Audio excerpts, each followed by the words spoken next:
be creeping a little bit on the line, so reds have gone up, he'll be pushed back into his position.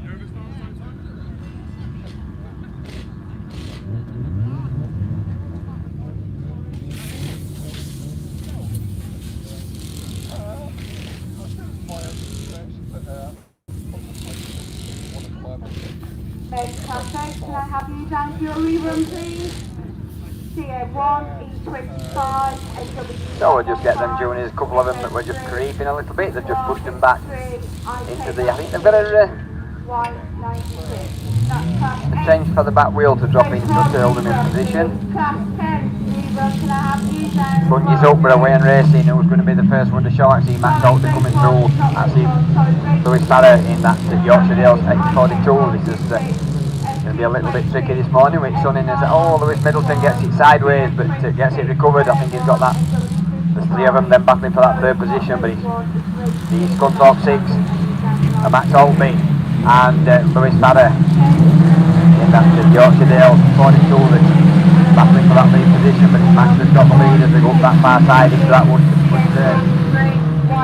Stretching out, looking at the rest of the numbers as they come round this time, but it's Scunthorpe 6, Max Alter that leads them round this time. Lewis Farrer in Yorkshire Dales 42, third place we've got the SS2 Kirsten Bartlett, then it's the White Rose 37 of Lewis Middleton. We're getting stretched out a little bit, it's going to be a rather slippy track at the moment because it's worked and watered, so it's fine condition, but it will be slippy as Max Alter brings them round this time. Sees the yellow flag with the black cross and he's stretching away from Lewis Farrer. Kirsten Bartlett's still there, Lewis Middleton's still there. Then it's Radford 210 of Gilly Clark, GAC9 and Marvin 49. Got all the work to do from the back of the back. That's Ellie Brown in that one. GAC9 Travis McGrill. Checking flag after ready, but it's going to be Scunthorpe 6 that checks in from Yorkshire Dales 42 in second place, SS2, then we've got White Rose 37, Radford 210. Class 8, race 2, reroad down as well, please. Last two coming round, GAC9 and Carmarthen 49, that completes the Junior Specials rerun and the set of heats. Now moving on to the stock hatch that Mickey B is going to take you through, and then he'll be doing the F600s after that, and I'll be back with you later on for the ladies class 9s. Yeah, thanks very much, Mr. Lover Paul Glover. We are starting day 2 and we come with our stock hatches. They had to wait overnight to get this done, but bungee lifts, let's go racing. Who's coming out of that start? Is that Peaky? Hey, your stock hatch national champion? He's obviously been at an early night, but Stefan Eastwood there, Scarborough 351, looking to come up the inside of him. Hasn't got the grip at the moment, and it is that Yorkshire Dales at 33. Phil Peak it is, takes them into turn 1. Stefan Eastwood goes for a real tight line there. One cunt goes out, the other one decided to stay on, and oh, Stefan Eastwood gets one right in the side door. And I think, are they going to keep this going? Yeah, the flags are being put out, so that means Peaky still leads the way round. Down the hill he goes from that Solway 39, Yorkshire Dales 92, Scarborough 64, Cumby 95. I think he's got his exhaust hanging off. The Hereford 154, Barry Searle. He had a win yesterday. Look at him, he's down in that 6th place. My life. As they bring it up the hill, they're climbing up and round the crown of the bend, down past Commentary. One more lap to go. It is Peaky from Solway 39 and the Bow Hills, and it is Bow Hills there. Yorkshire Dales 92 in that third. Mark Grant on his own there as we look at that Scarborough 64. Chris Patterson making a place up into the 4th as they're all pushing up now into the final 2. Checker flag at the ready, and it is going to be Yorkshire Dales 33. Phil Peak takes the win from Solway 39 of Andy Bow Hills. Then Mark Grant, Cumby 95, Hereford 154, Chris Patterson, Yorkshire Dales 54 of Steve Kiverton, and then that final place is Stephen Eastwood, Scarborough 351. He had a good strong start, but unfortunately I think the wet conditions just caught him out a little bit, and SGS Gas are a series sponsor. Thank you to them, and I'll pick up on the the weekend sponsor when I get into it. There we are, M&C Light Haulage. So F600s on the line. Again, series sponsor is SGS Gas, and Honeybrook Garage, our weekend sponsor, bringing out Trevor Frost, Mike Platt, James Brown, I feel good, Graham Foster Vickers, Peter Bilby, Sam Flack. They are your runners and riders. Engines are revving, bungee lifts, let's go racing. F600s it is. Trevor Frost was the man who won the first heat yesterday. Can he make it 2 out of 2? Can Graham Foster Vigers come back at him today? We will wait and see as they bring it round. And it is the Scunthorpe 881 who comes into play. That's James Brown, and he really is on a mission. Look at that. Graham Foster Vigers tucked into that second place as they bring it up the hill as well. One of the flat boys also looking to make a charge, I think, in that fourth place as they bring it down commentary. So James Brown from Graham Foster Vigers. Then it is Trevor Frost, the Melton 15 and Mike Flatt, and then Melton 115 Sam Flatt. So there they are. That's how they are there. They're starting to spread out a little bit. But James Brown, oh, I like this, James. He had a second yesterday. He's going to add a win to it if he carries on like this, because he's got one more lap to go. Down into Leap Bar Services Bend turn 3. Stargate turn navigated. Look at the pace he's got on that. Absolutely flat now as he climbs still under the one. But there's pressure going on for that second place. Graham Foster Vigers in that Yorkshire L66 from Trevor Frost. Trevor Frost is coming back at him. This guy, James Brown, woohoo, who wins it. Trevor Frost nicks second from Graham Foster Vigers in third. Then it is the Melton 15, Mike Flatt, and Sam Flatt in that final place. So well done there to F600s. Up on the line we've got another run, I think, of junior specials. So Mr. Lover Paul Glover will be back in to take us through them. They're not. Oh, they're class 8, so I thought there was another junior special rerun to come, but Liam Williams is here, so he's looking bright and cheerful. You all right, mate? Oh, good, excellent. I left you last night at the bar, dancing. Off you go. Yeah, thank you, Mickey. So, good morning, everybody. And rerun of race 2 of your men's class 8s is on and off the line. And already into turn 1 we go. And Wes Green it is. That's going to lead them round. Jack Gibbons runs second in the Leeward number 1 machine. And someone's going to drive right outside. Three-way battle. Dan Edwards relegated now in North Wales 55. But at the front, Jack Gibbons looking to make some ground and make a move past Wes Green in Scarborough 916. Jack had a second yesterday, went out third, and it goes to good work. Just down high in the point as they go down the far side. He had a win, he's running third in the 10 machine, and no answer to your race leaders at the moment. As this last lap flag, is Jack Gibbons going to be able to make a move on that outside line? In Leeward number 1, in Sergeant third, and Gibbons looks to put the power down. But Wes Green holding on in the Scarborough 916, and they all move on to their final circuit. He's second right this time, and it looks like he's going to hold on. It's a brilliant drive. Wes Green kicks his morning off with a win. Jack Gibbons takes second, Sam Matthews third, Gaz Edwards comes across in fourth in North Wales 55, Kerwin Thomas in Carmarthen 26, and Emily Gill in Scunthorpe number 20. So that was the only outstanding rerun in your men's class 8s from yesterday. So Beresford Chassis and Components, Pro and Land Rover Specialist are your sponsors. We're now moving back to the KS Coles Limited and ProLink sponsored men's class 10s for their rerun of their second heat. Race 3 is down there on the line. This is the one with Ralph Bowen in South Somerset 166, Wes Tinker in York 40, Craig Bartlett in Central Scotland 43, Mark Pascal in Hereford 250, Lee Seagraves in ARC number 1, Vinnie Gibbons in Leeward 170, and Chris Ellis in South Somerset number 6. Now there is someone missing out of grid 4 by the looks of that, so Craig Bartlett could well be the one that isn't down there. As we look across the circuit, we haven't quite got track clearance. We have got marshals waiting on the line, and I do believe this might be the last rerun that we have outstanding from the second round of qualifying. Then of course all the ladies second round to come your way. We've seen Class 1 machinery assembled in the holding lanes, and I think the reason why we are waiting is because Chris Ellis is making his way up in South Somerset number 6. So I think that is the reason for the delay, so we can get Chris onto the start line ready for that race.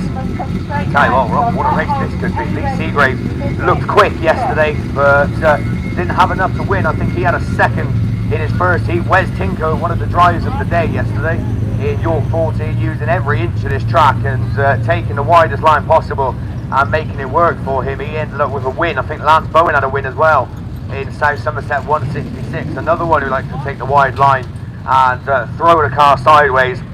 So it'll be interesting to see who can get their nose in front quickly and occupy that line. Of course, Chris Ellis is probably another one who enjoys using every inch of a track in South Somerset number 6. I know Chris was involved in a melee up here yesterday. I think that was the reason for the stoppage. It all just got a little bit scrappy. Of course, this track's so quick, and it does look like they've done a lot of work on it overnight after yesterday's racing. There was a few bumps starting to form around the circuit. It was digging up in places, but obviously that is expected after the amount of racing that they've had on this track over the last 3 weeks or so. So as I said, they was out there last night working on the track. It's obviously been freshly watered as well, so in perfect condition for another brilliant day's racing. And I'll tell you what, that's certainly what we're going to get. We've obviously got semi-finals to come your way a little bit later on. I don't know if it's been mentioned, but change to the running order for the third round of qualifying, because obviously we have got semi-finals to try and slot in. So not your usual format, 1, 3, 5, 7, 9. Third heats, we are going to run 1s, 2s, then class 8s, as they are the 3 classes with semi-finals, and then it will be back to the standard format: 3s, 5s, juniors, 7s, 9s, 4, 6, and then into the semis. But still plenty of action to come your way before that. We're still on the second round of qualifying. We're on class 10s. We've got a full grid now, and they're off the line. And who's going to be the first one to show? Ellis looks quick in South Somerset number 6. So he was the last one to the line, but he's the first one to the corner. But he goes out wide, and Seagraves comes through on the inside. In the ARC number 1, Bowen runs second in South Somerset 166. Tinko well down the order. And he catches up with the rest of looking third as battles up the inside of the South Somerset number 6 machine. But at the front, Seagraves it is. That leads the way from Bowen in second. Gibbons runs third, Ellis 4. Then we go to West Tinko and Mark Pascal. And we've got one standing on that top third. And final line, the yellow flags are flying as the class 10 look to throw the cars out wide to avoid any contact. And it's still Seagraves that's leading them round, absolutely flying around this track. And that's going on so no need to worry like that, but it's second flag already, and it's going to be Lee Seagraves that takes the win. ARC1, Lance Bowen takes second. Billy Gibbons comes across in third. Wes Tinker snatches fourth from Chris Ellis in fifth. Then Mark Pascal takes sixth in Hereford 250. And after earlier problems, Craig Bartlett comes across and rounds it all off in the Mayor's Class 10. So big thank you to Rowan Land Rover Specialists and ProLink for their sponsors.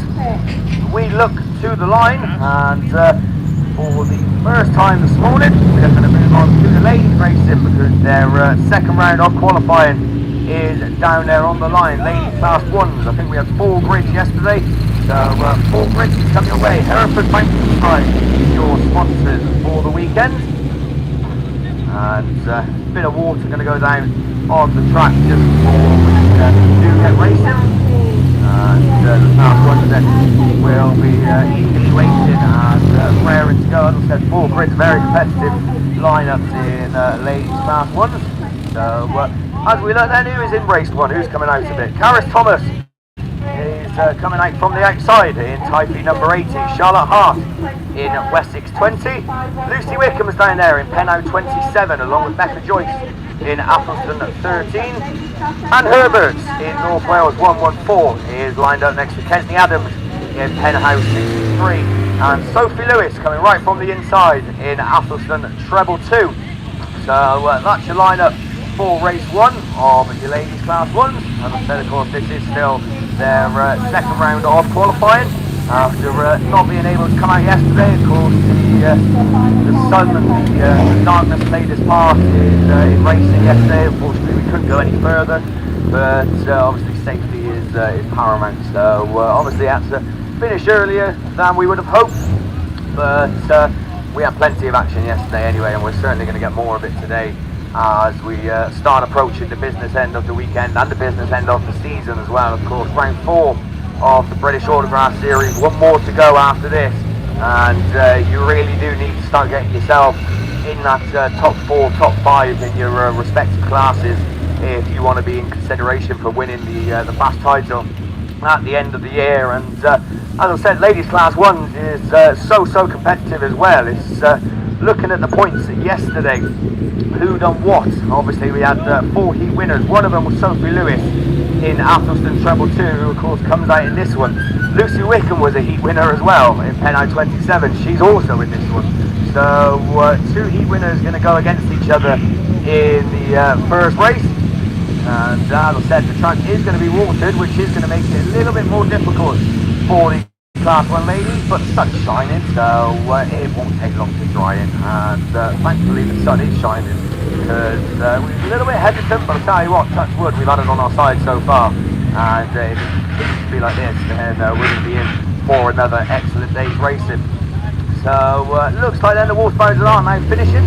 So where's the water then? It looks like the inside grid going into turn 1 is probably the wettest, and you have to say the class 1's probably well favoured on the inside line, but they might have to think twice about it now with the water going down. So Sophie Lewis and Lucy Wickham, as I said yesterday, 2 wins for them, well, win each.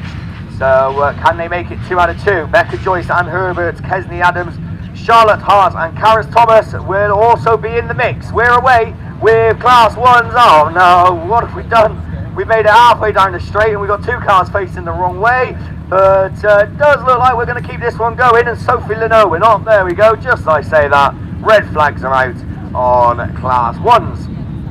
So that didn't last too long, as they got about halfway down the straight and 2 cars ended up facing the wrong way, and unfortunately then the first stoppage of the day comes out, and the class 1s will make their way into the rerun lane. So race 2 then down there on the line. Let's hope we get a bit further than this. That shouldn't be too difficult. If we can make it to the first corner, then we've already succeeded. So race 2 down there on the line. Kelly Holland coming out of lane 1 in Hereford 181. Jess Browning in St. Neots 41 in lane 2. Louise Powell in the NASA Machine number 18 is coming out of lane 3. Charlie Prettyjohn in Penai 66. Victoria Tilson in St. Neots 296. Gail Davis in Ludlow 77 and Laura Wilson in North Shropshire 113. So that's your lineup for race 2. Let's look at the points, who done what yesterday. I'm just trying to see who's the highest point scorer. Victoria Tilson, she had a 3rd yesterday in her first round of qualifying. Jess Browning had a 4th. So they'll obviously be looking to improve on that result, as points obviously equal prizes. And we are off the line.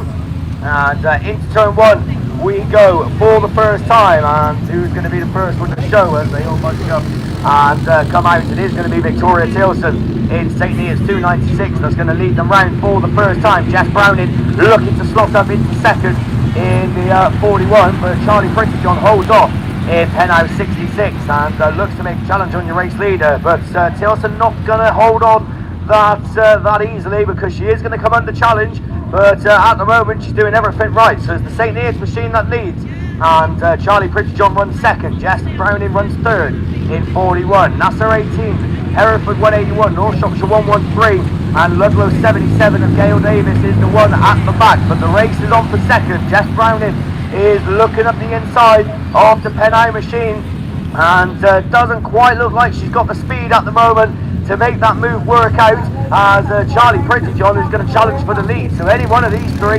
are in contention with this, as they move on to their final circuit, and it's going to be close. Victoria Tilson still holds off. Jess Browning though looking more and more menacing as the laps go on, as she runs in second, just dropping back though. It's taking it 41, but it could all change on this top turn as Victoria Tilson has led from the word go. Can she hold on till the very end? This checkered flag, she keeps it fairly tight as Browning looks at the inside, but Tilson holds off. Taking is 296, Jess Brown in second, Charlie Bridgeton third, Nasser 18, Hereford 181, Laura Wilson in North Shropshire 113, and Ludlow 77 of Gail Davis comes round to complete it all. So close racing from your ladies class ones. As I said, the Hereford Bouncer side, your sponsors for the weekend, and all the bouncy castles are up behind us. So obviously, as it was the case yesterday, then if the kids are bored or whatnot, then obviously make yourselves down here. I think someone said it was £10 for the day, and certainly good value for money if it gives you a break. So big thank you to them. Right, race 3 anyway, we're on and off the line. Emily Barrett, Ellen Burton, Laurie R. Davis, Emily Grace and Carol Watson and Nia Jones are the ones that are coming out, and Kaz Watson's the one that leads them as they go into turn 1. Oh, we got a bit of bumping and dooring going on as they go into turn 1. We've lost 2 cars. I think we've lost Laurie R. Davis in the typing machine, and I think the other one's Emily Grayson in Scarborough 96, but at the front then Kaz Watson motors on in the Yaris, but not for too much longer, because once again we've got red flags on your ladies class 1s. So it was a bit scrappy going into turn 1. As I said, Laurie R. Davis was the biggest casualty in typing number 2. She's found herself parked up on the infield, and Emily Grayson also involved in Scarborough 96. She's managed to get it going again, and she's going to make her way into the pit. So not too sure what's happening with ladies class 1s here, but we ain't doing very well. So 2 reruns to come your way. We've got one more race scheduled, which is down there on the line, and hopefully this one I'm certain that we can get through. But looking at the lineup, Linda Thomas in Swansea number 3, Caitlin Barnett in Quumdie 151, Stacey Mills in Leeward at 146, Lucy Caulfield in Border Counties 12, Claire Compton in North Shropshire 951, and Hannah Baxter in Breednale 43. So Claire Compton is the one to watch. She had a win yesterday. She makes her way out of the gate. It's going to be Stacey Mills that leads them into turn 1 in the bright pink machine, and she's going to lead them out of turn 2 as well. So Stacey Mills it is from Claire Compton in second, Swansea number 3, Lucy Caulfield in Border Counties 12 runs in 4th, and Hannah Baxter in Breednale 43 is the one that's playing catch up. But down the far side they go. Stacey Mills on a second yesterday, looking to improve on that and go one better this time with a win. Claire Compton is in second, but not for much longer. Look at this, because we've got a race heating up. Linda Thomas right at the inside of the 2 of them, doesn't quite make it work.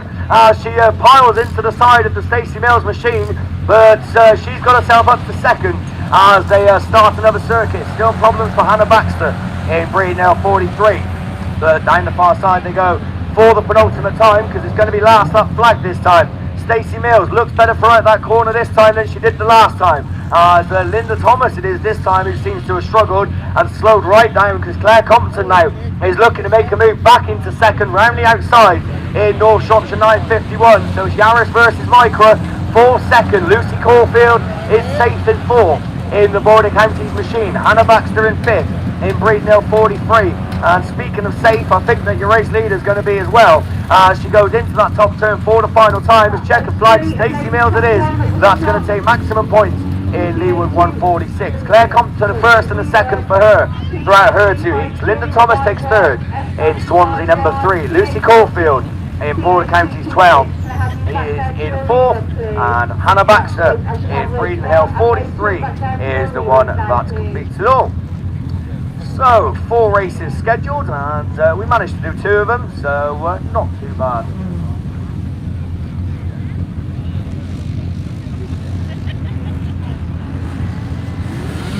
So that concludes Class 1s for the time being. As I said, 2 reruns to come your way, but we have got Class 3 machinery down there on the line, and for the first time it's over to Tim. Yeah, thank you, Liam. Morning everybody. Nice to be back with you. Day 2 then of the round 4 of the British Autograph Series. here at Border Counties. Ladies class 3 then already underway, and it's one of the top point scorers that leads the way. Yorkshire Dales 86 then, Jade Russell, who leads us past commentary for the first time of basket, penalty 3. In that second place on that's Nicola McKenzie, running in second, but alongside the top point scorer then, that's Becky Shaw in Border Counties at treble 1. And it is Becky though that looks to go through in that second place slot as they come back round towards us once again. But Jade Russell, your race leader, Yorkshire Dales 86, treble 1. Penalty number 3, then comes the Commander 3 machine.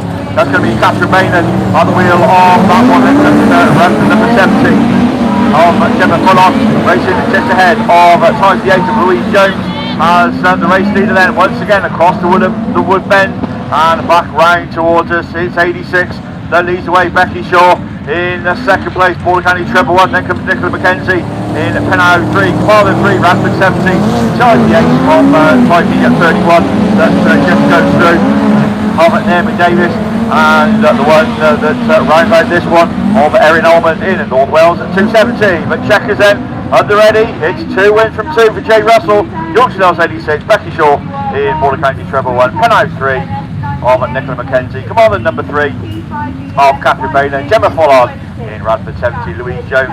Erin Almond picks up a race in the late stages ahead of 12:31 of Naomi Davis.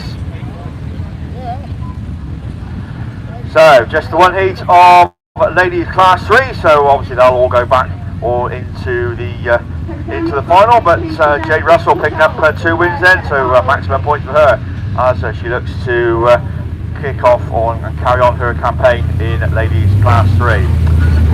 So more dust section solution on to the track, and looking down towards the line. We're going, sticking with ladies, but we're moving onwards and ever upwards. Ladies class 5. Take you through then who's there, who isn't. It's over to Mickey B. Yeah, thanks very much, Tim.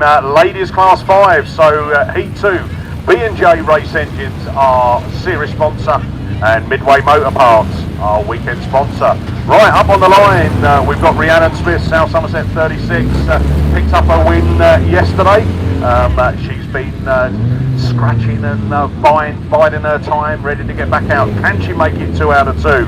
Sarah Bateman there, Stroudon District 45 in lane 5. Claire Winnell picked up a 3rd yesterday morning in Breed Mill 66. What can she do? We bring out the national champion, Yorkshire Dales 46, Sarah Chilvers out of lane 3. Had a 2nd yesterday, and Lindsay Pittman, South Somerset 7, coming out of lane 2, and Amanda Mason in Breeden Hill 11. So there's your runners and riders in this first heat. Water, I think near enough finish going down the track. One of the Bowsers is making the exit, as the second one is just coming back up into turn 1, and a little bit of sprinkling around the cones just to encourage the drivers to keep off them, as they say. But to be fair, I think the guys and girls have not really given the marshals too much mileage to do this weekend, going picking them up, but it is into day 2, and finals day always starts to get a little bit more competitive, doesn't it, as they are fighting for those points to get them into either the top 8, or if you're in semi-finals. And semi-finals this weekend, we've got them in class 1s, 2s and 8s. So 3 sets of semi-finals to come up. That running order that has been slightly changed. So we go into men's 3rd heats, and it is starting with men's 1s, 2s, then we go into 8s.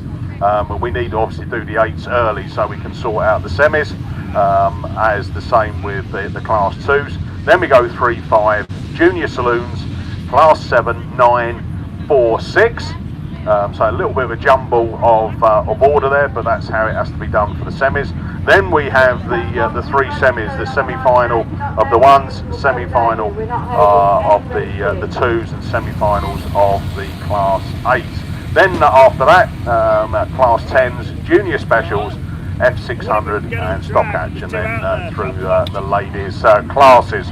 So that's how that's going to run through as well. And the normal format for the ladies 3rd heats, 1, 3, 5, 7, 9, 2, 4, 6, 8, 10. So that's how it's all going to line up through the programme for the rest of the day. Some spectacular racing, I'm sure, to come, as it always is down at a British Series, and day 2, where we really get to the business end of the meeting, where we sort out all the points after 3 heats, and then we see who's made it through into those all-important finals and semi-finals. So I think we're getting track clearance with the water bowser off the track, and it's already off and running as we bring it out of the gate. And coming up the hill, it is that Rhiannon Smith. South Somerset 36, Sarah Bateman looking on a wide line coming out of turn 2. Oh, there's contact, and we've got one that's turned out. I think that could be Claire Winnell. It is Claire Winnell who's struggling. Can she get it going? Yes, she does. Well done, Claire. Let's go back to the top 2 then. Rhiannon Smith leading the way up the hill from Sarah Bateman, then Sarah Chilvers, the daughter of the man who had the tax to shaved off to make himself look younger. In that 3rd place, she come round. Then we go down to the South Somerset 7.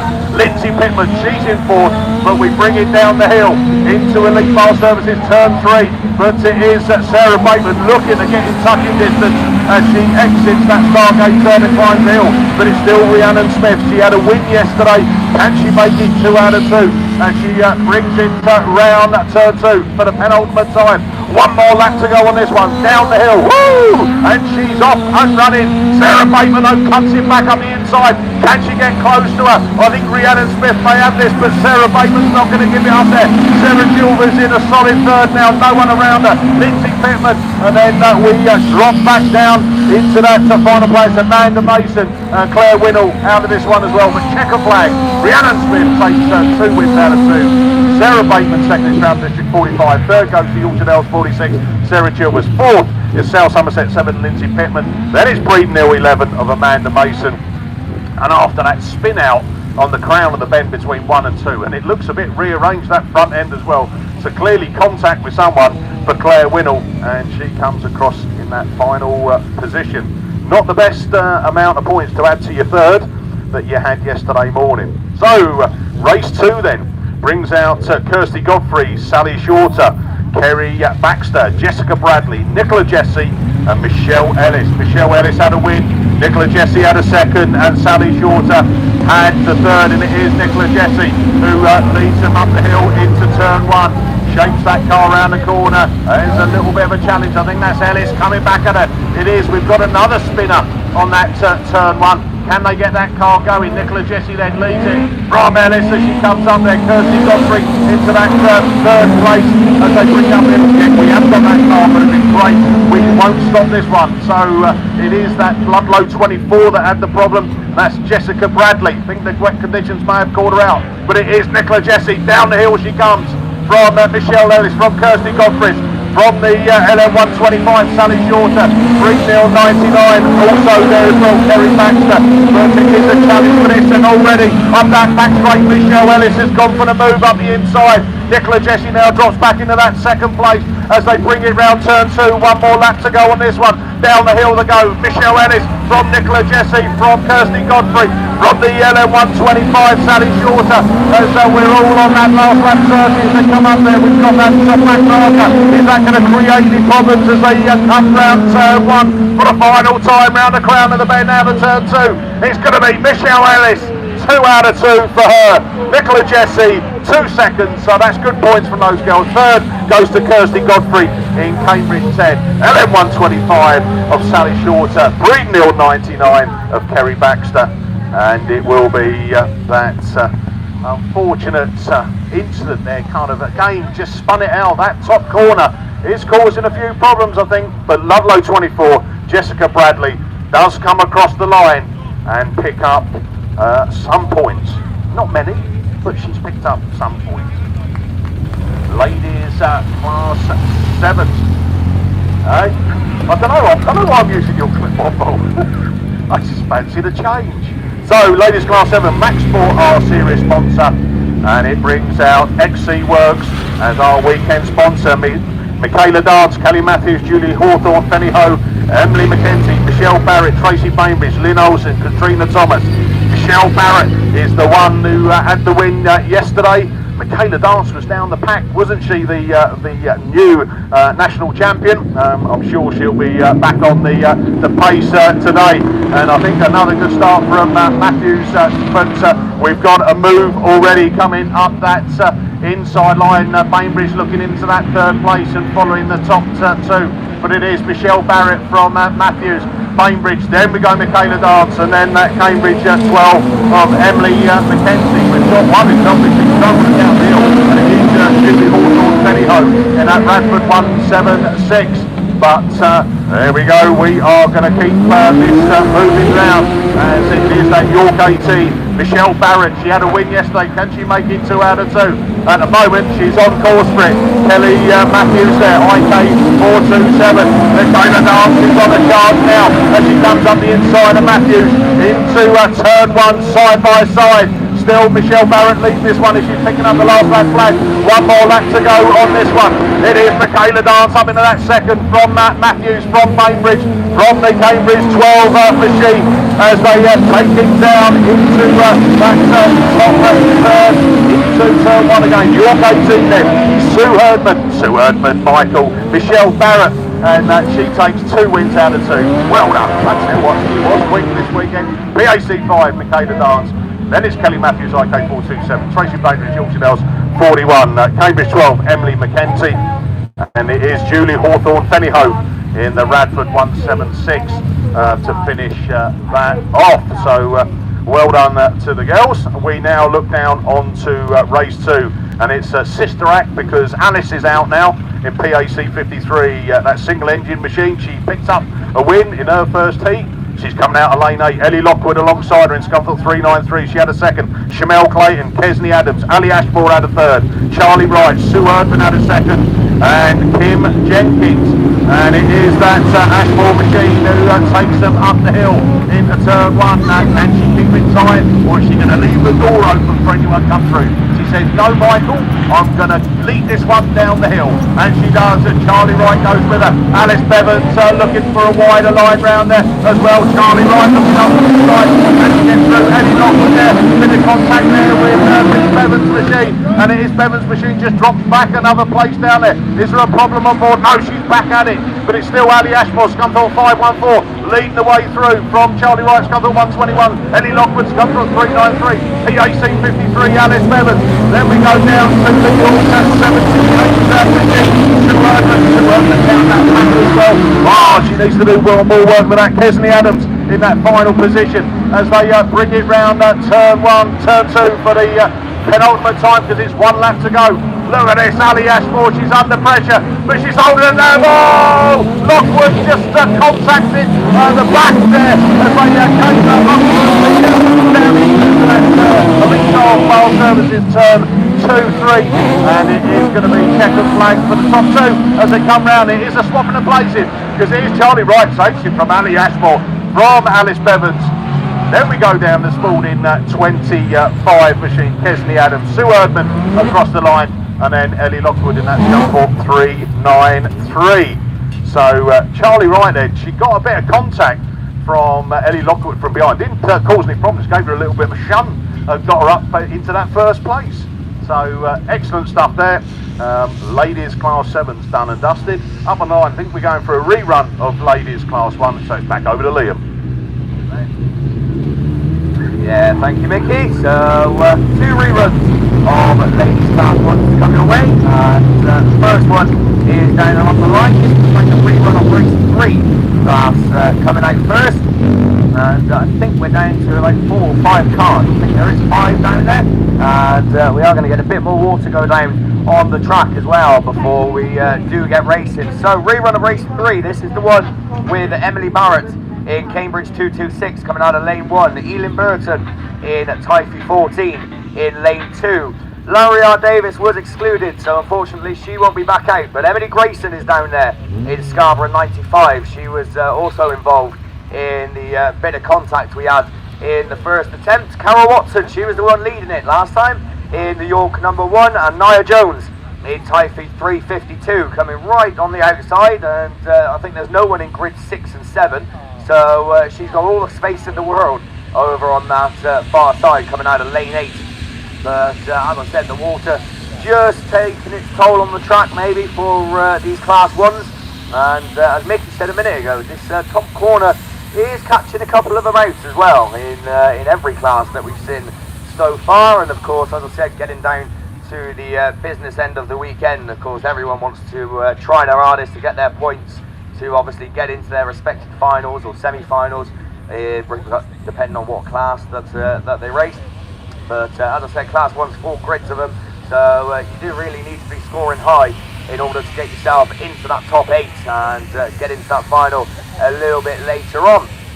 So the water then looks like this first corner is inside, outside and the middle, so they've got a good job to try and manage to get through there. This bottom corner's taking them on the inside line, so I don't think we'll be seeing many of them trying to stick tight to the cones, because that is where the wet patch is, and obviously that means they will lose quite a bit of speed. But as I said, this first corner is going to be interesting to see how they cope with the conditions. And I think they had it watered the last time we tried this, and I think maybe that might have been one of the reasons why it did end up getting stopped, because I think someone hit the patch, and unfortunately from there it just went all downhill. And as I said, we've got a rerun of race 1 to come your way as well. That is now assembling down in the lanes by the start line, so that'll be coming out very shortly. And obviously then the rest of the ladies classes, then we're going to move in to the third round of qualifying for all the men in, I don't know, maybe about an hour or so. There's still plenty of racing to come your way through the ladies classes.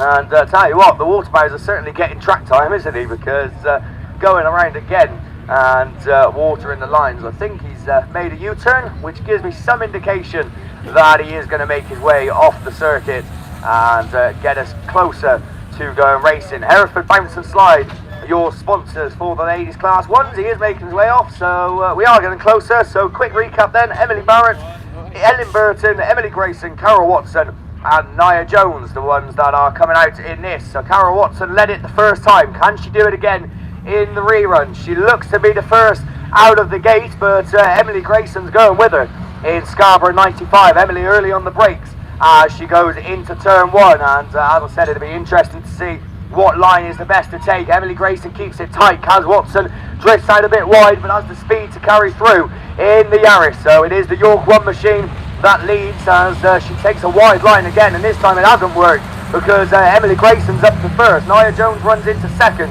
in the Typhi 352 machine.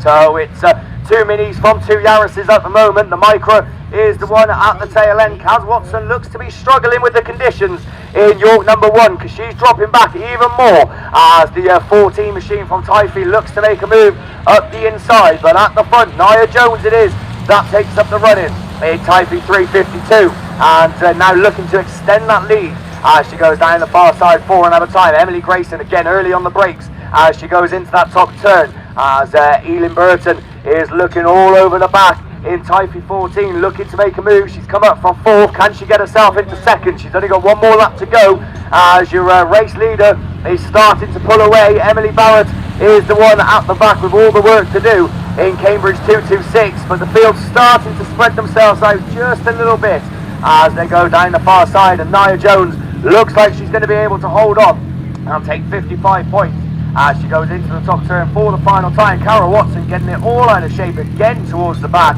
but it's checkered flag. Nia Jones it is that takes the win. Emily Grayson takes 2nd. Elin Burton takes 3rd in Typhi 14. Carol Watson managed to hold on to 4th in York number 1 from Emily Barrett in Cambridge 226. So that was race 3 of your ladies Class 1s. We've got a rerun of race 1, but we're not going to do it just yet because it is ready to go. But before we do, I think we've got ladies Class 9s down there on the line. So to take you through the Class 9s, it's going to be back over to Paul. Yeah, thanks Liam. Yeah, I think these are Class 9s down the outline, but I can't see the F600. Oh, it is the so bungees up with a Wayne Racing. Class 9s of the F600, sponsored this weekend by Bodyworks Racing and Extract Suspension. Your season sponsor, and it's Katie Adamant in Y6 that leads them. Second place is the P5. of Chloe Richardson. We have the trailer in North Yorkshire 98 coming right round the outside after being up in that second position. The trailer pulling away from the rest of the field, trying to chase after Katie Adiman, but it's Katie Adiman that takes him round that wood side, sliding it round nice and steady in Y6. Then it's the North Yorkshire 98. Next one through is E25 and Sarah Parker, then Penine 5. Back of the field at the moment, we've got the Little 600 of Hillary Cross in White Rose 1. Hereford 16, Donna Evans, but his last lap flag for Katie Adiman in White 6. Still chasing hard in the North Yorkshire 98 for that trailer. Sarah Parker in 95, 3-0-3. Blake Sumia that's moved up into that 4th position. Firstly away at North, checkered flag at 32 time. It's going to be York 6 that takes the checkered flag. North Yorkshire 98 comes through in 2nd place. And then we've got the Evesham 26, 3-0-3, Penine 5, Hereford 16, and White Rose 1 completes the Class 9s and the FC600.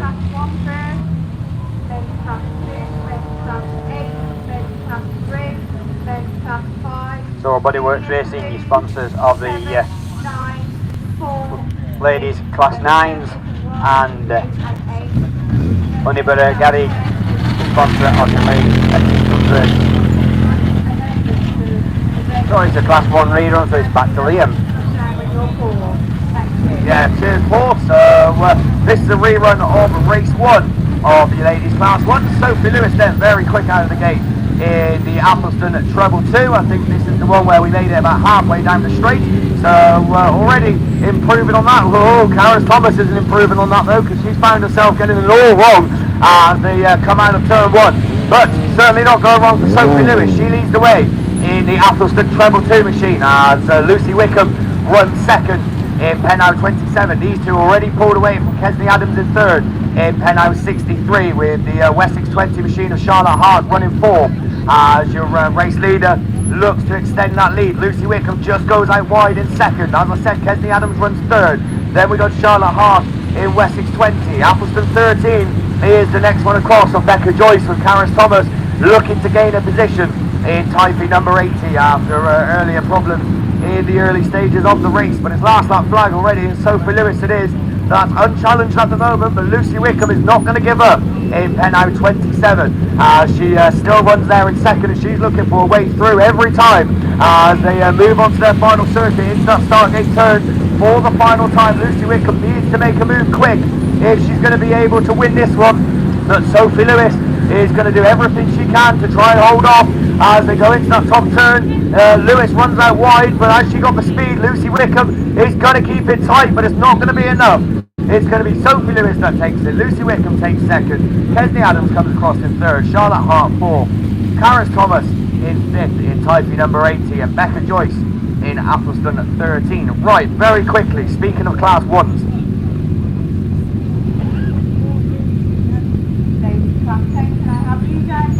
Right, so 2 announcements then. The drivers of North Wales 33 and Scunthorpe 171. You need to get yourself to pitch control ASAP to do your breathalyzer. If you don't do it, you will not be racing. So the drivers of North Wales 33 and Scunthorpe 171. Right, we've got Class 2s down here on the line. I have got a quick announcement to make, but we haven't got time because we're off. So ladies Class 2s are on and off the line, and the first one to show is going to be tight because they're all bunching up into that top turn as the one coming out of it, the white machine going up the inside, but it is going to be the PAC 91 machine of Linda Thomas that leads them round. Jess Roberts, your national champion, is down the order in about 4th, looking to try and move up, and Linda Thomas it is that leads the way in the PAC 91 machine. Type 17 of Laura Jones runs 2nd. Jess Roberts runs 3rd in Scunthorpe 126, but no answer to the ones in front of her at the moment. 4th is anyone's at the minute as they're battling it out, but it's Quantity 30 from South Somerset 45, Radford 80, North Wales 297, and the Radford 205 of Valerie Harrington at the back. But we've got changing 2nd. Jess Roberts it is that moves up the inside in Scunthorpe 126, and that relegates Laura Jones to 3rd in Typhy number 17, but it's last lap flag already, and Jess Roberts has now set her eyes on that first place as Linda Thomas is just holding off, but Jess Roberts slams into the door. It's come to 126. It doesn't do her any favours, or does it, because she's done the inside. Down the far side they go for the final time, and it's going to be a dash to the line once they come out of this corner. It's going to be Linda Thomas who leads them round for the final time in 91, and she's got the speed to carry it just about. Jess Roberts takes second, Laura Jones third, South Somerset 45, Grundy 30, Radford 80, North Wales 297 of Rebecca Owen, and Valerie Harrington in Radford 205. So good stuff from your ladies class 2s. We have got 2 races scheduled, but we're not going to do it yet by the looks of it. We've got ladies class 4s down there on the line. So for that, it's going to be over to Tim.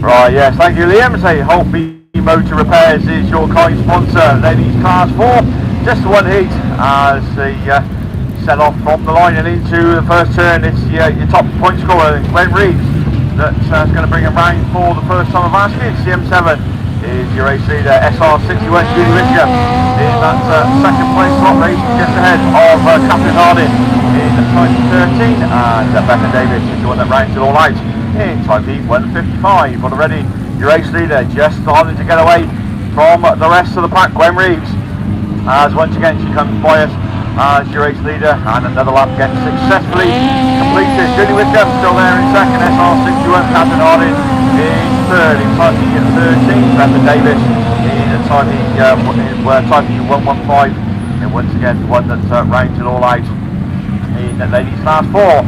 Last lap flag again, this time Gwen Reed, 1 to go. Commander 7 looking pretty safe on course, making 2 wins then out of 2.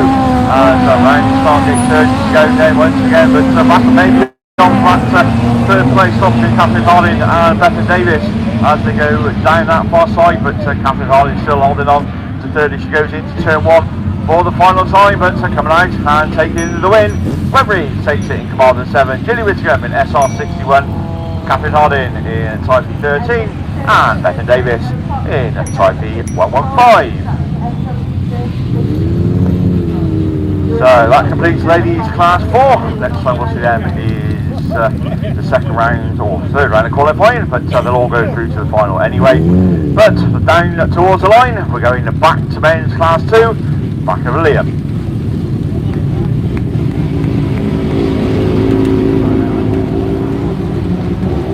Right then, yeah, cheers Tim. So TBR Racing, your sponsors, ladies class 2's race 2 is off the line and already into turn 1, and Lucy Wickham looks to already be away in penite number 13. She flies out of the gate and flies past us for the first time in the penite machine. Oh, we got 4 in action in the middle of the pack. I think that was the Mallow car that was involved in that. So Pamela Morgan relegated all the way down to the tail end of the field.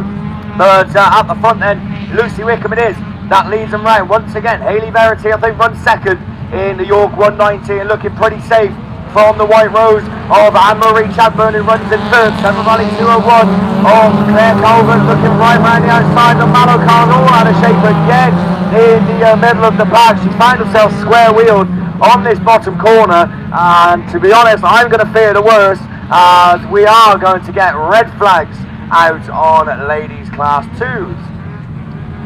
So Pamela Morgan then unfortunately stranded on this bottom turn, but they were coming round to start their final lap. So when we get confirmation on that, then of course we will let you know. Lucy Wickham I think literally had just taken the last lap flag prior to the red flags coming out. So as I said, we will obviously let you know once we get confirmation. But for the time being, that does conclude ladies class 2. TBR Racing, your sponsors. We've got ladies class 6s down there on the line, and one grid to come your way, but I'll tell you what, a very competitive grid at that. And to tell you exactly who's in it and who was the best yesterday, etc., it's going to be back over to Tim.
Yeah, cheers Liam. So looking towards the line, ladies class 6s is what we're moving on to, but not for a minute or so, as the water barriers once again onto the track, and a bit of medical attention for the Mallow driver on the start gate turn.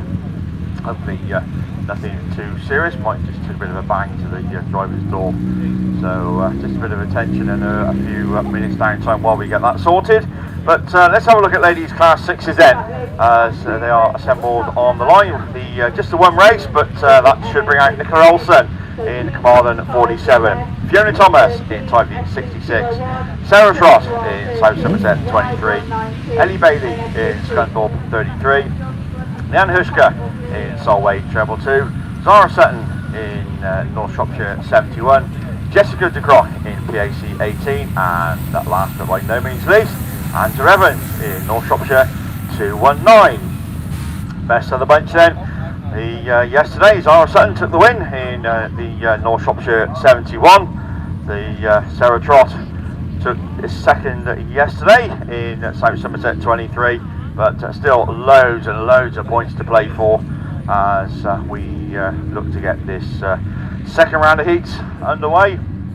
But as I say, just more water going down as the track looking in superb condition. I know they were working on it quite late into the night yesterday to just get it back to where it should be. It did get a little bit lumpy and bumpy yesterday, but I'm sure the team have got that under sorted, and all will be good for today. So a lot of racing to get through today, but the sun is shining, always good to see. The forecast looking pretty good. So I hope you're all well in spectator land. I had a good night last night. If you stayed over, or just come for the day, then I'm sure we're all in for a cracking day's racing. We look to get to the sharp end of the meeting with the finals. This is of course the round 4 of the British Autograph Series. Round 5, of course, we all head up to Yorkshire Dales in what, a couple of weeks' time to crown the champions of the season. And who thought we'd have a 5-race series at the start of the year with that dreaded C word that's gone round. Exactly, boys. Don't get any racing this year, but no, hats off to all the team, all the BAS committee and everything, putting on a 5-round series. And I'll tell you what a series it's been as well. Some cracking racing right the way through the series. We're back to round 4 though, ladies class 6s. KP Thomas & Son is your sponsor, and once again it is your top point scorers. Zara Sutton that leads through turn 1 and turn 2. Olsen's on the outside line in Carmarthen 47. Sarah Trott sliding through into that second place slot. Looking to make it first though as she runs the cones around the start gate turn and takes up the running in South Somerset 23. Smart driving from Sarah Trott in 23. North Shropshire 71 runs second. Who's on in third? That's going to be Leanne Hushka in Solway Treble 2, but just being challenged by Nicola Olsen, who's on a mission. Carmarthen 47 up to third place. Here's Ellie Bailey also now challenging for that third place on in the Scunthorpe 33. Thomas also in there in time 66. So we look to the Sarah Trott's away in goal with this one. South Somerset 23 across the top part of the circuit. Nicola Olsen then on an absolute mission. Back up to second she goes then, and back round towards us with 1 lap to go. Tara Sutton now back in third ahead of Ellen Bailey. Dan Husker going through in Solway Treble 2. Then Andrew Evans is on top of 219 from Fiona Thomas in 566. And completing on this lap across in FPHC 18. But Eyes to the front then, your race leader, and taking 55 points on the board. Sarah Trott, South Somerset 23. Nicola Olsen, good drive up to second in Cardiff 47. Ellie Bailey in Scunthorpe 33, Tara Sutton in North Shropshire 71, Leanne Husker in Solway Treble 2, Andrew Evans in North Shropshire 219, Fiona Thomas in Type 66, and completing it all then, Jessica de Kock in PhD 18.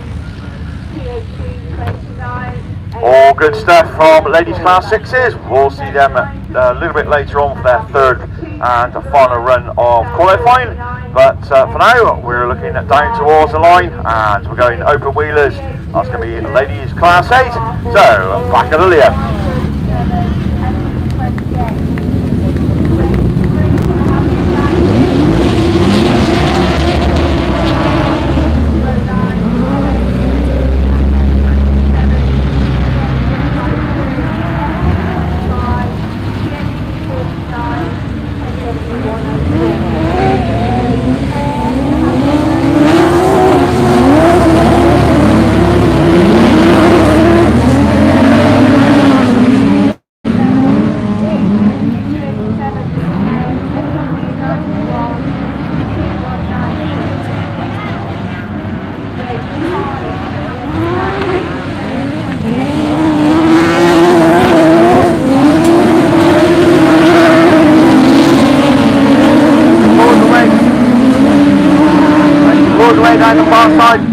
As Sandra Jones then starts her final circuit in the Club D number 10. Abby Jane Bennett still runs second. Claire Horner is looking for a way past after her earlier mistakes in the race. But can't quite find it at the moment. And Megan Littler, Cassie Dunn, and Janine Thomas bustling right for the minor places.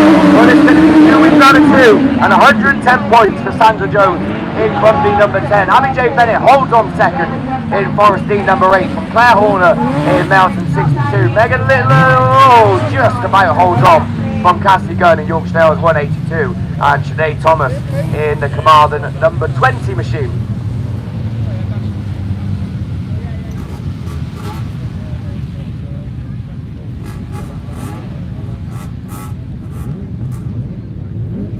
Right then, so that was actually race 4 of your ladies class 8, so not too sure why that one come out first, but it was a brilliant race nonetheless. So I think we're just going to have to guess what's coming out. So, well, nothing's coming out like that because someone very early and very eager to get off the line, and unfortunately, obviously a jump start, and I'm going to take a guess and say that this could well be race 1. So look into the line then, whoever it was that did jump, unfortunately, has had to make their way into the pits. Obviously a black flag for them, right, we're away. Anyway, we get off the line and we get racing with your ladies class 8, and who's going to be the first one to show as they go into that top corner? Is it the Alice Bevins machine? It is. In Scunthorpe 181, Jade Russell runs second. In Kent number 19, Jenny Houlihan, after her brilliant national 23rd. In the West in 124, the Rugby machine. And she's trying to hold off the challenge. Someone gets the wrong in the back. Yeah, I think that's Taylor Jane Pascal. In the Hereford car that gets problems aboard, but Alice Bevins, no problems for her at the moment. She leads the way, a second yesterday, but looking to improve. But Jade Russell is saying, no, I want to get in on Jackson, and she moves up to the side. In the Kent number 19 and puts the speed down and starts to pull away. And Jenny Houlihan runs with her as she goes up second. Oh, Jenny gets a little bit overexcited and gets it all wrong in 158. So his last lap flag is Jade Russell from Alice Bevins. Then we go to Ford County 14, Ludlow number 4, off Billy Joe Morehouse is the next one, and Jenny Houlihan and Taylor Jane Pascal, and the third time into the top turn 4 or 5 times. Jade Russell is going to do enough to hold off, and this 10-19 it is, that takes the win. 2 seconds for Alice Bevins in Scunthorpe 181. Carol Stead in Border Counties 14, Jenny Houlihan in West Wolford 158, Billy Joe Morehouse in Ludlow at number 4, and Taylor Jane Pascal in Hereford 350. So 2 races scheduled and 2 races completed so far. So just by process of elimination, it must have been Claire Cockerell who actually jumped the start in that one, and unfortunately Claire not having the best of weekends after a brilliant Nationals, but this time not going her way as she gets excluded, and unfortunately no points accumulated in Heat 2. So speaking of the number 2, race 2 is scheduled and down there on the line. This brings our heat winner from yesterday, Ellie Lockwood, Ruby Emerson's in it, Shelby Ullman, Jodie Glover, Vicky Lamb, Catherine Jones and Ellie Hines. That's the line-up, and it's a very level break, but Ellie Lockwood looked to have got the best of the starts. It's Scunthorpe 191. Can she do what Sandra Jones did and make it 2 wins out of 2? It certainly looks like it in the early stages as she looks to pull away as Ruby Emerson runs second in the 199 machine, but Ullman's looking at the inside and making it work. It's 71, Vicky Lamb runs 4th, Jodie Glover 5th, Ellie Hines in Greenell 14. Jodie Glover looks to move up a position. Oh, we got cars going sideways and getting it all out of shape. But at the front, no problem. Ellie Lockwood it is. That leads the way. Shelby Ullman second. Jodie Glover up to 3rd. Ellie Hines, Vicky Lamb and Ruby Emerson after an earlier spin finds herself playing catch up after getting led off the field. The 9 past time they go for the penultimate time. Looking to make it 110 points. Ellie Lockwood it is, with just over one more circuit to try and become top points qualifier. We've got contact at the back between Ruby Emerson and Vicky Lamb, but they've managed to keep it going, and they start their final lap at the back. But down the far side to go for the final time. Ellie Lockwood it is, looking to go unbeaten into her 3rd round. Jodie Glover had problems in 3rd. Can she hold off? Because Ellie Hines is at the inside. It's checkered flag. It's Ellie Lockwood that takes it. Shelby Ullman 2nd. Oh, Jodie Glover taking the widest line possible, and I don't think it was enough. Ellie Hines took 3rd. Jodie Glover 4th. Vicky Lamb come across in 5th with Ruby Emerson in Scunthorpe 199, rounding it all off. So 3 races completed, we've got 1 more, and it is down there on the line. So we've seen Sandra Jones make it 2 wins out of 2, we've seen Ellie Lockwood make it 2 wins out of 2. Can Vicky Appleton be the 3rd lady to do it in Class 8? Tell you what, she's got a tough lineup. Nicole O'Brien's down there, Sharon Marker, Rosemary Glover, Beth Tompkinson, Josie Tompkinson and Sue Nichols. That could be the final in itself as we get away from the line, and it's going to be Beth Tompkinson who's the first one to show. It's Scunthorpe 51, Nicole O'Brien right through on the inside in Mallow 48 as she takes up the reins. It's Beth and Josie Tompkinson running 2nd and 3rd. Vicky Appleton is in 4th. It's Scarborough number 2. She's got work to do in order to try and get up the position. Sue Nichols gets it round in Yorkshire number 7. Sharon Barker and Rosemary Glover are the ones with the work to do.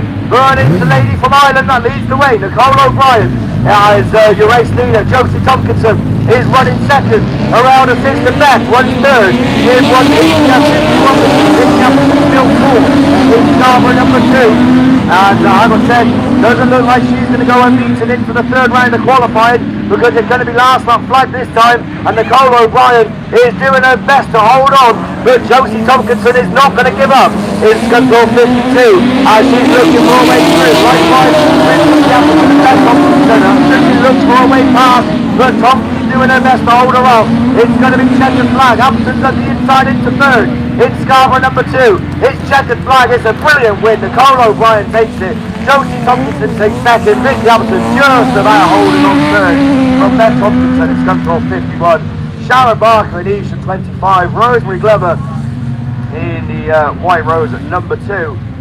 And well, Sue Nichols, an earlier spin for her in Yorkdale's number 7, unfortunately sets her at the back of the pack as she comes across to complete it all.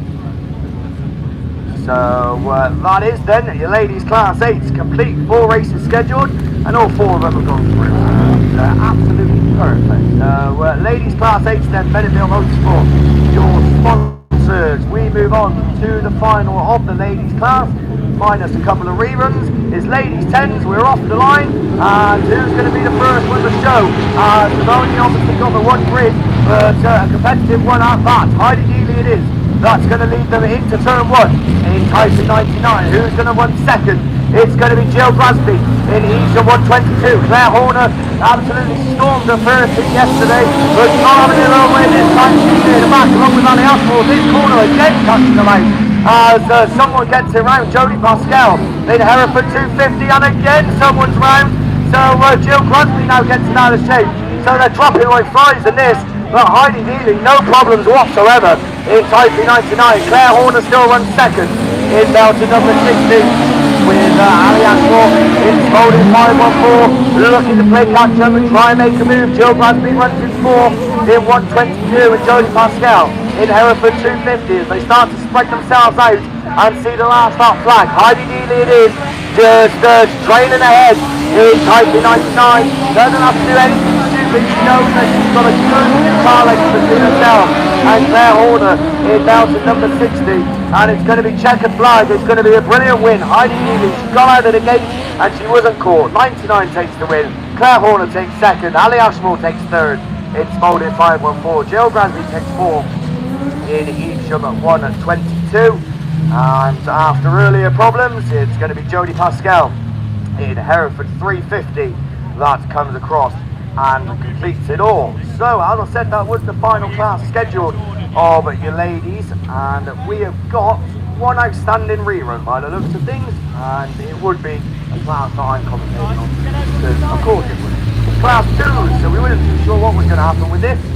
This is the one where I think the Mallow machine of Pamela Morgan found herself stranded on the bottom corner, and Lucy Wickham was leading. She had taken the last lap flag, and I think there was talk about taking a result, but in the end the fairest decision was to rerun it, so that's exactly what we're going to do. So class 2's race 2 is down there on the line. As I said, this one going without Pamela Morgan, unfortunately, in Mallow 26. She was the cause of the race stoppage. So from inside to outside, Jess Browning in North Shropshire number 15 is coming out of lane 2. Hayley Verity in York 190 coming out of lane 3. Anne-Marie Chadburn in White Rose 13. Claire Calvert in Severn Valley 201. Lucy Wickham in Pennine 13, and Beth Richards in Pennine at 65. So as I said, Lucy Wickham was the one that was leading it the first time round. Not just leading it, she was like half a lap out in front. So I'm sure they're going to have their eyes on her and try and keep as close as possible in the early stages of the race. Because once she gets away, then it is very hard to catch. To be fair, anyone who gets away on this track, it is hard to play catch up because it's such a big track and there's so much speed out there that you really do need to be up in the top 2 or 3 in the early stages to really do come out victorious. But as someone quite rightly said yesterday, it's good to have a selection of different tracks and different circuits. If everyone was the same, then it would of course be a bit boring. And I'll tell you what, we certainly had different tracks this year in the British Autograph Series. Stroud, of course, the first round, I think that track was actually altered before the BAS, so that was catching a few of them out. North Shropshire, of course, was round 2. That was a brand new track to most people when we went there, and I'm sure everyone loved that. Scunthorpe, of course, one of the more familiar venues, but a totally different track to this one, of course, Border County round 4. And of course we've got one more round to go after this, but we are going to stick with round 4. We're sticking with ladies class 2, the final race of the second heat, and it is going to be Lucy Wickham again. That's going to lead them into turn 1 in Pennine 13. Only the 4 cars in here, but I'm sure they're going to make a good race as Wickham leads past us from Jess Browning in second, Anne-Marie Chadburn and Hayley Verity. That's the running order as they come past for the first time, but Lucy Wickham is under strong challenge here. Jess Browning just gives her a little nudge to say, no, I'm not going anywhere, as she looks to make a move round the outside. It didn't quite work. Race on for third as well, as Hayley Verity is looking around the outside of Anne-Marie Chadburn, just has to slow it down slightly as they go into that top turn. The race really heating up though at the front, as Jess Browning is doing all she can to try and make that move around the outside. It's a brave move in a class 2, but I'll tell you what, it's going to work because the North Shropshire machine takes up the running, and Lucy Wickham gets relegated to second in Pennine number 13, but she's going to fight back as she keeps it nice and tight going into that top turn. It's going to be last lap flag, and these two are really going at each other here, and it's just about Jess Browning that's got her nose in front. Lucy Wickham runs second. Anne-Marie Chadburn is not safe in third because Hayley Verity's all over the back of hers, so two separate races going on with this. Only the 4 cars in it, but they're certainly putting on a show. Hayley Verity's up to third in York 190 as Anne-Marie Chadburn gets relegated, but at the front, who's going to take this is checkered flag. Lucy Wickham has snuck back up the inside and took the win, so pen out 13 it is. Jess Brown in second, Hayley Verity takes third in the York machine from Anne-Marie Chadburn in White Rose 13, who takes 4. Well, there we go, 4 cars, and I'll tell you what, probably the race of the day so far, as Class 2 ladies make their way back into the pits. The next time we'll be seeing any ladies racing will be in the 3rd round of qualifying a little bit later on. Speaking of 3rd round of qualifying, for the first time we've got the men's 3rd heats on the line. It's Class 1s, and for the first time it's morning to Russ Thompson.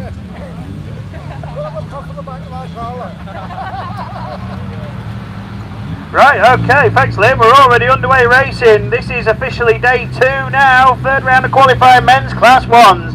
And leading away after some contact further back is the PhD 29, Ryan Smith, who leads the opening lap here as the rest goes squabbling. We've lost Dylan Tyrrell, he's parked up, and it looks like we're going to kick off the 3rd run with red flags, which we do. So unfortunately that one comes to a early halt, and they'll have to wait their turn and try again later. So a bit of squabbling further back. Tizza now gets it going, but Ryan Smith was leading the way, and that PhD 29, very quick machine, although a 3rd and a 2nd yesterday, hasn't had a win. He'll be searching for that today. Don't forget, top 16 in Class 1 going to the semi-finals today, and then it'll be a shootout to see who makes it through to the final this afternoon. So let's go with race 2, and not forgetting our sponsors in this fantastic Border Counties programme. Men's Class 1 proudly sponsored by Shebden Plant Hire, SBD Motorsport. That's of course Team Shebtech. That's the Gould family, and very well known obviously in the autograss world.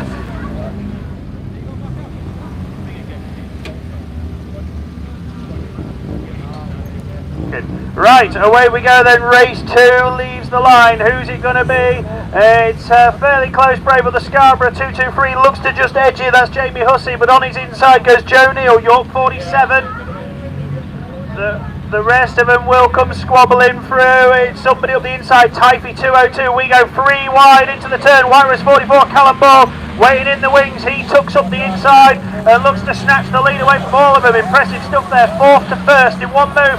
Problems further back with Solway 49 and the North Wales 52. So Ryan Powell in trouble, along with the Stephen Davis machine. We've got reds again, so 2 races, 2 red flags. Whoa, very nearly into the back went Twig, but he just avoided it.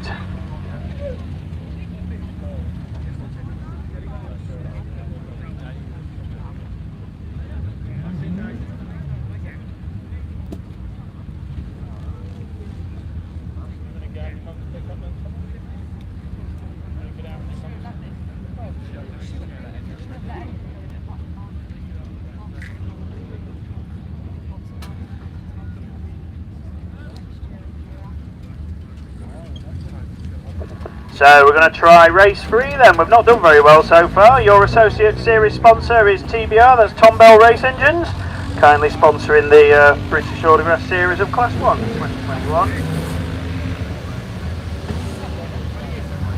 So we're going to try race 3 then. We've not done well with races 1 and 2. Let's hopefully we do better on this occasion, and away we go then. And it looks to be the very close break going up the hill for the first time, isn't it? Ashley Lutwich looks to lead in the North Shropshire 113, the blue Yaris, and is he going to hang on?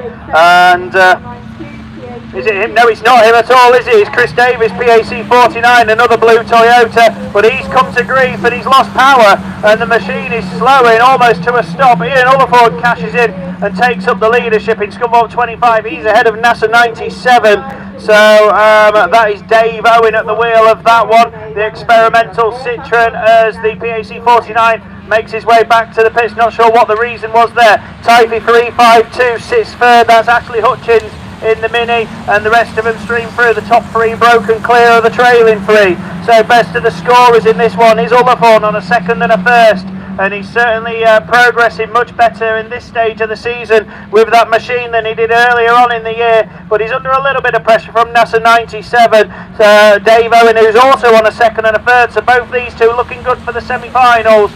Typhy 352, Ashley Hutchins. Where's he in the table? Trying to look down the list pretty quickly and not really finding him. So did he have a good day yesterday? Possibly not, but trying to end with a third here. Checkered flag, and it's Scunthorpe 25 and NASA 97 both going through. Typhy 352, 37th, don't think that'll be enough. PAC 209, North Wales 104 and North Wales 180. Unfortunately, we didn't get you name checked early on. Mark Herbert's in 104, Sean Rogers in 180, and Tim Gardner in PAC 209.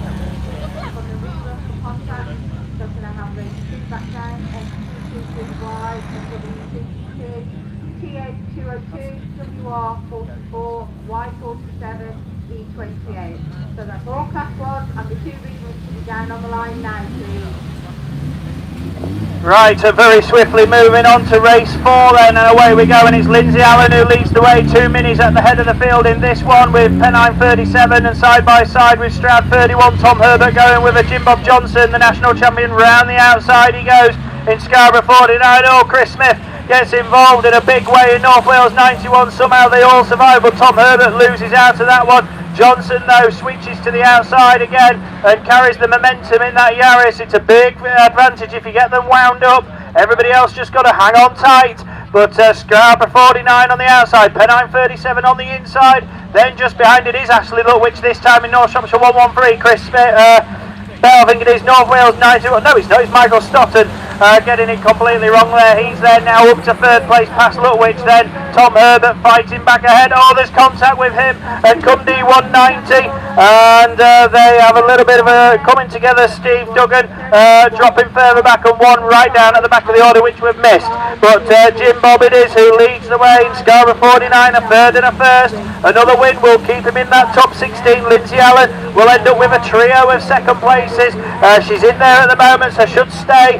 Michael Stott, North Wales 91, fourth in the second, 19th, just outside the top 16. He needs a better position. He's trying for it, but Jim Bob takes the win. Allen is second, Stott is third, Lutwich is fourth, and I think that's him done. Then we go Tom Herbert, who I think will be disappointed with that. He's out of it. And Steve Duggan, likewise, in C190. And one left to mention, North Wales 87 is the last one to finish. Craig Nichol, and that'll be his weekend complete.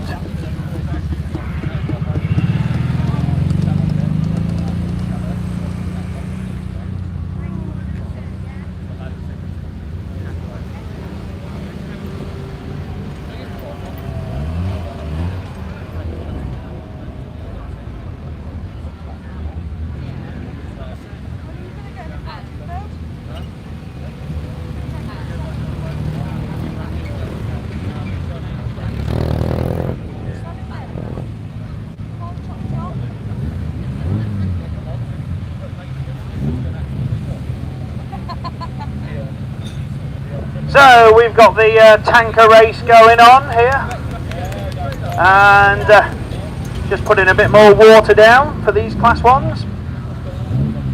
8 races scheduled for the third round of qualifying for class 1s. The running order is slightly changed due to semi-finals in, I think, classes 1, 2 and 8. Is that correct? So what we're going to do is we're going class 1, then class 2, then 8s will be out, 3s and 5s, junior saloon 7, 9, 4, 6, and then we go to semi-finals of classes 1, 2 and 8, then class 10s, junior specials F600 Stockhatch. Ladies will go in their familiar order, and then it will be finals. So that's what we've got to look forward to. Tankers have done their business.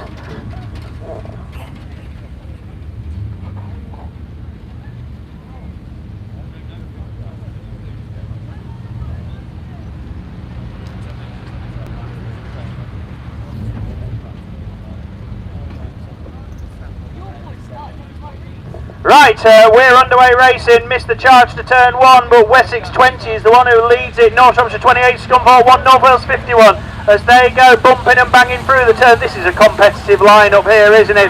But WS20 is Richard Parks, and he leads. Oh, Tom Powell out of shape in North Shropshire 28, North Wales 51, and Scunthorpe 1 looking to move through. Ollie Hall up to second at the moment. He picked up an unfortunate black flag yesterday in his second run, but he needs to try and fight back in SC1. North Wales 51 hanging on his outside, and WS20 though is the one holding it firm, but he's gone wide, and Hall looks up the inside in SC1. North Wales 51 looking to carry momentum round the outside. 3 abreast up the start straight we go. And Rich Owen 6th in the table, and he's looking good to go through. Scunthorpe 1, I don't think a win's going to be enough. 100 points for Hall, but he certainly wants to stop everybody else winning this one. WS20, Richard Parks currently 11th, so he needs the result. North Shropshire 28, Tom Powell, he's on 2 wins unbeaten so far, but he's going to be defeated here because he sits third. Forest 22, Toby Chamberlain and Pete Watson at the back. That's how competitive this lineup is. As we come to see the checkered flag. Hall's going to win, but that's his weekend done. He's happy with it though. Second, Rich Owen, he'll go through. Tom Powell will go through likewise in third. Toby Chamberlain, Richard Parks could drop out of it here. And York 1. Pete Watson, he was 12th, also under threat of dropping out.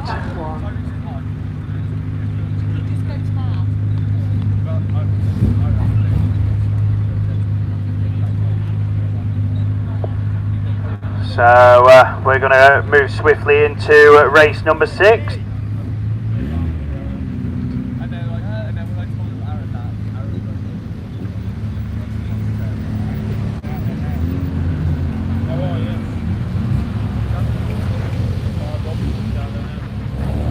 So we move into this next run of Class 1s, and we've got a couple of drivers unbeaten in this one. Alex Hill looking to go 3 out of 3 in SN 164. Ben Gould also unbeaten in North Shropshire 443. Typey 211 is also in the mix in this one. Connor Urquhart, and he's now up to second place as Gould has dropped down a bit, battling with the other North Shropshire car in this one, Darren Aiken in NS92, but at the minute it's Hill who's looking for 3 out of 3 and guaranteed semi-finals place. Urquhart second from Aiken. Oh, Pricey, another quick Shropshire car who had a win yesterday. He's over a cone in SR1, so could be in trouble. NS443 looking to fight back, then a gap back to Ross Holland in Hereford 181, and then one at the back we've yet to mention, but it's St Neots 164, 1 to go. Typey 211, North Shropshire 92, North Shropshire 443, Star 1, and then the rest of them come through. So very competitive, because I think it's Gloucester 22 at the back who had a win yesterday. Aidan Street a 1st and an 8th, so he's at both ends of the table, and he's at the back of this one unfortunately. But Alex Hill's going to go through. Connor Urquhart's going to hold second. Where was he? He should go through. Darren Aiken is also in the mix there. He was 9th. I could see a potential run-off here going for the semi-finals. It's so close. Gould was a bit further back, and the rest. And it's certainly looking tight on points.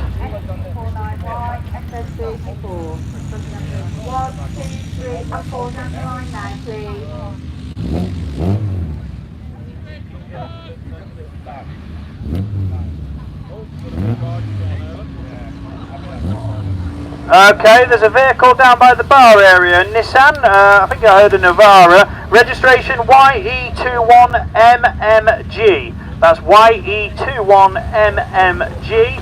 You need to move your vehicle please, as it's causing an obstruction, so if you can do that, that'll be grateful. Right, away we go with this next one, race 7, and it's Rhys Edwards in North Wales 44 who leads up the hill for the first time. Typey 14 and Penhouse 63 look to go with him, but North Wales 44 it is who leads the way at the moment. Rhys Edwards 21st, so he needs a win to have a chance of going through into the top 16. Oh, the one over, up and over the Micra, and that's not stopping, or is it? Yes it is. Red flags and ambulance please. That was Penhouse 66, Sam Doddridge, who went up and over just got tagged from whoever he was on the outside of, and it went on its side. It felt like for a good little while, and then it went up and over.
So I think it's going to look like that the Penthouse 66 is going to be excluded from the rerun as the cause of the stoppage.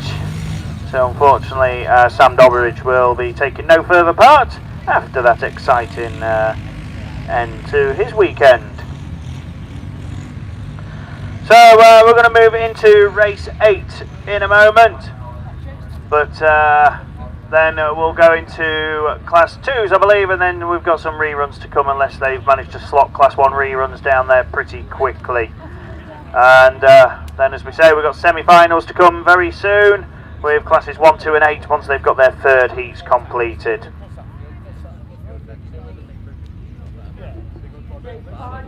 Class 2, can I have you down please? T212, T187EM, A47, A48, AW297, SC43, MA26, and W64. That's race 5. Can I have you down please? And then can I have race 6 down please? T18, T12, SS45, Y16, T8, Y143, Y160 and W171. That's all men's class 2s. Be down to the line now please.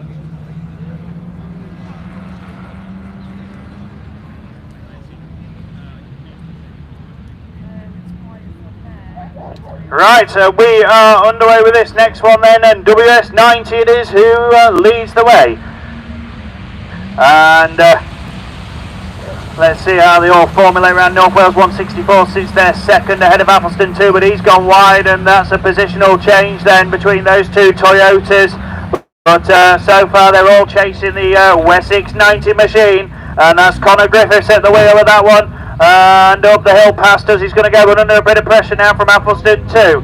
And let's see what Tristan Daniels can make of it then as he looks to put the challenge in. Mark Stevenson in North Wales 164 sits there in third, and then a gap back to the NASA 18 machine, and the rest of we've got contact further back between two tail enders, and they get themselves going again, so we keep racing with one to go. Connor Griffiths it is who leads from Tristan Daniels and Mark Stevenson as they come past us once more. And just trying to look down the table very quickly to see who's where. Connor sits 23rd, so he needs a win to have any chance of going through. Tristan Daniels needs to win as well, and it's going to be tight for them to get through, especially with how competitive it is. And Daniels looks up the inside of Griffiths, and he's taken the lead, and he's going to take the win. Appleton 2, home first, WS 90 and North Wales 164. The ones we missed, Appleton 183, Stroud 48 and NASA 18.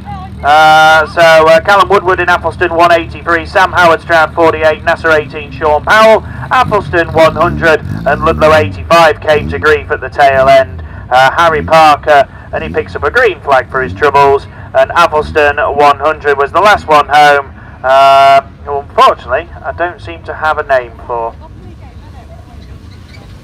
So we got through most of them, or should we say about half of them?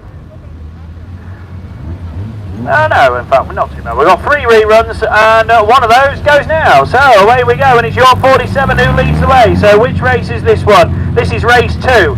And we've got contact in turn 1. Somebody's round. Somebody else, Joe Neal's also round in your 47, but they all look to continue on the way with Tyvee 202 and White Rose 44 leading the way.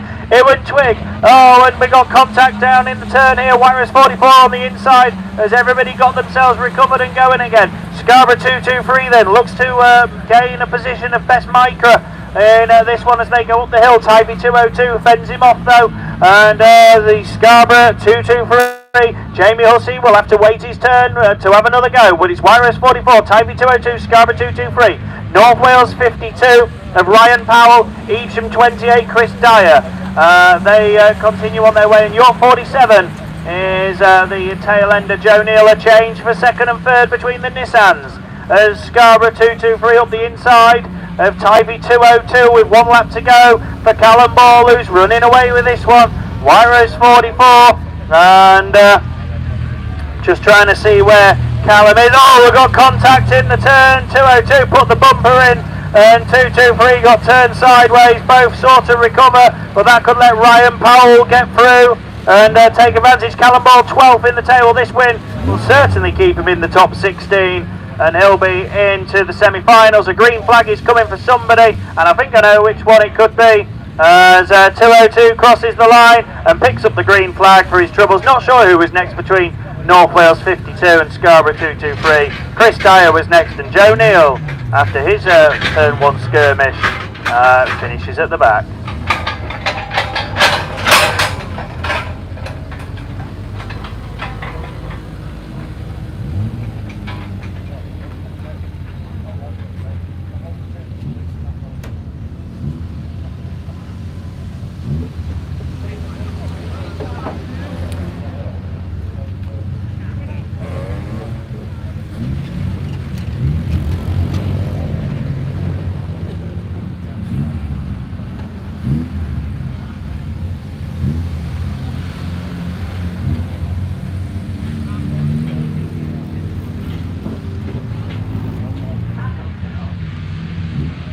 Right, we go with this next one. These class ones there, but they need to make them a bit louder. They keep catching me out. But anyway, PhD 29 is the one who leads the way, who led it the first time around. So we go with race 1, I think it is. Yes, it is. Ryan Smith leads the way, PhD 29. We've got Daffy Jones in Tyvee 18 looking to go with him. So the 2 Welsh machines, very quick cars, and look at that. They look to make contact, and that could unsettle them. Certainly unsettled ARC 304, didn't it? Luke Fairhurst, who got a bit out of shape, but 29, it is Ryan Smith who continues to lead, and Ryan 12th at the minute, so he knows he needs to win this one. Tyvee 18 of Tristan Daniels, where is he?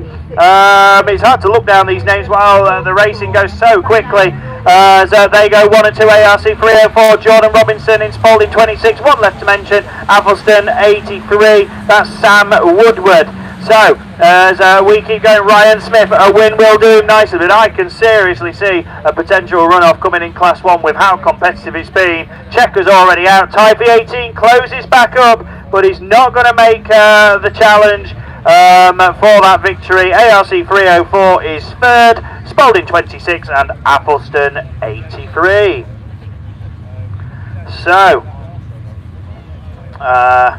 Daffy was 23rd, so he needed a win really, but anyway, that one complete. We've got one rerun of Class 1s left to go after that rollover. That will feature sometime soon, but we've got Class 2s on the line, and I very much apologise, but there we go, it's Archie, isn't it, who's going to take you through Class 2s. We're already away.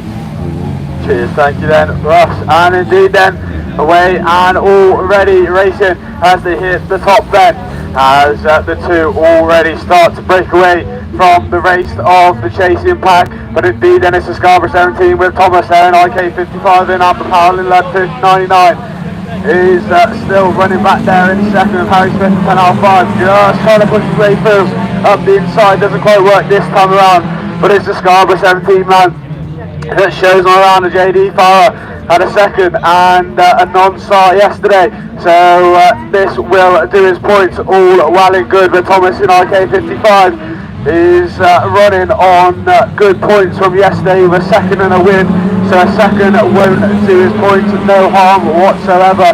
But they hit the top bend for the one more lap to go with JD Farah in your Scarborough 17. Thomas is trying to push him around and trying to push his way through into the lead, but Farah's having none of it with one lap to go in Scarborough 17. IK 55, he's going to try to switch back, doesn't quite work this time. Farah reads it and closes the door well, as the rest of the chasing pack and Harry Smith still battling his way through the rest of the field. They hit 2-2 and it's Farah that still leads as the checker flag flies. It's Scarborough 17 with Thomas there in IK 55. Scunny 127, Penal 5, Alberval Lud 99, the Dodridge Machine in Forest 25, Carmarthen 14 of Darryl Reynolds will round out your first run of your men's Class 2s. So coming at you thick and fast with your men's Class 2s. 6 races is today, so we do indeed lose one race from yesterday, with there being 7 runs. As we look down there, so it's already gone and we're away racing then, but it's Robinson on the inside, or is it because Hall's got a good start? It's Scunny 227. Oh, someone's sideways as they hit the top bend, but they've kept it going, as it looks to be 4 wide for second. But it's Hall has got it in. Scunny 227, sent near 7, Carmarthen 6, Penal 14, Penal 87, and I think that could be the Nottingham of J.O. Brighton, who's just collecting a cone but gets it all going. But Hall it is then with Robinson running back in about second place with Gareth Stokes, I think that is, in the Penheim 87, running back in third, but it's still Hall holding off the charge from the charge in the centre. It's number 7 of David Robinson with Stokes is in there. Green flag flies as that's not quite, couldn't quite pick out who that was for, but at the front then it's still Hall in Scunny 227. He hits turn 1, hits turn 2, Robinson still there in the second, and Stokes still there in third. The last lap flag is indeed flying. It's Scunny 227, sent near 7, Penal 87, Carmarthen 6, Penal 14, 8, Old Brighton, in New Nottingham 156, and North Wales 101 of James Espley rounds out the field for the moment in time. But all eyes on these two as they hit turn 2 for the final time. It's Hall then in Scunny 227. Can Robinson make a charge? I don't think so. Checker flag flies. Scunny 227, sent near 7, Penal 87. Oh, that was close to third. North Wales 101, Penal 14. Daniel Jones, indeed, in your Penal 14. So then, indeed, the Nottingham 156 then of J. Albrighton indeed picks up the green flag, 4 cones, and I do believe that was in turn 3. But we are already getting ready for race number 3. the Bowser just does one of many laps of today indeed, especially with the weather that is upon us here at the Border County Circuit. But who's going out in race 3 then? Matty Barber is coming out of lane 8. They had a good race yesterday, had good racing yesterday I should say, with 2 seconds. Anthony Conway in your Scunny 126 also taking 2 seconds. As Josh Fowler coming out of lane 6 in your North Shropshire number 2, taking a 3rd and a 1st yesterday, so showing some good speed and pace, and what a race this will also be. Paul Melly in your PAC 91, taking a 6th and a 2nd yesterday, so picking up the speed for the 2nd race indeed, so just need to try and carry on with a good result in this one. Jason Jones in your North Wales 89, he picked up a 5th and a 5th yesterday, so some points needing to be recovered today, but the Bowsers are making their way off circuit. Jason Slater in PAC 35, Shane Jenkins, Radford 205, and Ali Evans in your Typhy 38, but the Bowsers are off, the White Nut Marshal's ready, and the bungee's away. It looks to be who's going to get the best of start. Melly's got a good start in your PAC 91, but Radford 205 it is. They gets the good break from about grid 3, I believe, in Radford at 205. Fowler's going all types of sideways as he exits turn 2, but it's Ali Evans in Typhy 38, PAC 91. Fowler on your Radford 205. Banging doors, they come past us here in Coventry. Barber with all the work to do in Aston 36, with Conway running back in about 5th, with Barber in 6th, but Barber smoky at the rear of the field. But it's Ali Evans in your Typhy 38 that leads it with Melly in 91. Fowler's in North Shropshire number 2. Radford 205 as Shane Jenkins still runs there with Conway in your Scunny 126, but Melly makes the move in your PAC 91. He needs to claim as many points as he can, and he's doing a lap indeed as they hit turn 1. Fowler's going to try to follow him as they hit the Woodland Bend, as Ali Evans then losing 2 places in the space of a lap, but it's Melly that leads in your PAC 91. He's the one that's going to see the last lap flag first. Fowler's there on the inside though, ready to capitalise on any mistake made. As he slips up the inside and Fowler pushes on, then he does the cut back in your PAC 91, and indeed he does then, so Melly's got the lead back. With Shane Jenkins going to try and follow him. Up into 30 goes Ali Evans, maybe with a problem on board as he slows down, but Conway still runs back there about 4th. But it's a drag race to the line. Who's it going to be? It's going to be Paul Melly in PAC 91, North Shropshire number 2, Radford 205, Shane Jenkins, Scunny 126, Anthony Conway, and poor old Ali Evans over there on the far just in the exit or midway through turn number 1 of in your Typhy 38. Taking the lead and running well up front, but unfortunately a problem just occurred. So that's race 3 done and dusted indeed. So race 4 will be coming out in this one. Who's out in this one, you may ask? North Shropshire 15 and Dan Owens will be coming out of lane 8, and Dan yesterday taking a 3rd and a win, and a convincing win, we should say, in the 2nd heat yesterday, just finding that dry line down on the bottom corner of the circuit and just pulling the power down and going right round the outside. So we look for more of that. Kieran Griffiths, Nigel Bishop, Jack Bromley, Robert Hughes, Carl Verity, Ashley Farrow and Daniel Robbins will also be out joining this one, as the car then just gets towed off. And Matthew Barber in Aston 36 is the one we didn't see. Just getting recovered to the centre of the field. So some big names, some heavy hitters, and they're all out, and it's an even break then. Who's it going to be that gets the best of the breaks in this one, as they all hit the Woodland Bend for the first time? Dan Owens is going wide, he's going to try and carry the speed like he did yesterday. Will it work? Only time will tell. But it's York 190, Scarborough 249, IK 130, North Wales 23. That's 2, 1, 2, 3 and 4 for the moment in time as they all try to sort themselves out. In descending is 34 then of Daniel Robbins running back. in the pack in about 6th position. Your Scarborough man goes sideways as he hits that. Oh, there's all contact in your men's class 2. Owens is in the mix. You're at 190, and I think that's the IK Machine, but no problems for your Scarborough. 249 as he hits this turn 3. Oh, and red.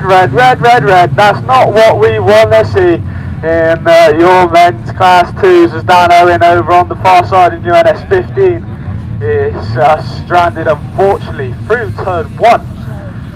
Oh, that was shaping up to be a race, wasn't it, with how close they were already on as they started their second lap. So, more of that to come, please, from your men's class 2s. And don't forget then, we've got semis in your men's class 2s, so not once, not twice, but 3 times we will see your men's class 2s today. For as we wait for the Dan Owens machinery as he gets towed off up in the far side.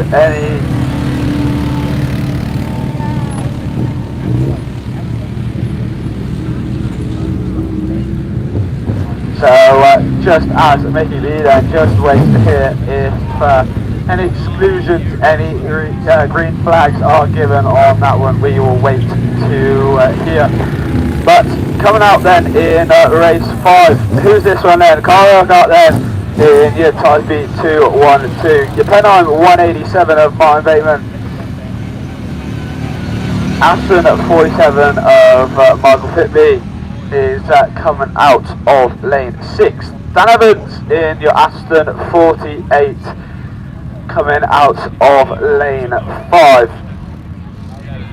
And Dan taking the 3rd and a 5th yesterday then. So claiming some points. Well, we needed Andrew Owen in New North Wales 297, taking a 5th and a 4th yesterday, just as the Bowser then comes past us here in commentary, not putting any more down on the straight. But as I say, that he does open up the back and allows the water to spray. But where was we then? Spalding 43 of Ashley Robinson in Spalding 43, taking 2 wins yesterday. So he is one of the 3 that comes in to race 3 on your maximum points. So you could say he is one of the favourites in this one in your Spalding 43. So definitely one to look out for. Aidan O'Neill in your Mallow 26 coming out of lane 2, and Alex Expley being in North Wales 64 then. So the dust carts making their way off circuit. The revs should be climbing as we just wait for the yellow flags. They seem to be flying and the bungees away, and your men's class 2s are off. Who's it going to be that gets the best of them in this one? It looks to be an Aston machinery, or is it then as the Dan Evans machine runs there in Aston 48. But who's this trying to come right round the outside? It's the one and only Spalding 43 of Ashley Robinson. He's the one on top point scorer in this one as he just tries to go right round the outside. Dan Evans, he's not having it his own way this time around. Aston 48 it is going to make it hard work as they hit the turn 1. It's still Evans that leads in Aston 48 then on Owens machinery back in 3rd. In North Wales at 297, but it's Aston 48, Spalding 43. North Wales 297, Typee 212, Aston 47, North Wales 64, Pennine 187. But you're leading 2 already then, pulling away from the rest of the best as it is then your Aston 48, Aston 47 I think it is indeed, sorry, is taken up the running but still comes under pressure. But it's Aston 48, Aston Spalding 43, North Wales 297, Typee 212, Aston 47, North Wales 64, Pennine 187. But it's Aston 48 it is then that's doing the work and holding off the challenge of your chasing Ashley Robinson, who's running there back in 2nd, but checker flag is ready as they let the turn 2, and it is going to be the man from the Aston Club. It's Aston 48, Spalding 43 comes for 2nd, North Wales 297, Typee 212, Carl Aston 47, North Wales 64, and your Pennine 187 of Martin Vainman will round out your men's class 2s race 5. So then, your men's class 2's doing the work, and someone that did work in that one was the Tyler Evans machine of defending really well from the charging Spalding 43 of Ashley Robinson. So, no time to take you through the next one because we're away, and already we're going. It's the Org 143 to get Stephen Blake, but Ian Harvey's there in penalty number 8 as the Nova then just pulls his way through. Or is it then penalty then Wickham's also in the mix? Oh, here we go. In your men's class 2s is Wickham in penalty 12, York 143, penalty 8, York 16. Oh, Ellison, he's another one that comes in on this on unbeaten points, but he's running at about 4 for 50. He's using the outside line. He's going to try and drag himself up that far side as they hit turn 1, but no one is in front of your man from the Penal Club. It's Penal 12, it's Penal 8, so it's a Penal 1-2 for the moment. Then we go to Josh, the Lillington machinery in South Somerset 45. Ellison's up to 3rd in York 16 as we look back for the tail enders, but it's still your Penal number 12 of Gary Wickham. Vivian Harvey in Penal number 8 with Lillington in your South Somerset 45 with Ellison's there, but it's last lap fly for Wickham. It's a Penal still 1-2 in Penal 8, and Vivian Harvey still running back there in 2nd with Lillington in South Somerset 45 as your Ellison machinery is going to still try to use that outside line as he tries to get a drag from 4th to 2nd. Will it work? We don't know, but it will have worked. It's for your Penal number 12 of Wickham. He's the one that's going to take the check, and it's a drag race for 2nd. Oh, who's that going to be? I think that could be Ellison in York 16 with Ian Harvey Penal 8, South Somerset 45, and will take your 4th place. So York 143 and York 160 of Michael Bird, and wait for confirmation on your 2nd place for that one. As I say, I only say as I see it, but that's men's class 2's done. I believe this is a 1 rerun, so it's over to Ross Thompson. Yeah, thank you very much. So let's go with this rerun then. This is the one where Sam Doddridge went upside down and back on his wheels, but Rhys Edwards, who led it last time round, leading it again. North Wales 44 it is who leads them from the Penal 63. Liam Morris, who looks to tuck into 2nd place, but he's got cars all around him, 3 abreast in fact, with Typey 14 on the inside.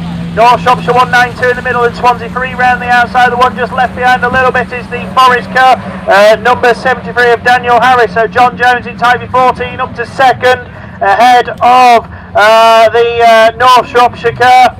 And Michael Aiken at the wheel of the green machine, but he's on the inside of the Penal 63. Both have let through Swansea 3 though, who takes up the next place, Adam Jones in that one, and then he switches to the outside trying to go the long way round of Typey 14. It is a long way round in a class 1, but some have managed to do it while others have failed. But North Wales 44, Rhys Edwards then continues to lead, and he's 21st, so he needs this win if he's got a chance of progressing through. Typey 14, John Jones also needs to win this one as he's 19th in the standings after 2 qualifying heats.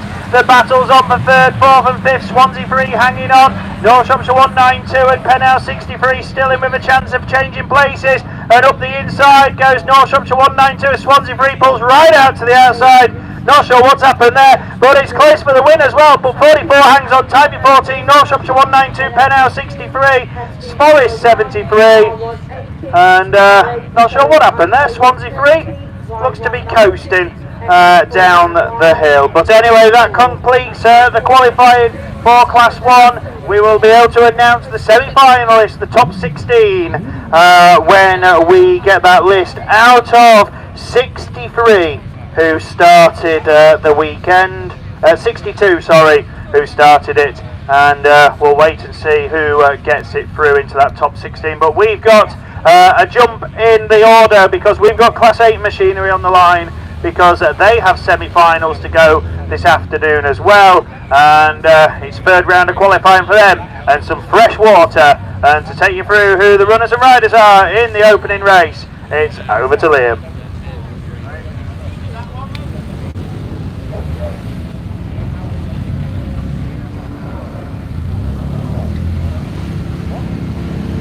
thank you very much, Ross. So, we look to the line then. 7 grids of men's Class 8s assembling and ready to go racing. Of course, looking for the top 16 throughout the 3 rounds of qualifying. I'll tell you what, if yesterday is anything to go by, then we are certainly in for a treat with the 3rd round of qualifying. We've seen some brilliant stuff yesterday from the Class 8 boys, and I'm sure that's going to continue. And looking at some of these races and some of the lineups, then it is going to be very, very close. I think 61 Class 8 started the weekend, but obviously we now try and narrow that down to 16. 16 becomes 8, and obviously they go into your final. So, race 1 of the scheduled 7 come your way. Rowan Land Rover Specialist and Beresford Chassis and Components, your sponsors. Race 1, lane 1, brings out Chris Dance in Radford 62. He's alongside Bryn Powell. Bryn had a brilliant day yesterday in Ludlow at number 4, and he'll be looking to continue that form to get his points up and get into the semis. He's joined by Dan Barnard in Scunthorpe 181, Gaz Edwards in North Wales at 55, Paul Lockwood in Scunthorpe 92, Dan Stead in Border Counties 14, Gethin Lewis in Border Counties 14, Kevin McBride in Solway number 4. So, as I said then, Bryn Powell, the top point scorer in this one, joint 5th in the standings. So, obviously, a secure and solid run will get him into that semi. Dan Barnard is the one on the brink at the moment, joint 16th. So he realistically does need a win. A second might just about do it, depending on who does what in their races. But he needs it. Gaz Edwards and Chris Dance are also just lingering outside the top 16. So we're going to see how this one plays out. We are away in racing with your men's Class 8. Powell it is. That's the first to show with Dan Barnard going around the outside. It's Scunthorpe 181 as they hit the wet patches. Powell from Barnard, from Chris Dance who runs in 3rd in Radford 62. 4th is Paul Lockwood in the Scunthorpe 92. Here's the Border County receiver at the front. It's Bryn Powell looking to book his place in the semi-finals a little bit later on. Dan Barnard should win this if he wants to get into it. 55 points is really the minimum he needs, and he's got to give it everything in order to try and get that first second position to race on the 3rd. As Chris Dance slows down, Lockwood and Edwards, they catch them all in contact between Paul Lockwood and Chris Dance as they both get it facing the wrong way. Lockwood's got it going again, but his last lap flank, and Chris Dance is stranded. It's Bryn Powell on Dan Barnard, who's not going to get it one through. Looks a great flag. Oh, that is a great one. Well, that's going to be interesting. We only had about a quarter of a lap to go. So whether that is going to be rerun or whether that's going to stand, then obviously we will let you know. Mickey has got the radio next to him.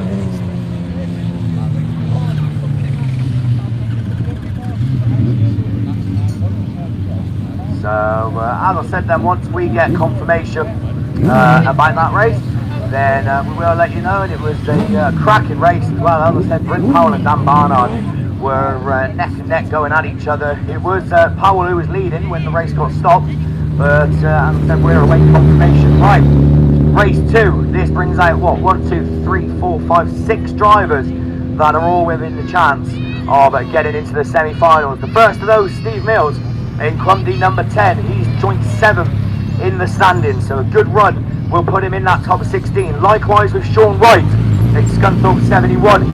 He's joint 5th. So another good run for him will keep him there. Connor Jones is right on the edge, joint 16th in North Wales 115. He needs a win. So does Craig Pyle, he's 20th in Wessex treble 6. Jack Ibbons, joint 11th. So virtually right in the middle there. So Jack could probably afford a second and maybe a third and a push to get him in. Jay Thompson in North Wales 18. Matt Bishop is joint 7th in Yayton Sudbury 73, and Jack Sharp in York 96. That's the lineup, and we're away. Gibbon and the C10 machine looks to be the quickest to go into turn 1, and someone throwing it out wide is Matt Bishop. That line worked for him yesterday, and he's going to try it again today, as it's Gibbons that leads the way. Indeed, with number 1, Neil Dean on 2nd, Fire on 3rd. Gibbons from point, from point to John down. In point from Gibbons 1, up to 3rd. Bishop runs through 4. It's the Yayton Sudbury machine. as Gibbons is the one that holds them all off. Out there with a fair second as anyone, as Bishop's on that wide line, short right through the middle, and it's the other machine, Bill, that's trying to get it as well, and Jack Gibbons is the wheel in, that's short right, looks to try and make the move. He hasn't going to do anything stupid, because that'll be enough to get him into the semis, but he obviously wants to win. It's one more lap to go. It's Gibbons from Wright, from Mills, from Bishop, Craig Powell, Connor Jones in 115, North Wales next to Charlie, it's North Wales 6, he's on the top 3 6, should have done enough, because Bruce just sent the middle later on, provided they don't wreck it all on this final corner. It's going to be Jack Gibbons in Leeward number 1, or is it? It's White, White takes the win, Gibbons takes second, Bishop from Mills, from Craig Pyle, Connor Jones in 115. Then it was the North Wales 80 machine of Jay Thompson and Jack Sharp in York 96. Storming stuff from Sean Wright, I think just snatching the win at the end there. And that'll put him into the semi-finals. Steve Mills should have done enough as well. Jack Gibbons also should have done enough. Matt Bishop maybe will be in that top 16 a little bit later on. Race 3 though is down there. Russ Shepherd, top point scorer, joint first in this one. South Somerset number 3, Graham Moss, Alex Hill, Phil Tolbert, Ash Howard, another one who was unbeaten yesterday in PhD 21, James Bowe, Sam Matthews and Emily Gill. Another competitive lineup of Class 8. Ash Howard's had a dreadful start in PhD 21, but Russ Shepherd's had a good one in South Somerset number 3 is Shepherd from Hall. There you 1 and 2 as they come past them for the first time. Ash Howard's getting into the mix now. It's 4, James Bowe right third, looking right round the outside. It's the number 20, he gets it all wrong and gets relegated to the back. But at the front, Russ Shepherd looking to make it 3 out of 3 in number 3 as he comes past us once again. Alex Hall, Ash Howard, James Bowe, Graham Moss and Sam Matthews with Emily Gill and Phil Tolbert at the back. And goes down the far side, forward the other side, Sam Matthews and what works to do, he's joint 7th but running in about 5th at the moment, so he needs to try and get up at least a couple of positions to stay in that top 16. Russ Shepherd though, is anyone going to beat him this weekend? Because he is looking on top form. Al Howard, Phil Jensen, and Scott Melvin in second. Next one, Alex Hall's going to look right back around that outside. Here's the Radford 411 machine. As the checkered flag comes out, it's 3 out of 3. Russ Shepherd unbeaten. Ash Howard takes second. Alex Hall, Sam Matthews, James Bowe, Graham Moss, Emily Gill in Scunthorpe number 20, and Phil Tolbert in the Solway machine at the back. So good stuff from your Class 8. Russ Shepherd, he's through to the semis. Alex Hall hasn't done enough. Sam Matthews will have to wait and see in the Invictus Kent machine. So we thought that was competitive. Race 4 is even more so. Mick Moss in White Rose 8, Tom Lewis unbeaten, Border County 55. Kind of do what Russ Shepherd did and get 3 out of 3. Liam Nichols in Yorkshire Dale 7, Mitch Wells in Invictus Kent 356, Matt Beresford, North Shropshire 155, Daz Mullen, Dave Newby and Chris Pope. This could be a semi-final in itself. As we get away from the line, it's going to be Mitch Wells that leads them into turn 1. Tom Lewis into the bump but flying over it. Where's Mullen? He's in about 5th place as Newby is battling it out with it. Running Mitch Wells that leads around once again. He's looking on that outside line. He runs 2nd, Nichols 3rd, Beresford 4th, Mullen runs 5th, and Dave Newby behind him. Pope's down the order as well in Spalding number 8. So he's got work to do if he wants to get into the semis. Big Moss is the one out the back. And White Rose number 8.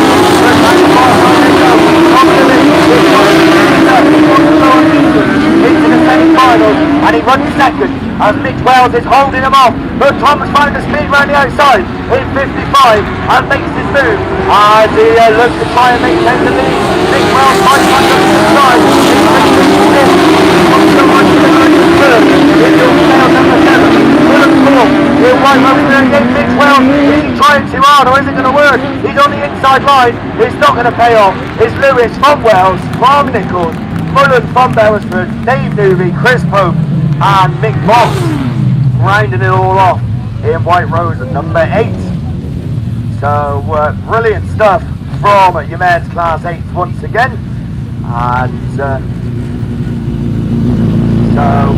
speaking of Class 8, race 1 then, going back of course where we had contact between Paul Lockwood and I can't remember who the other one was, Chris Dan in Radford 62. Just hearing it is going to be rerun, but unfortunately minus Paul Lockwood in Scunthorpe 92.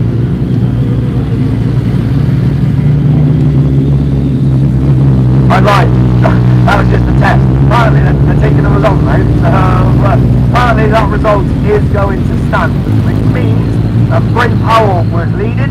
So Bryn Powell, your race winner, he'll be into the semis a little bit later. Dan Barnard took second and he was joint 16th, so he is going to have to wait and see what everyone else does in order to see if he's done enough to get into that top 16 a little bit later on. We've got 3 more races of the men's Class 8 scheduled to come your way. Race 5 is the one that's down there on the line. Race 5 brings out Chris Juggins in Scunthorpe number 50, Jeff Beresford in North Shropshire 55, Michael Tinker Abbott, another one who's joined 16th, so another one who needs a win in York 45, Mark Barker in Evesham 25, Wes Green going very well in Scarborough 916, joint 7th, so a secure run will be enough for Wes. Carl Burns down there in Breednell 18, Jake Harden in PhD 25, and Tim Russell in the Vics Kent 19. Tim uncharacteristically down the order. I think Tim has made semi-finals at the last 3 BAS rounds, so this could well be his first one of the year where he doesn't get himself into that top 16, as he currently lies 26th in the points. And you have to say, if you are there with Class 8, then it is going to be a virtually impossible task to claw your way back into that top 16, especially when we've just seen the competitiveness that we have. Russ Shepherd obviously 3 out of 3, Tom Lewis 3 out of 3, so it'll be interesting to see if anyone else can do that. But looking at the points, I think we've seen all the unbeaten drivers, so they are the ones to obviously watch. Right, race 5 on and off the line, wheelies popping as we get going. Abbott needs to mess up the start in York 45, always Green just climbing cars as he gets off the line, but gets it going as Abbott it is that leads them out of turn 2. Harden goes with it, though as far as Carl Burns in the Breednell 18 machine. That would go with him, but when Green does the start, it's Carl Burns back in the Breednell machine. Now as they go down the far side and into that top turn 4 another time. Russell's down the order in 5th in the Vics Kent 19, but Abbott needs this win and he's doing everything he can to try and get it as he leads the BAS once again. Burns second, Green runs third, and Russell number 4 trying to get it all out of shape. It's just number 50, he goes around the outside. He's all shot for 55, and Mark Barker in Evesham 25 is the one at the back, but Abbott it is with 1 more to go in York 45 as it flies past us once more. Is this going to be enough to get it into that semi-final? This week is going to be another wrong. Carl Burns has done it wrong in Breednell 18, just trying so hard, and he ends up getting it all out of shape and relegated to the back. His checkered flag at the front. Michael Tinker Abbott with a win. Wes Green second, Tim Russell third, GB takes 4th, Juggins comes across in 5th in Scunthorpe number 50. And Mark Barker, followed by Carl Burns in Breednell 18, is the one that comes round and completes it all. So, Michael Tinker Abbott joint 16th. The only thing he could have done today to get him into that semi is win, and that's exactly what he's done. So that might just do it and get him into that semi-final a little bit later on. Right. Why can I only see 2 cars on the line? 3, 4 cars is there? So completed lineup for race 6. It should bring out Wes Hathaway, Tom Chadwick, Matt Stratton, Kerwin Thomas, Jacob Hallenby, Stephen Drayton and Craig Dodd, but there is absolutely nowhere. They're all down there. Matt Stratton showing off there with the biggest wheelie of the day so far in Evesham 15, but it is only 4 cars. But let's see what they're going to do, because they're very level as they come out of turn 2, and it's Jacob Hallenby that's going to lead them round. In York 81, who's running second, Hathaway just about, it's Breednell number 1, Hathaway just inside, it's Breednell number 1, but can't quite make it. Stratton is certainly in the mix, in Evesham number 15, looking to get the bit between his teeth and go through the middle of the 2 of them, and I'll tell you what, is it going to work? Not quite, as he gets out into second. Stephen Drayton is the one off pace in South Somerset 25, and another one who needs to win, and he's at the back, so that could well be his weekend of racing over in the Class 8. It's last lap flag this time. Stratton's made the move up the inside in Evesham 15 and blocks off Hollanby. Oh, where's Hathaway? Forced to go right round the outside. He'll break down number 1 and back to Buckingham. And made sure that no one was getting past him. And he goes down the far side. Matt, joint 23rd. Is a win going to be enough to put him in? He's doing everything he can to hold on, and that's exactly what he's done. Just about. Wes Hathaway takes second, Carl Burns takes third, and Stephen Drayton.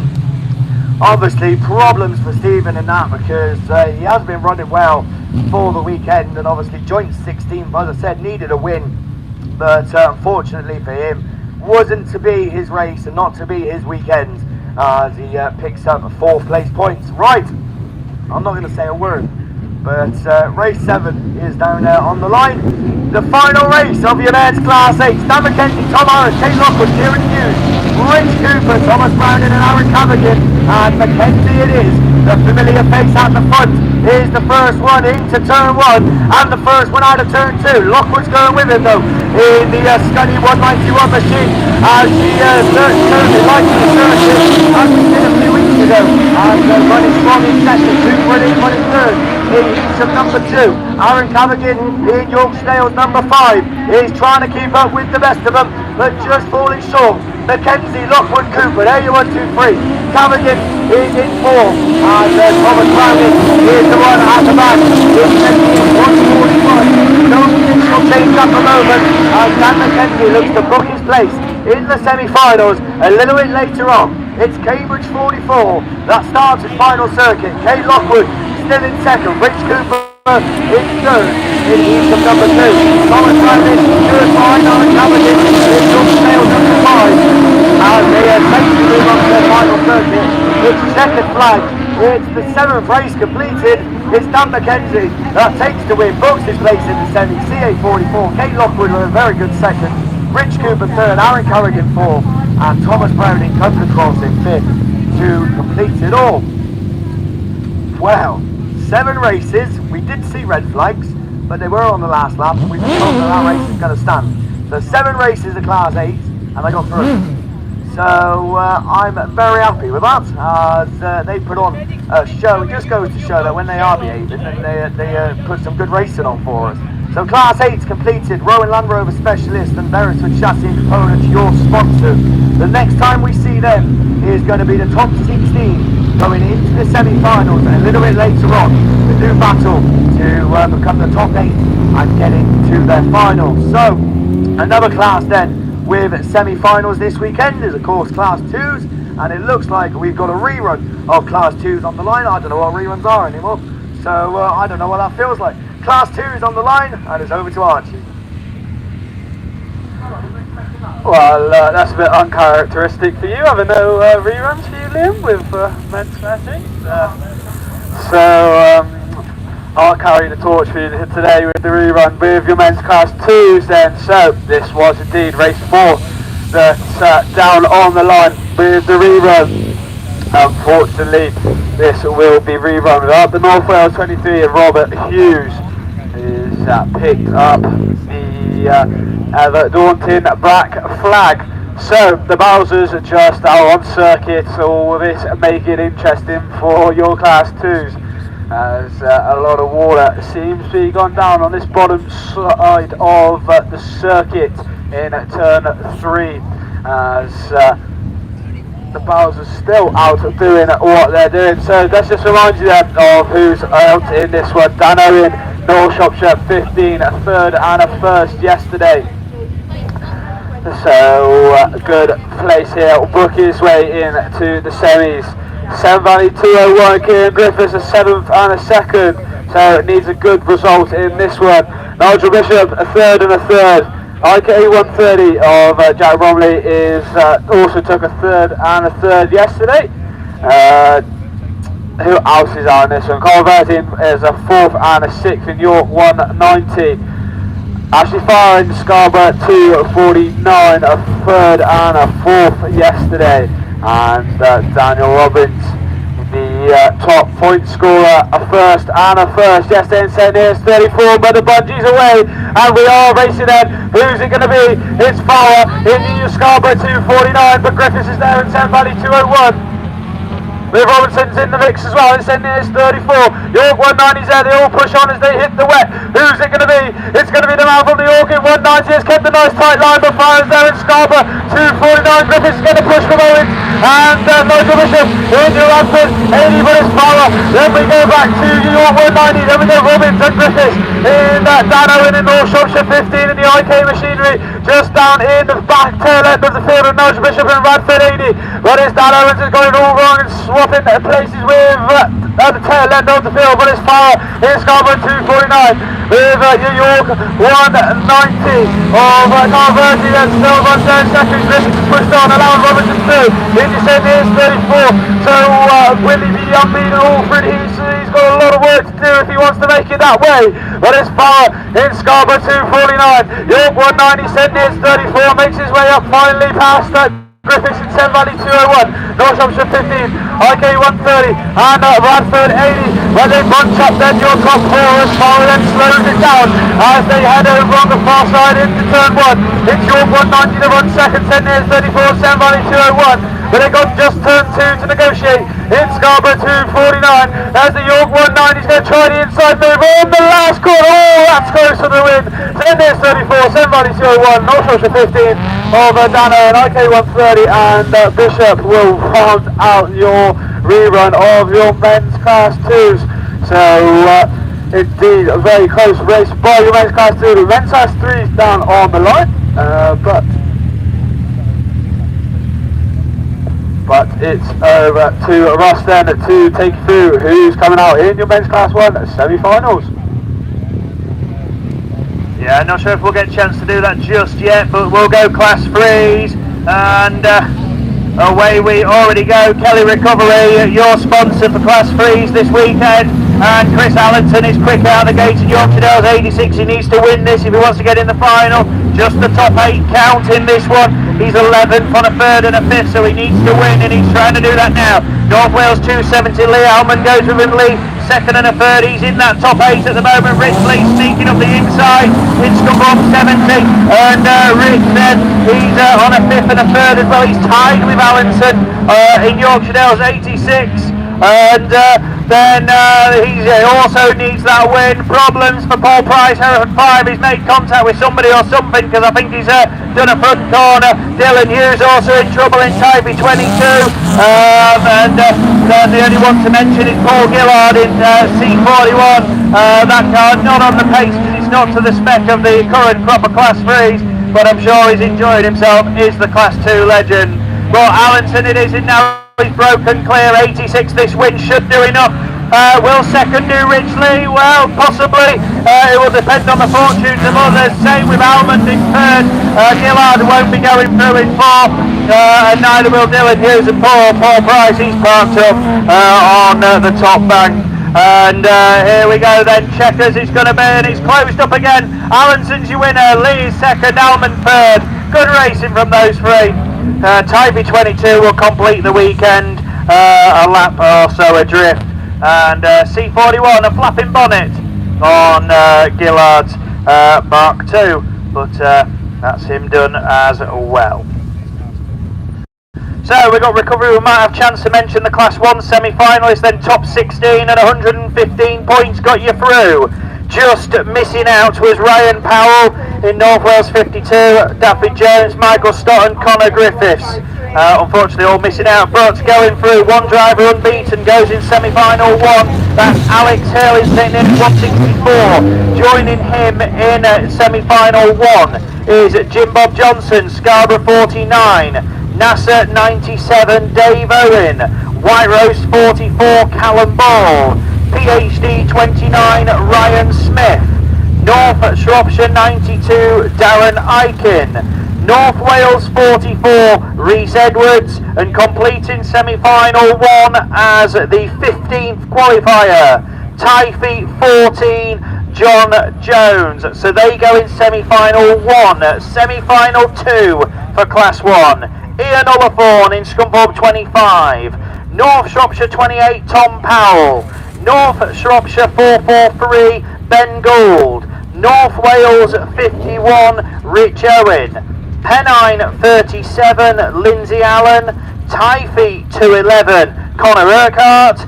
Penhouse 63, Liam Morris. And the 16th qualifier, it doesn't matter now because you just focus on the top 4, but the final one going through, Athelston 2, Tristan Daniels scrapes in as the 16th qualifier, but from here it won't matter because the top 4 is what you want if you want to get into this weekend's British Autograph Series final.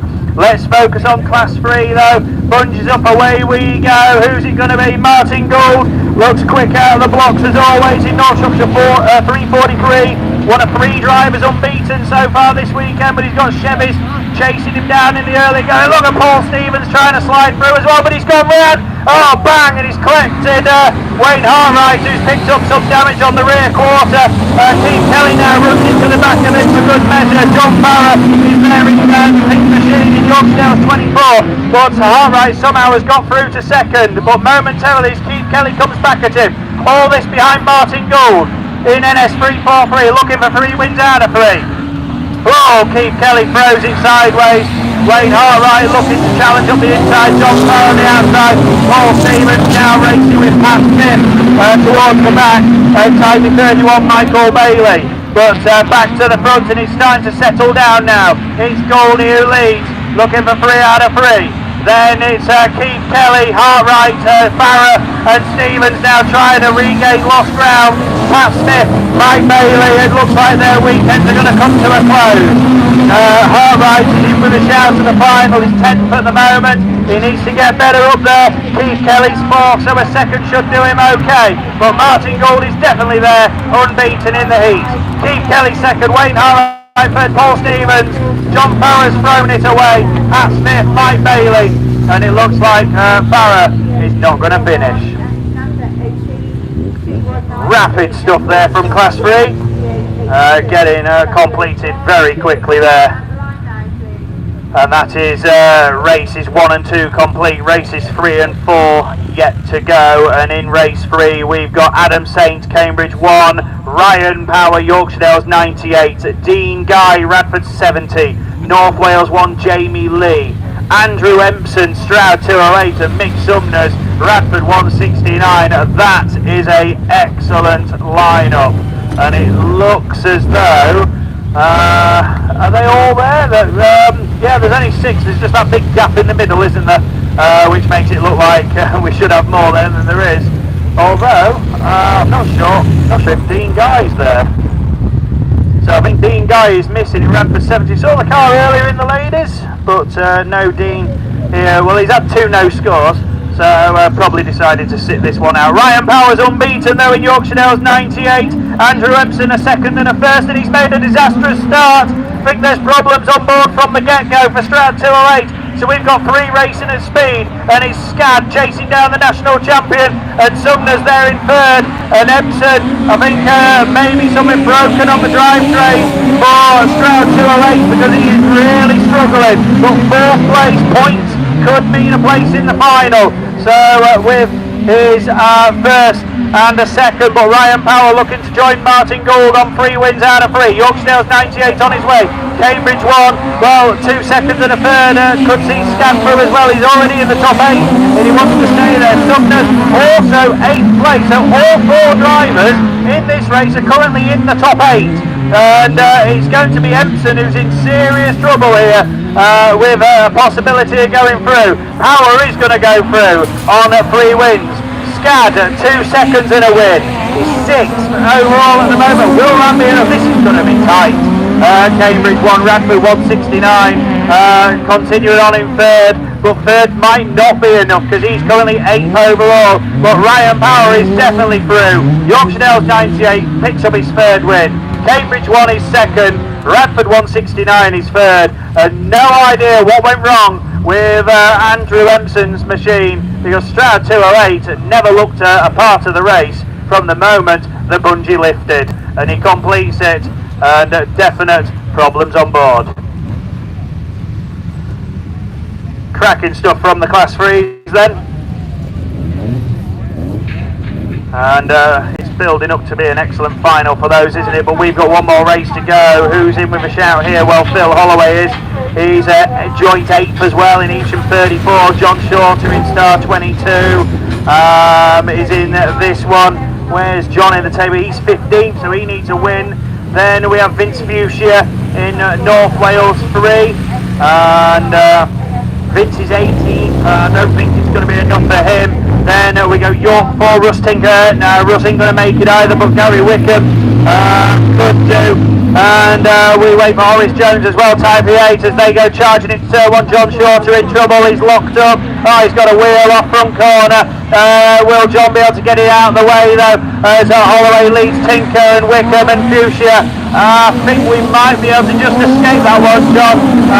Not sure what he's doing. Is he going to try and let the race go? Holloway leads, he was untroubled, he needs this win. Russ Tinker looking to go with him and challenging York 4. Gary Wickham in Penal 3. Gary 11th, so he needs to win this one. Vince Fuchsia, North Wales 3. Horace Jones always seems to be attracted to the drama in Type 8. Horace was 14, so he could have gone through, but he needed a much higher result than what he's in at the moment. But Holloway it is, Tinker and Wickham. I think realistically it's Holloway who's got the chance, but he's certainly having to work hard here as Tinker chases him down in York 4. Where's Tinker going? He's in the fence and bang he goes. And Holloway defending the position and Tinker got caught off guard and off he went. But Holloway, it is Horace Jones in trouble as well. He pulls out to the outside and lets Tinker back ahead of him. It's a nice recovery there for York 4, but it's Phil Holloway should go through with that. Gary Wickham, I don't think will do it, despite being 11th. Vince Fuchsia, Tinker and Horace Jones completes it, with John Shorter unfortunately parked up in Star 22. So unless anything comes through over the radio, we should be done on Class 3 and Kelly Recovery and Purgatory Insurance, your associate series sponsor. Thank you to all involved there. Bit of downtime, not sure if we've got more semi-finalists to read, but in the meantime we've got Class 5s lined up, and no doubt Mickey B ready to tell you the story so far. Yeah, thanks very much, Russ. Yes, this is Heat 3s of the B&J Race Engine sponsored Class 5s, and our weekend sponsor has been Javis Graphics. A bit more water going down there. Telehandler coming to collect that stranded Class 3. But Class 5s then, it brings out Jeff Bateman, Stroud District 45, coming out of lane 8. He does need some points. Hasn't had the best of weekends so far, but it isn't semi-finals in Class 5s. It's the top 8 through to the final. Out of lane 7, Ryan Jones, Cumby 3. He's had a win in a second, 100 points. So nicely poised there, and anything in that top I would say top 4, even top 5 may just get you into that final, but he's been flying as well. Alongside him, the Thorndike boys, this time it's Colin Thorndike, your new national champion. He secured that title down at York and early part of August, and cracking to see him do that. He's had a win and a second as well, so 100 points on there. Alongside him, it's Mallow 184, Adam Brown, coming out the middle of the pack, lane 5. He's currently 8th, so he's in the.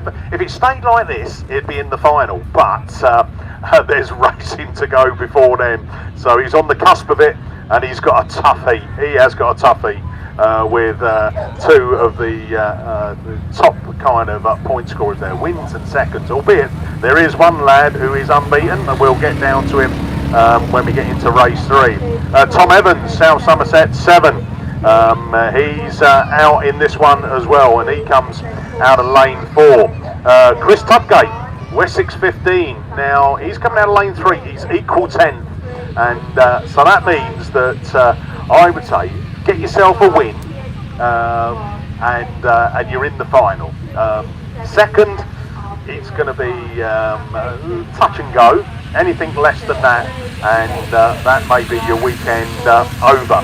And coming out of lane 1, Colin Hadley in Severn Valley 247. He's currently equal 17th. I don't think, looking at the points, that a win will do you, but I'm sure you want to go out there and try and get as many points as you can towards the overall championship, which will be concluding in a few weeks' time up at Yorkshire Dales, the final British Round series.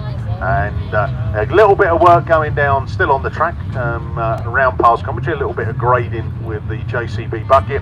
But I can tell you, the men's class 3 finalists, it looks like we may have time to do that. Just looking at this JCB, is he exiting the track up in that top corner? If he is, then I think we'll come back to it. And I think that is going to be the case. But we do have class 3 finalists to read out, and we'll do that when we get a next break. Here we go then, engines are revving. And let's go racing. And who's got the best of the starts out of this one? And it is, I think, the Thorndyke machine, but they're all up close and personal as they bring it into turn 1. They're square wheeling. Oh, I think we've got one round there as well. I think that's Chris Tudgate. But taking up the running, it's Ryan Jones. He's had a win in the second. Round he goes. Colin Thorndyke now went to IK2 up the inside as well as they bring it round that outside. Up they go, climbing the hill. Hadley down in that 4th place as we go to the top 2 cars. Bateman's down the back as well, which is a surprise. But it is Ryan Jones from Colin Thorndyke, from Chris Tudgate, then it's Hadley, then Bateman, and then that's South Somerset 7 and Tom Evans, that back marker. After that spin out, oh, it's Sandon Brown in that Mallow 184. But round they come. Look at this, it's last lap flag already. Don't time go quick when you're enjoying yourself. Cumdy 3 is then Ryan Jones, on his way to book his place in the final. From IK2, Colin Thorndyke also going to book his place in the final. But it's a battle on for that 3rd place. And that's South Somerset 7, Tom Evans, then it's Bateman, then Hadley as they bring it up there. Tudgate as well, but taking the checkered flag. Well done. Cumdy 3, Ryan Jones takes the win. IK2, Colin Thorndyke 2nd. 3rd goes to Tom Evans, from Hadley, from Tudgate, Bateman next. And then Adam Brown, Mallow 184. So well done there to the first run of the class 5s, and well done to Ryan Jones and Colin Thorndyke. We'll see you in the final. Adam Brown, I don't think that's enough. We'll better luck next time. Race 2 then, Dan Godfrey, Steve Donovan, James Mason, Matt Thompson, Jordan Powell, Charlie Holloway and Sarah Howe. Top point score in this, equal 5th. He's on 91 points, so a win and a 3rd, and that is Matt Thompson, South Somerset 36, coming out the middle of the pack. He's got Jordan Powell alongside him, and James Mason, James Mason out of lane 5, Donovan out of 7, Godfrey right wide on lane 8, Sarah Howe in that red Mini coming out of lane 1, tucked behind the Armco. We can't really see it from here, but we'll see her when she sets off from that line. That class 3 just been removed off the track now while by the teleporter. As soon as that's cleared, I think we are pretty much good to go. We are getting through this racing as we look to that top marshal, and as soon as that yellow flag lifts, we'll be back racing. Here we go. We are off and running, and someone's got a flying start there. I think Holloway again had a cracking start, but it is that machine from Matt Thompson. Thompson though just pushes out a little bit wide. He's allowed the rest of them to get up close and personal as they bring it round there. Sarah Howe's there as well. Oh! Holloway into the fence in that engine 9. Can he get that engine going as they bring around Howley from Thompson as they go right down there? He's got it going. Oh no, they brought the red flags out. Ah dear, I thought we were going to keep that one going, but for the first time this weekend, and you haven't heard that many times, have you? That is the first rerun of a Class 5, and it's taken to the 3rd heat and the 2nd race. So we're just listening on the radio just to see what was going on there. All I saw was Holloway coming towards me, and he came in the Armco, and we've just had a little look on the fence. They're quite solid posts that around there, but I think looking at the marshals, I think they might be just they're having a look round. I think say these posts look pretty much brand new, but One may just need a little bit of a tap. Let's just have a look. There's a little bit of movement on it. I don't think it's a lot. There's no break in that post, and the rest of them are stood nice and firm. So there we go. Oh, we got the JCB. Come to give it a little tap on the top. While we've got that, let's take you through the men's Class 3 final. The top 8. Who's got through? Well, you've got 2 top point scorers, unbeaten thus far this weekend. Yorkshire Dales 98, Ryan Power, and North Shropshire 343, Martin Gould, 165 points. Then we go down into the third place, and it's Mallow 247, and that's Keith Kelly on 145 points. Evesham 34, Phil Holloway and Andy Epson in Stroud and District 208, both on 128 points. Then we go down to Adam Saint in Cambridge 1, who've got 126 points. Lee Ormond, North Wales 270 on 117. And Chris Allenson makes it into the final with Yorkshire Dales 86 with that win in that final heat. So there your top 8. Just missing out, Jamie Lee, Mick Sumners. So back on the line end, we've got Jason Saunders, Baxter Pargetter, Ian Jones, Jaber Smith, Ian Thorndike, Chris Winnell, Tom Ellis. What a lineup that is as they bring it up into turn 1. It's the Thorndike machine that had his nose in front. Can he lead them out there? It is Thorndike, and then there's 3 abreast. It's Saunders, it's Pargetter, it's Jaber Smith. Round the Stargate turn, Jaber Smith cuts up the inside there. Ian Thorndike on the outside, and Thorndike's got the punch. Jaber Smith back at it as they're fighting for that first corner again. Round turn 1 they go, there's nothing between them as they come out of that exit turn 2. Jaber Smith and Ian Thorndike, then it's Jason Saunders, Tom Ellis, Baxter Pargetter, Chris Winnell, and then the Cumdee 31 machine, Ian Jones. Wow, what a crack already as they come up that front back into turn 1 again. Still the Ian Thorndike machine, Jaber Smith biding his time, he's trying to find the gap coming up the inside. Can't do that at the moment, they come down the hill. Woohoo! It's Ian from Jaber Smith, Tom Ellis, then Baxter Pargetter, Jason Saunders, Chris Winnell, and it is that Cumdee 31 who's now out of this one. Ian Jones as we go up there. Jaber Smith now back at it, up the inside, round the crowd of the bend between 1 and 2. Woody corner number 2, down the hill for the penultimate time. 1 more lap to go. It's Ian Thorndike from Jaber Smith, from Tom Ellis. Tom Ellis there under pressure from Baxter Pargetter. Jason Saunders, Chris Winnell, and Ryan Jones finished on the last lap. Climbing the hill for the final time into turn 1. Ian Thorndike then. Thorndike's going to come round and take maximum points. Jaber Smith second, Ludlow 8th. Third, it's Baxter Pargetter from Tom Ellis, Jason Saunders, Chris Winnell, and that final place goes to Ian Jones in Cumdee 31. Wow, what a race that was. Ian Thorndike had 100 points coming into that. Baxter Pargetter 110. So I think Ian and Baxter, you're in there. Jason Saunders, we'll have to wait and see. You were equal 5th. So race 4 then. Cumdee 100, Archie Lewis, Andy Warrener, LM 125, John Kennedy, NS1. Les Grice, top point score in this, he's 12. He needs to win. And then shoes and socks off to see if you've got enough points. Adrian Hathaway, Joe Doddridge, and Pete Cheshire in Green Hill 99. Joe Doddridge, 14th on the points. And looking at that, you go, and can you do? I'm not sure. I think Les Grice is on that equal 12. He's 72. So you put 55 onto that, and I think that will just get you into the final. So Les, second place, maybe. But it all really is about what the results are in these heats. But once we get all the races completed, we'll get it through the machine and we'll spit out the top 8 and we'll read them out when we get them. But we have got a rerun to come, a race 2. Well, just while that JCB is doing a little bit of grading work near there, let's have a look at what grids are coming out. So Les Grice is coming out of lane 4. So middle of the pack. Alongside him he's got Adrian Hathaway, lane 3. John Gaffney, the gaffer, out of lane 6. Andy Warrener, lane 7. Archie Lewis, the young commentator who's been on doing the Class 2s this weekend in Cumdee 100. Joe Doddridge coming out of lane 2 in the Forester Dean car.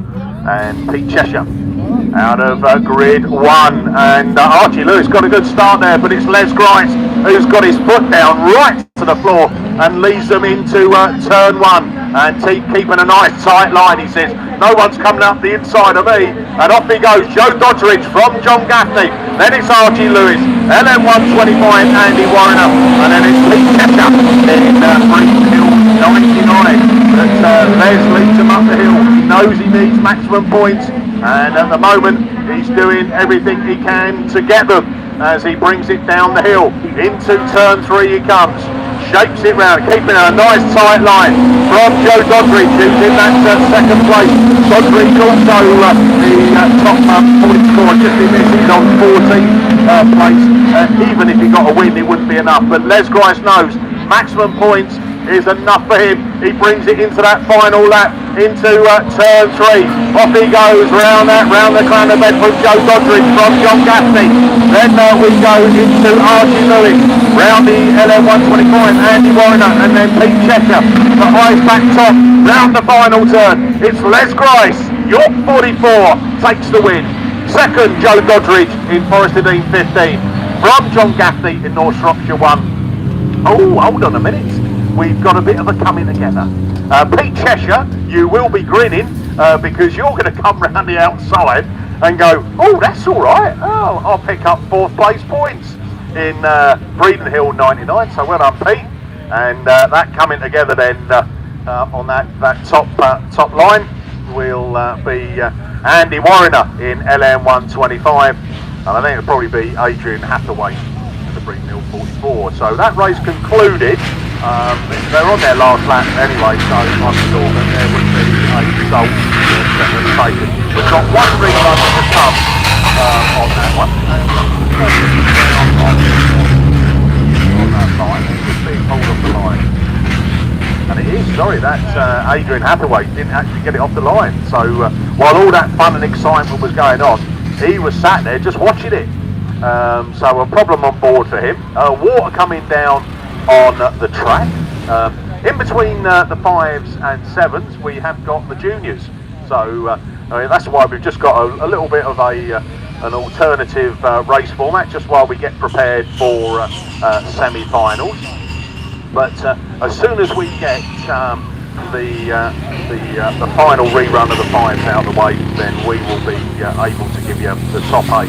But by my reckoning, Les Grice with that win has kind of given himself every opportunity.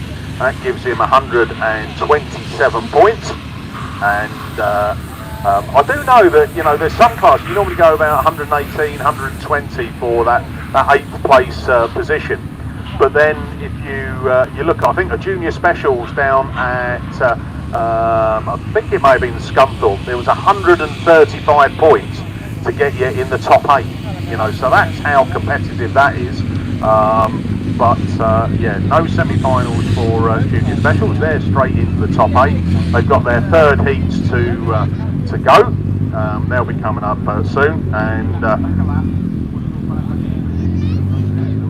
right, okay. So we've just had a confirmation. Archie Lewis, Company 100, black flagged. They're going to take the results back, which I think is reinstating. I think Andy Warriner. And I think it will be that Joe Doddridge in there as well. So that's how it is. So up on the line we are going junior salute, and again it's going to be. Are you ready? Yeah. Right. Is that because I borrowed your pack? Did I? It's not those ones, by the way. Your junior saloons that are up on the line. So a bit more water just going down on the track. It's great, isn't it, when you see 3,000s they have. That's super prepared for this weekend. A little bit of teleporter recovery duties going up on turn 2. But to take you through the runners and riders of your juniors Heat 3 Race 1, it's over to Mr. Lover, Paul Glover. Thanks, Mickey. So we're moving on to the junior saloons.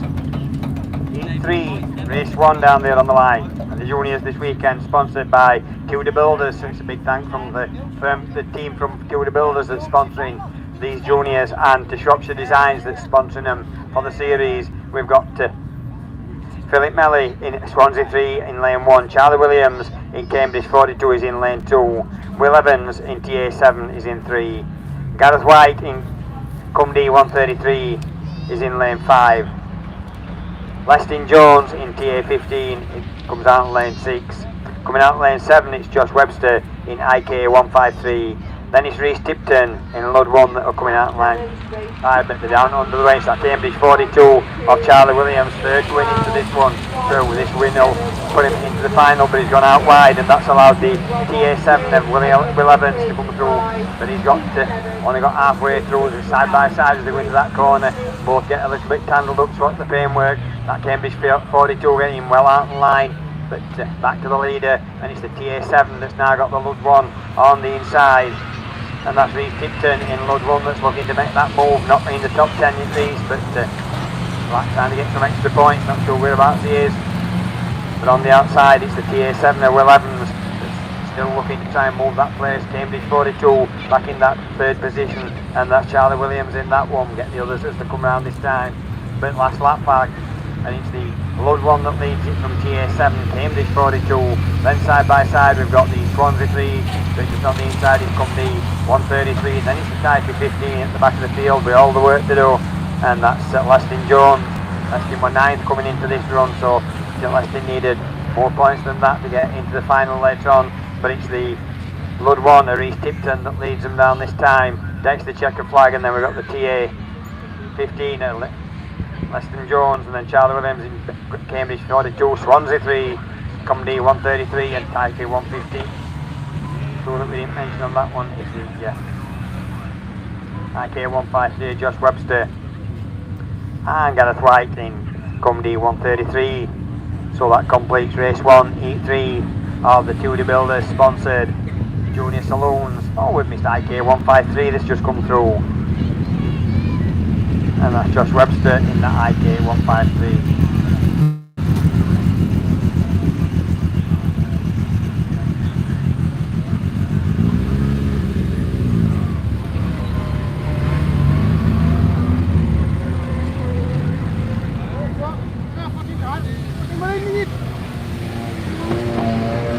So that's wait for that class 5 that's being recovered over there. So that puts on to race 2, E3. Grace Williams in Cambridge 142, Maddie Tilson is sent here at 16th, Maddie is joint 7th. Coming into this we've got 2 drivers on joint 7, 1 point behind them we've got 4 juniors, that's all on that joint 9th place. So there's a lot of battle for them, that last position in the Junior Saloons. Riley Diaper in the WS 255 comes out in lane 3, and Riley's at the top of the shop joint as they go into this one. Jay Jones IK 530. Then Tom Stevens in Lud 55. Tom's one of them that's on that joint 9th position. Stephen Davis Williams in Typee 29 in lane 6. And Amber Powell in North West Wales 52. Yeah, bungees up, they're into that top corner for the first time we're asking. And who's going to be the first one here? It's going to be the WS 255 and Lud 55. So Tom Stevens in Lud 55 needs them plenty of points, and he's trying to get on that inside to get that WS 255 of Riley Diaper. But his driver that gets them into the lead, and we've got red flags on this one. Because we've got 2 of them square wheel at the bottom.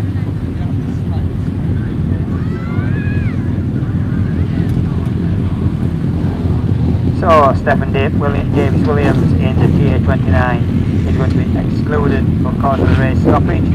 That puts it on to race 3, heat 3 of the Junior Saloons, and it's TA82 Luke Davis, Callum Bott in the South District 49, Will Duggan in Cumdee 190, and Will Fifth joint 5th coming into this. Jaden Powell in the NASA 18, Lexi Owen in TA 211, and Lexi is one of them just tying on that 9th position. Holly Bub in the Evesham 146, and on the outside is Thomas Hawthorne in Radford 76. Thomas is joint top scorer as we come into this one. And putting this up, and we're away and racing, and it was the first one to show. That's the NASA 19, that's the first one to show. NASA 18, sorry, of Jaden Powell Jaden's gone out wide, lost a lot of room on that one. Can he hang on to that lead position? But it's come D190 that passes us in that lead position, and that's Will Duggan in that D190.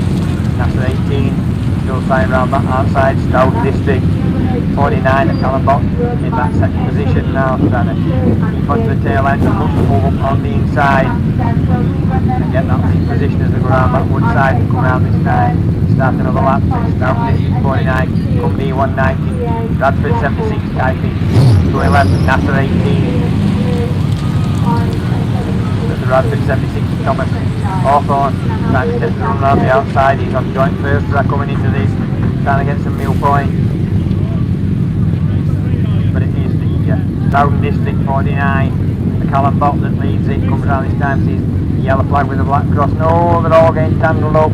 Thomas Hawthorne was out wide and he's square wheel, can he get it moving? Also got the TA square wheel there, trying to get it moved, but red flags on that one, so they brought red flags on that, but I think we'll put a rerun for the time being, but I think they'll take a result on that because they started the final lap. That's the Marshalls' decision. That'll put us on to race 4, Dexter Price in Hereford 6, they'll be coming out in lane 1, Lewis Middleton in White Rose 21 will be coming out in lane 2, Oliver Ball in White Rose 44 coming out in lane 3, Bo Bennett in Breednell 33 coming out in lane 4 and his joint 7th coming into this. Charlie Jones in Hereford 10, and right on the outside is Jack Brown in Mallow 182, and Jack's joint 5th.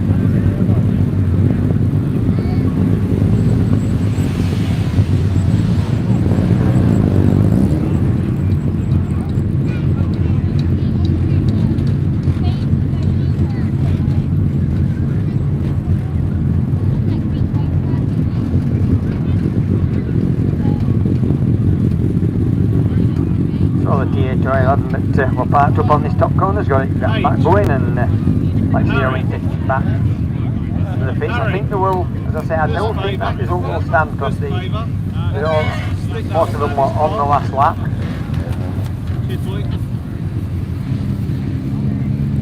Hi Dave, going up for a rerun.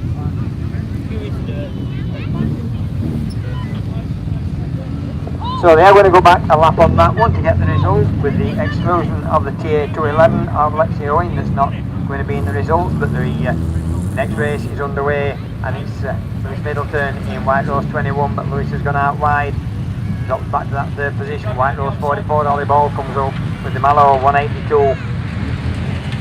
in that next position. That's Jack Brown in that one, but it's Ollie Ball in that White Rose 44 that's leading it from Jack Brown in Mallow 182, Lewis Middleton back up into that third position in White Rose 21, trying to come up on the inside and get second place, but not quite close enough at the moment as Ollie Ball comes round to start another lap. And then it's Mallow 182, White Rose 21, Breednell 33, Hereford 6, and last but not least is going to be Hereford 10 of Charlie Jones in that one.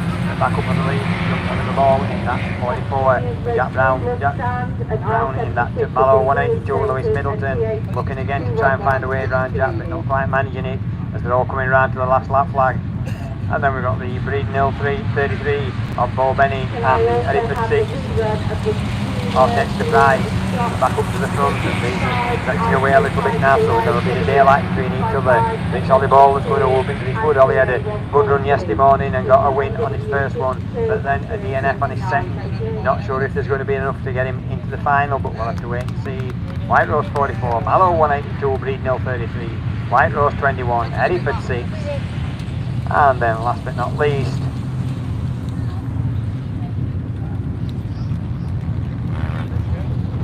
is going to be the Hereford 10. That completes race 3, E3. Race 4, sorry, E3 puts us on to race 5 of the Tudor Builders sponsored Junior Spec Saloons. We've got Maddie Owen in North Wales 51, Megan Parsons in Lud 19, Cameron Phillips in Cumdee 48, Dylan Grasby in Evesham 120, Roger Lee 22F, and Anna Lewis in Atherstone 212. And all sort themselves out as they go up there. They're all evenly bunched up as they go up into that, but two of them side by side. We've got one that's square wheeled near the Marshalls barrier on turn 1, but it's Lud 19 that leads it from North Wales 51. Maddie Owen in that North Wales 51 that's gone out wide. The other side by side with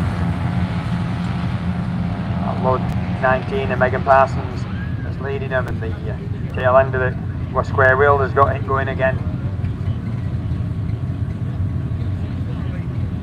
So it's Lud 19 from North Wales 51, 22F, come D48, Atherstone 212 and the Eastern 120 was a lap a trip. So, oh, we've got red flags on that one because they've already been coming together. I think the marshals called it straight away, so I'm going to guess that there was some infringement.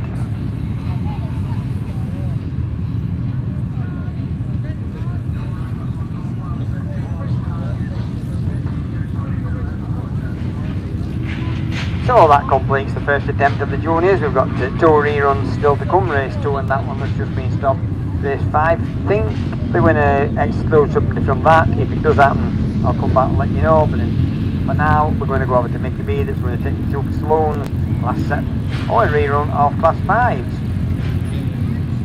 Pointing here for the rerun, you've got a tick to say we're completed. I've got wrong race. Yeah, thanks very much, Mr. Lover Paul Glover. We are back with men's class 5s.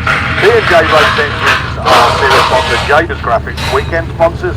It is Heat 3 Race 2, Take 2, and it brings out Dan Godfrey, Steve Donovan, James Mason, Matt Thompson, Jordan Powell, Charlie Holloway, and that Stroud District 1, Sarah Howe. And Sarah had a flying start, didn't she? She'll be really disappointed that the race got stopped.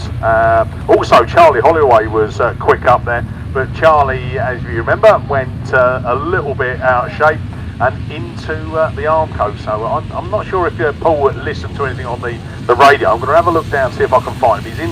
He should be coming out of lane 2 if he is allowed back in. And I'm a little bit unsteady on that. Oh, I think he's there, yeah. So I think we're all back out. Top point scorer, Matt Thompson. He's equal 5th, 91 points. Well, he was. Obviously, we've had 3 heats already completed. But yeah, you need top 2, top 3. And that's where we are. We know that Les Grice has just won his last race, gave him 127 points. So a third for Matt Thompson would give him equal points with Les. A second would mean that he'd definitely book his place, I think, in the final. A win, he'd be super pleased. But we'll have to wait and see. Again, on that first race, Sarah Howe, Charlie Holloway were rapid off the line, weren't they? Coming out of lane 1 and 2. Out on that far side, Dan Godfrey though, lane 8, and Steve Donovan with that bright orange livery on the roof and the front of the car. You can see him there. And then there's that little bit of a gap because there's no one out of lane 6, and then James Mason machine, that's in that the black colours of the Breeden Hill 11. Matt Thompson is the gunmetal grey, and that's all the way from South Somerset. Ludlow 24, and then you've got the two red liveries. Sarah Howe is that red Mini coming out of lane 1, and we'll see how she gets on this time.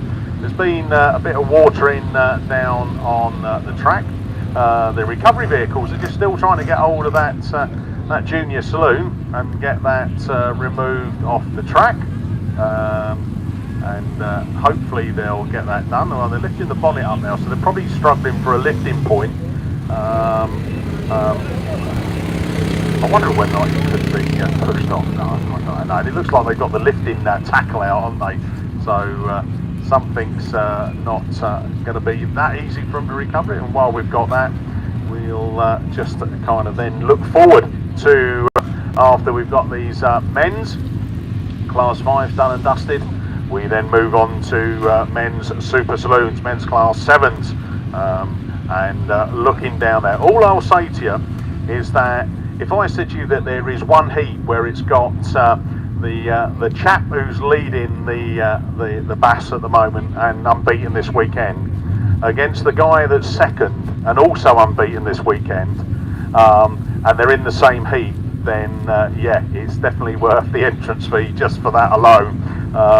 And there is another lad in there who's had a win in the second, and yeah, I'll take you through those in a bit, but you've got some real good stuff to come as we get ready now for this men's Class 5 rerun down here at Border Counties. BAS round 4, and we are getting ever closer to completing our lineups for our finals this afternoon, and then getting ready for the final outing, which will be at Yorkshire Dales. There we are, Bowser's off the circuit, engines are revving, and we are going to be ready for racing, and we are. And who's got the better start? Donovan's got his nose a bit in front, but here comes that Holloway machine. Going into the Armco hasn't affected him, has he? He leads them into that turn 1. Can he exit leading it? Sarah Howe's in there as well, but Matt Thompson comes round the outside from Donovan in the IK 72 machine. But the Holloway has taken a real tight line, but Thompson's got wide. Oh! Donovan's got contact. He's done a 360 and keeps it going. Wow, off you go, my son, as we bring it up to the top 2 again. Still the Holloway machine, but he's been swallowed up now by Matt Thompson. Takes them down into turn 3 down the hill. Thompson goes wide, Holloway goes up the inside, then we go the Dan Godfrey machine. David 10 up into 3rd from Sarah Howe. Reedon Hill 11 is the next to show, James Mason. Then it's Donovan who comes round on the outside after that little bit of a spectacular donut, but kept it going. So Matt Thompson picks up last lap flag from Holloway, from Godfrey, from Howe. Oh, Godfrey looks up the inside there. Holloway back at him as they enter that start gate turn, as they climb the hill. Matt Thompson's got this one. He's away with his one. He'll book his place in the final. Who's going to follow him round and pick up that 2nd place as they exit the final turn? Checker flag. Thompson takes the win.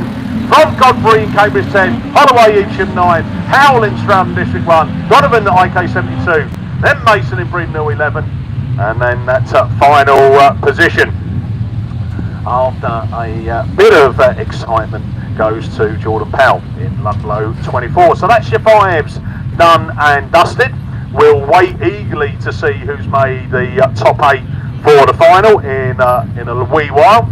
But up on the line it brings out Men's Super Saloon, Max Sport, our series sponsor, XC Works weekend sponsor, Brendan Ellison, Jodie Faulkner, Sam Gould, Mike McKenzie, Darren Adams, Ian Stevenson, unbeaten this weekend out of lane 3, Rhys Griffiths, equal 10, and Craig Bagley. What a lineup this is, and it is the Stevenson machine who's got a flyer out of the blocks, and he takes it in a turn 1, throws it. He's not easing off at all. Who's going to chase him down as they bring it down the hill? Stevenson then from Bagley, from Griffiths, from McKenzie. Spalding 25 next to show in there as well, Darren Adams. Adams then holding that 5th place, but he can hand back to Brendan Ellison machine on his tail shortly as they bring up the hill again. Already Stevenson lifting the front wheels up, down the hill he goes again. Woohoo! Leading it from Griffiths. Bagley and Griffiths touching as they come down this opening that back straight. Then we go down to McKenzie, then Perry, Ellison, Jodie Faulkner, and then George running to the back as we go up into the lead car against Stevenson. He's got the last lap flag, 1 lap to go for him. He's got this one in under the belt unless anything goes wrong from Griffiths. Bagley in that 3rd place. Round the 3rd turn, they go Bagley, looks for a comeback on the inside. Griffiths on the power, then it's McKenzie, then it's the 40-25, Darren Adams, then Goldie's gone for a move on the outside. He moves 2 places up and check a flag. It goes to Stevenson, takes the win. 3 wins out of 3. Griffiths 2nd, from Bagley, from McKenzie, from Adams. Then we go Goldie, he's on fire. He says he comes across Jodie Faulkner, and then York 219, Brendan Ellison. Just keep an eye on, there were flames underneath that Goldie machine.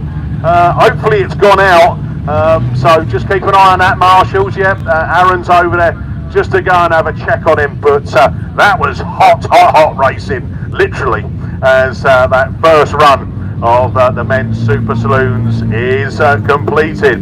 So while they just check his car, I think he's okay. The fire is now. We go to race 2. Ayrton Ellison, Jake Lee, Mark Mulholland, Jay Jones, Pat Smith, Hugh Jones, Andy Kelsey, Martin Dumbo. Top point scorer in this is Martin Dumbo. He's equal 10. So he's coming out of lane 1. Keep your eye on him. He needs the win. definitely needs to win. The rest of them, I'm not sure if the points will make a difference, but we'll wait and see. Coming out of 2, I think Kelsey had a good start as there. Dumbo though has got the inside line. Can he keep that power down? Can he exit there?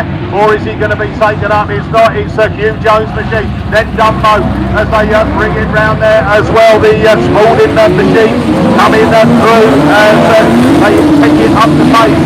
Up they go, up the hill. And Dumbo, he's dropping down the pack. He needs to pick up the pace there. Kelsey's up in it, the mix as well. The wheelies round there. But it is that Jake Lee machine from North Wales 35 of Hugh Jones, and it is Lee who cuts back up there. Hugh Jones has got running back in that fourth place, but Ayrton Ellison, you're 14.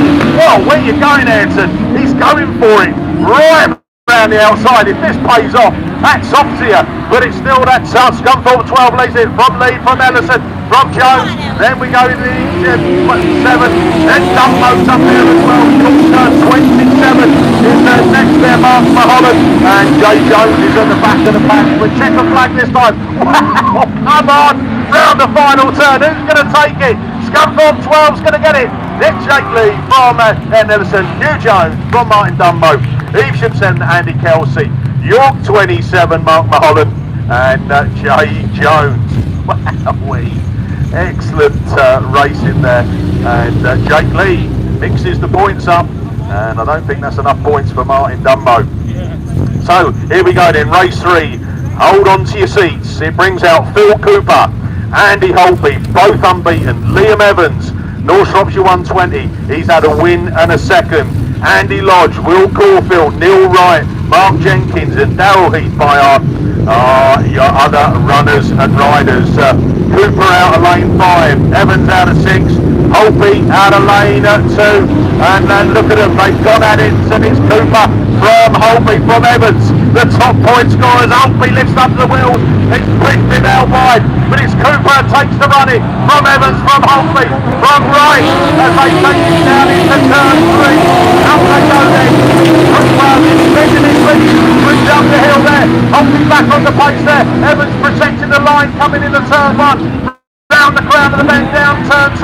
Whoa, Cooper's not going to get it his own way. Evans has come through. Evans down into turn 3. Oh, Holtby's coming, but Cooper as well. Holtby on the inside and he goes from third to first. Then Evans is back on the power field. Cooper's back up the inside, up into that turn 1 again. Look at this racing. Oh, wheelies from there. The Evans machine. Cooper's back up, coming round at him as well. Holtby on the outside. Evans from Cooper from Holtby. Then we go down to the other lower tail, which keep your eye on the top 3 as they bring it up the hill for the final time. Evans from Cooper, Holtby on the outside, chicken flag at the ready. North Shropshire 120. It's going to be Liam Evans takes it from Cooper, from Holtby. Woohoo! Wowee, I told you it was going to be a good one. Sorry lads, Border Counties 2.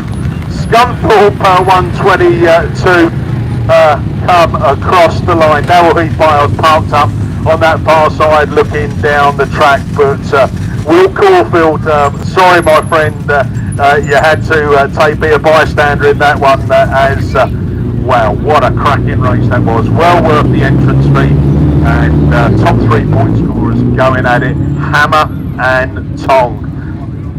Yeah, that's why we run BAS rounds, exactly so. Here we go then, race 4, Andy Jefferson, equal 10, coming out of lane 5, Jake Lockwood, Nigel Edwards, Adam Jones, Andy Hornshaw, Colin Reid, and Kerry Pope, and Colin equal 14, so yeah, a win my friend, and we'll see what happens. Adam Jones, top point scorer, Border County 69, on a win and a second, 100 points. And Andy Jefferson, as I say, equal 10.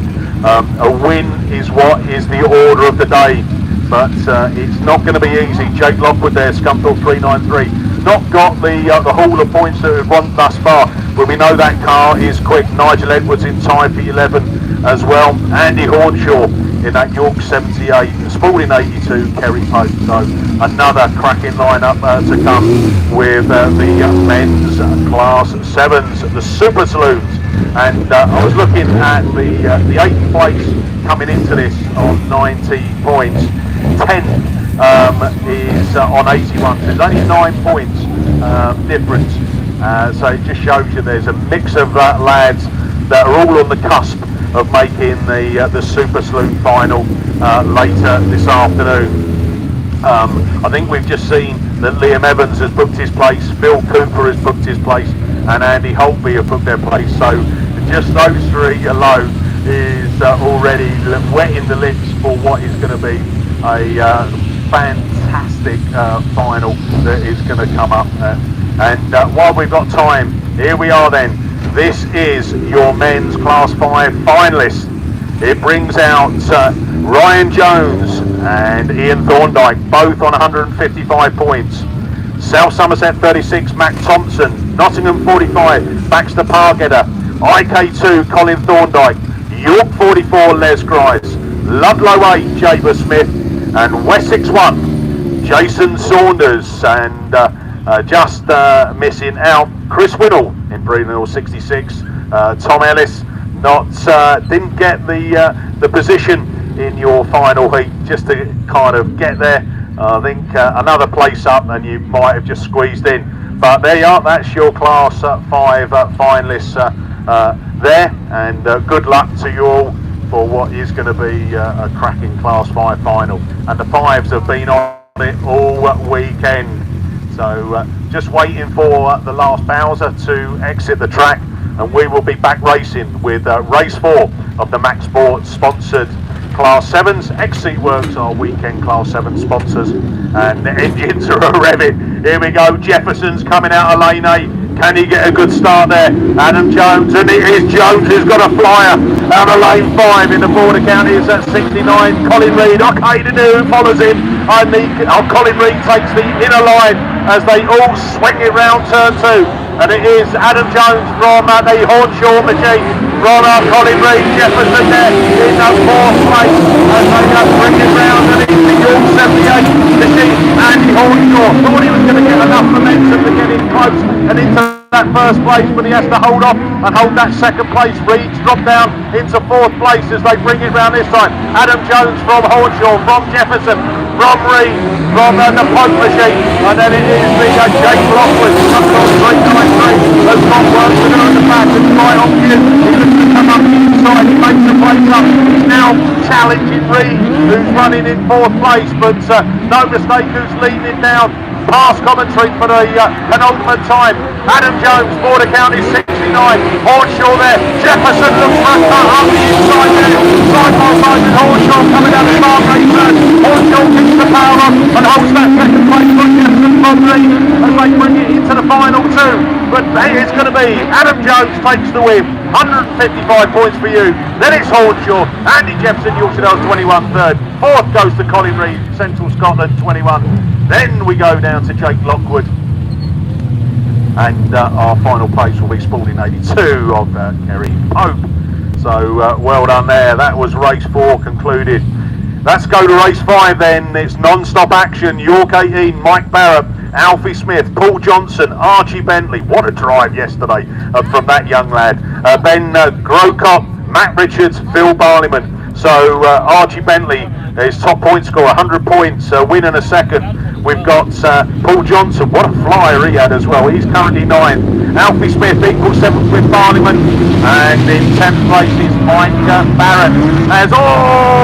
It's Archie Bentley, just gets a little bit of contact on the rear quarter, but he keeps it going and fires it down the hill from Alfie Smith, then Richards, then Barleyman as they go down there. Paul Johnson running down in that 5th place at this moment in time, and then Grocott in that final place. Barleyman looks up the inside to try and find an extra bit of space to come through up in the 3rd, and he does that, but still leading it. It's Archie Bentley, Border Counties 59, from Alfie Smith, Ludlow 23, Phil Barleyman, Pennine 23, then the Edwards machine of the 555 as he comes through.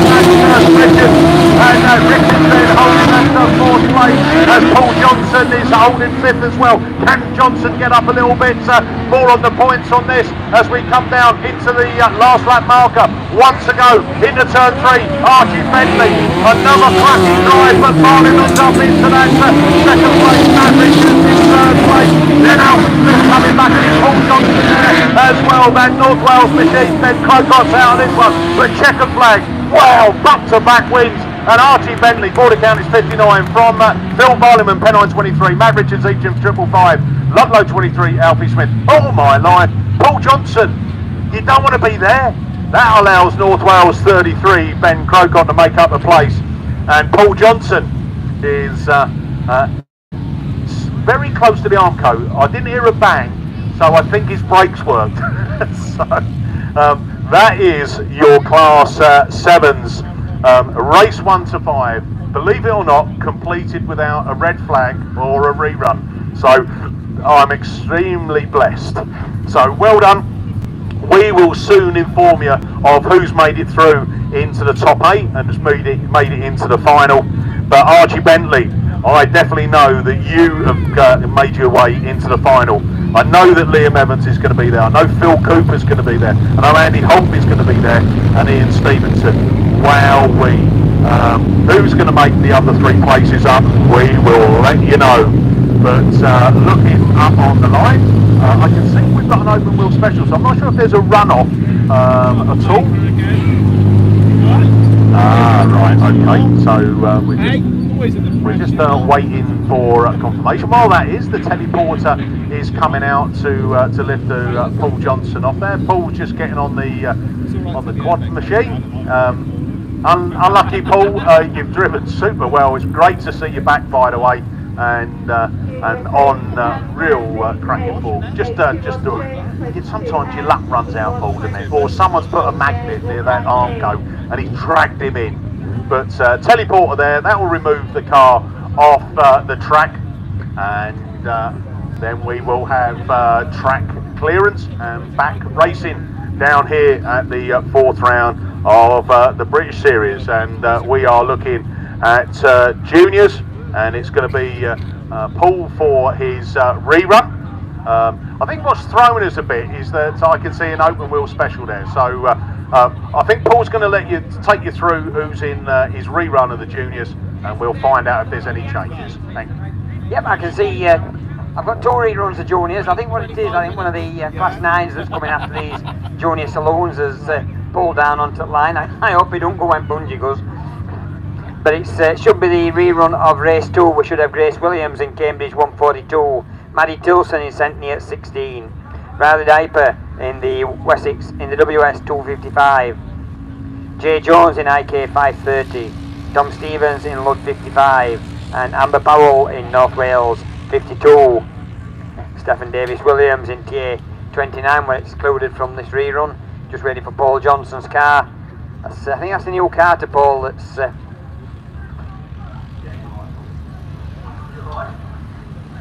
new car to Paul is after his roll earlier in the year when he totaled his old car. He had to have a new one built, and he's been flying this weekend. He had 2 wins, I think, yesterday. They were absolutely flying, but something's gonna miss on that.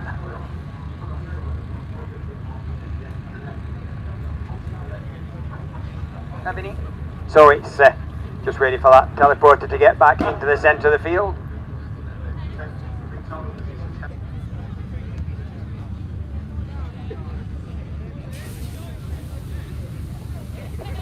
Vinnie Gibbons has just been educated as, apparently it's not a teleporter, that's what Director is, it's a telehandler. So it's all the same to us, it's a forklift that lifts the car up and gets it out of the way, so it helps us. But Bungie's up and away and racing with this rerun of race 2 on the Tudor Builders sponsored Junior Saloons. Let's see that WS 255 with Riley Diaper there in that second position. Who's this that's come through into the lead in the little? It's that Lud 55 of Tom Stevens. So Tom Stevens, Lud 55, Tom's line. Joint 9th as we come into this, so Tom needs as many points as he can get, and he's doing his best about it because he's stretching away as he goes up that far side, but he's still being chased by Riley Diaper in that WS 255. Then we've got the Typhy. No, we can't have the Typhy, he's been excluded. We've got next place, we've got the Cambridge 42, Centenary at 16, that's Maddie Tilton, IK 530, the Cambridge 142 of Grace Williams. In that third position, being chased by Maddie Tilson in Centenary at 16. But Lud 55's now got company on board because right alongside him is 255 Riley Diaper. So Riley Diaper is joint lead coming into this round, so he wants maximum points to go through. But coming back on the inside is Tom Stevens in Lud 55, so the side by side as they come out that bottom corner and up towards that wood side.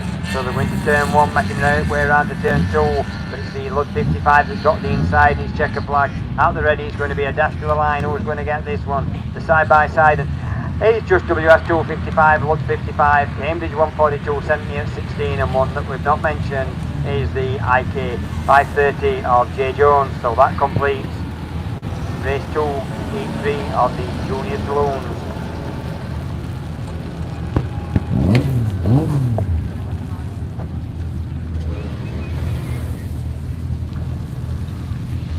Right, just whilst we are watering the track, then I've been asked to make an announcement. There was an incident here last night, a medical incident, nothing serious, or too serious, though it could have been. So pleased to say the person involved is certainly A-OK, but largely thanks to the very prompt action of a young lady last night that contacted people, didn't have to, but got involved and made contact. And very much appreciated by the family and by the organisers, and the young lady then sort of like disappeared into the background. The people would like to formally sort of like thank her. If whoever you are, you could make your way up to hospitality, please, then they'd just like to thank you very much for everything that you did last night. Don't know who you are, nobody even took your name or anything, but you'll know who you are. So if you were involved in that last night, and as I say, the gentleman involved is A-OK is the real good news, but thank you very much to you, and if you can make your way up to hospitality, it would be much appreciated. Thank you very much.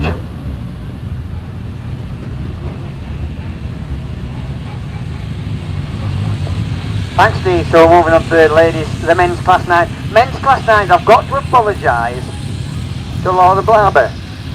Laura Blaber that's got Mrs B's animal feeds down there. Because I said it was Bodyworks Racing that was sponsoring ladies class 9s, and it's not, it's Laura with the Mrs B's animal feeds that's sponsoring the ladies class 9s. Bodyworks are sponsoring the men's. My fault, read the wrong page in the programme. So cars going, water bowsers going off means ready for racing with race 1, heat 3 of the men's class 9s, sponsored by Bodyworks Racing this weekend, and extract suspension on the series, bunching up with a weight racing. Never got a decent start, then drops back down the field as they go up the straight towards the first one into this corner.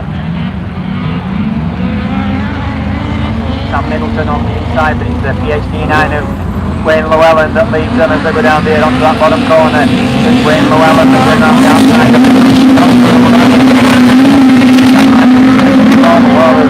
Talking about going around that outside and getting that lead position, going right round the outside, keeping that power on, and it's the SS12 that leads it, the HD9, North Doctor 98, Trent 909.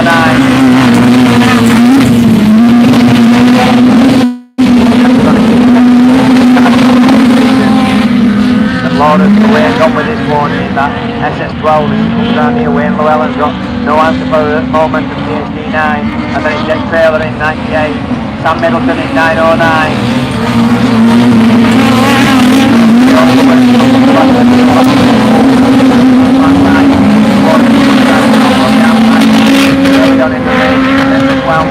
That's what's made up on this one. So it's Laura Blaber in the SS12 from the PhD 9 of Wayne Llewellyn.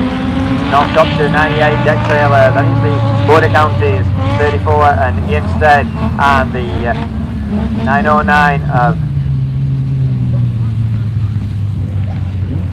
I think it was 909 of Sam Middleton, but I've lost him, so it must have, oh, he's up, it weren't 909, he's gone into the arm coat at the top, so Sam's getting recovered by himself and making his way back in. Laura, I think, has done herself a lot of good in that, because she was line 6 coming into this, so that win should have put her into the final later on. Aidan Llewellyn, he were 8th, so he'll have to wait and see what happens. Instead were 4th or 5th, and he was joined 3rd.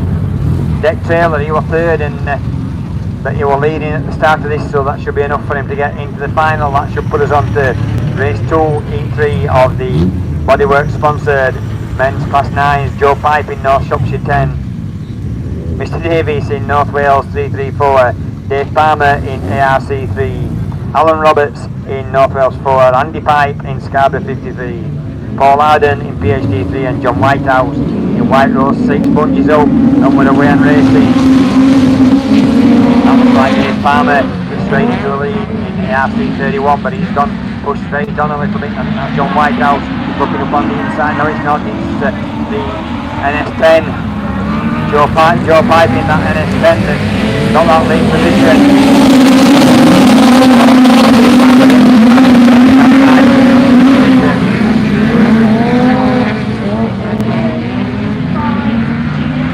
Farmer 7 coming into this, not with any harm into the final, North Shropshire 10. That's the second position, so Joe Pipe.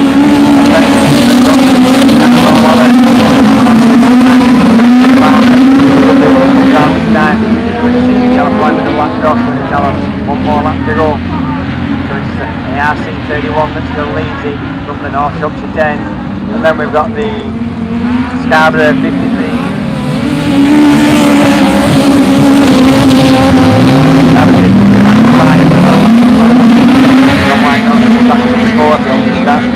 Going third. Like he's been hang on to it, but he's checked the flag this time. And it's the ARC 31, North Shropshire 10. White Rose 6, no, Scarborough 38. And last but not least, the PhD 3, Paul Arden. Missed one in the middle, it must have been North Wales 334. So that's race 2 of the men's class 9. Moving on to race 4, we've got Alwyn Pitt in Hereford 17, Archie Rose in Stoughton District 22, Matty Jones in Swansea 8. That's joint third coming into this. Russ Addyman in Y6, Mike Block in the Radford 252, and Mark Barker in 25. Mark joint 9 coming into this. Good result. Russ Addyman in first one that followed up as he went to that first corner. Oh, got one that's square wheeled, everybody's managed to miss him, but your lead car is the Swansea 8 of Matty Jones that takes him down the well, the South District 22 and Archie Jones and square wheeled him on that first corner. Matty Jones in Swansea 8 looking up that far side into that one side corner. He saw that wide line. We'll look for Lawler in the last race, so he's got onto that straight away. And then it's the Y6 of Russ Addyman. Radford 252 and my block looks like he's got problems. Going slowly down to the side, but it's still Matty Jones in that Swansea 8 that still leads it as they go up into that corner. See the yellow flag with the black cross, and then Russ Addyman in Y9. Russ Addyman's well clear of the third place, and that's the Hereford 17 and Elwyn, and then South District 22, the only other runner. Mike Block still trying to lift down the inside to get the red flag, but it looks like it's going out. Checker flag for Swansea 8 that wins that one, gets maximum points. York 6 in second place, and then we've got the Hereford 17, and then Stoughton District 22, and just managed to limp over the line to get the final points is Mike Block in Radford 252. That puts us on to race 4. Stuart Taylor in IK 191, he's joint 9th, so he needs a good run. Phil Rogers top of the shop in PhD 20, Travis Kirk in North Shropshire 65, Jimmy Smith in Lud 8, Elliot Davis in North Wales 34, and Jason Richardson in Pennine 5.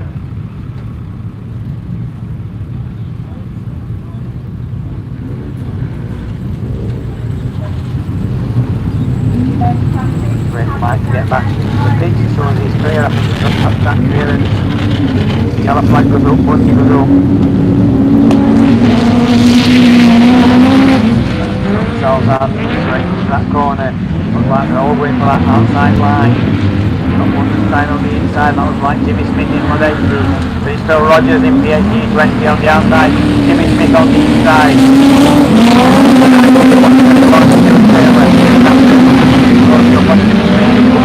But it's Phil Rogers that takes them into that one side on another time of lasting. The 1820 from Lud 80, then we've got the IK 121, then it's North Shropshire 65 and North Wales. Then North Wales 34,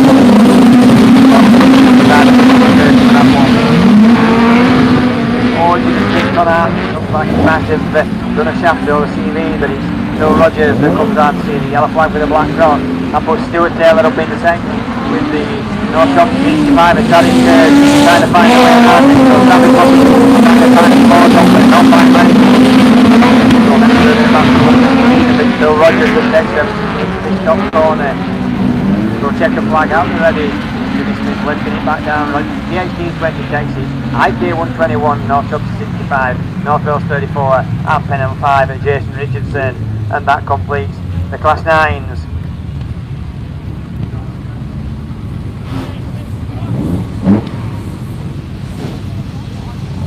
So that's completed the bodyworks race in Class 9s, and water can't come on, so a bit of downtime. So Mickey B is going to take you through the Class 7s finalists. Yeah, thanks very much, Paul. Here we go then, Class 7 Super Saloon finalists. Wow, here we go then. Top of the shop, Ian Stevenson, White Rose 20, unbeaten, 165 points. Then we go 1, 2, 3, 4, all on 155 points. Border count is 59, Archie Bentley. Border count is 69, Adam Jones. North Shropshire 120, Liam Evans. ARC 5, Phil Cooper. Next to show on 146 points, Andy Holtby, Scunthorpe 61. 7th position is Pennine 23, Phil Barleyman on 135 points. And getting yourself into the final, it was 126 points, and it goes to Radford 212, Reese Griffiths.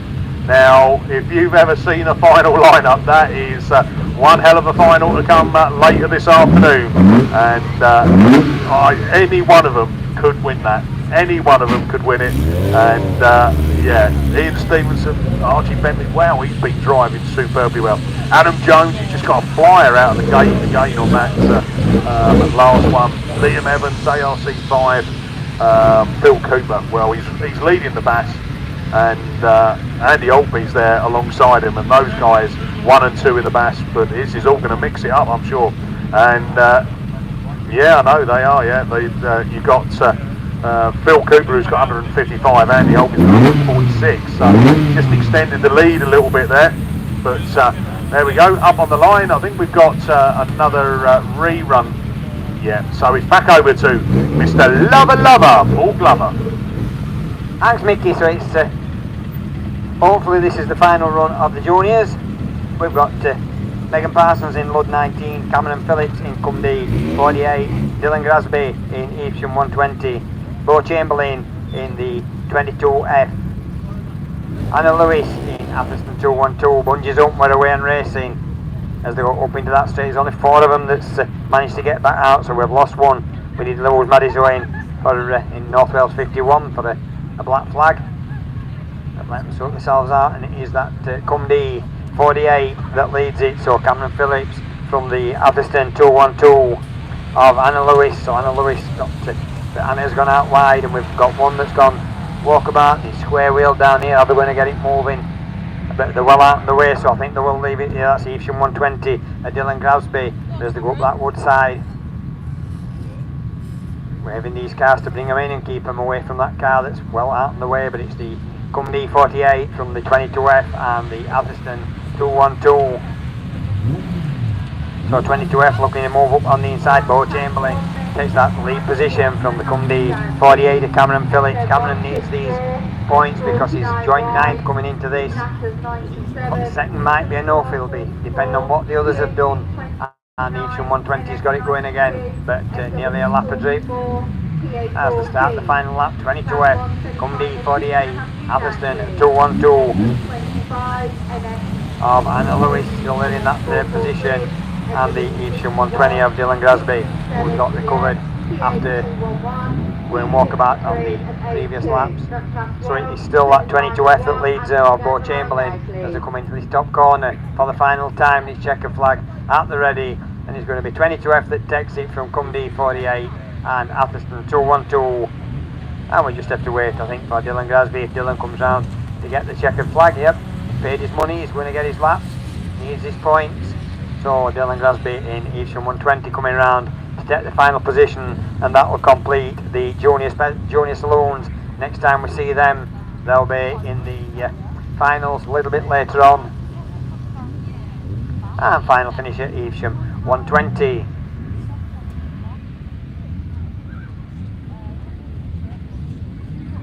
So it's back over to Tim Jones that's going to take you through, I think, a fours, aren't they? Yes, thank you, Paul. So here we go, Heat 3, men's class 4, race 1 already assembled onto the line.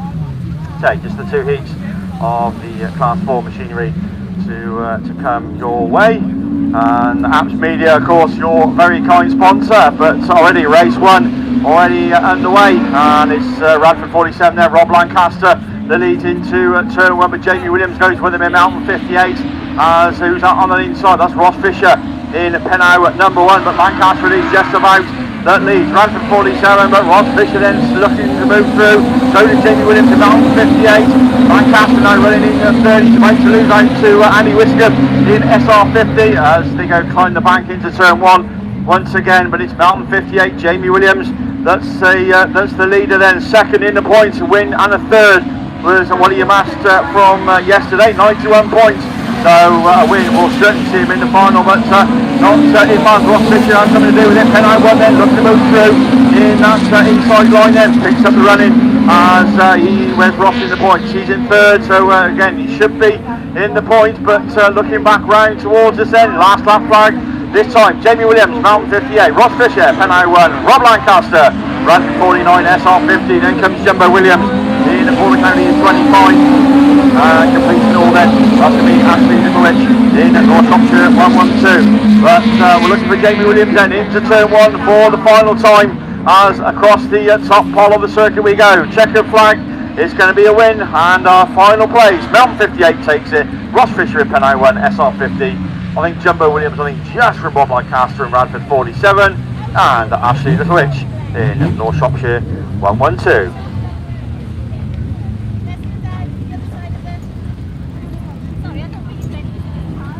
So race 1 done and dusted. Race 2 then brings out your top point scorer then, unbeaten so far this weekend, Aaron Henley in York treble 7. He's joined by Colin Davis in Typhy 155. Nick James also is there in Cumby 14, just sitting overnight, so needs a few points in the bag to get into the final. Hugh Jones always threatening in Commander 7, Otis Williams and Graham Whittingham. Away we go, and it's the familiar size of the Diesel Orange Micra that leads in. Hugh Jones in Commander 7, Adam Henley certainly in there as well, and York treble 7. Just needs a result to get himself in the final, but you'll want to go through unbeaten. The treble 7 ending up second place on Nick James, and a good run up to third in C14 just ahead of Otis Williams, who's switched to the outside line in Type 13. I think that's going to allow SR61 Graham Whittingham a chance to move through and gain a place, but not this time around, as your race leader then comes back round. Hugh Jones, C7 is your race leader, Adam Henley, York treble 7, Nick James in C14, Otis Williams in Type 13, and SR61. That's going to be Graham Whittingham that rounds out race 2 of the Apps Media sponsored men's class 4, but Hugh Jones it is then into turn 1 once again. The yellow flag with the black cross goes out this time, 1 lap to go. CM7 then onto the final circuit with Adam Henley in York treble 7. We'll certainly see these two in the final. Otis Williams, where's Otis in the points? He's joined 6, so hopefully he should be into the final as well. Just had a Nick James C14 and SR61. That's going to be Graham Whittingham in that one. But the checkers then at the ready.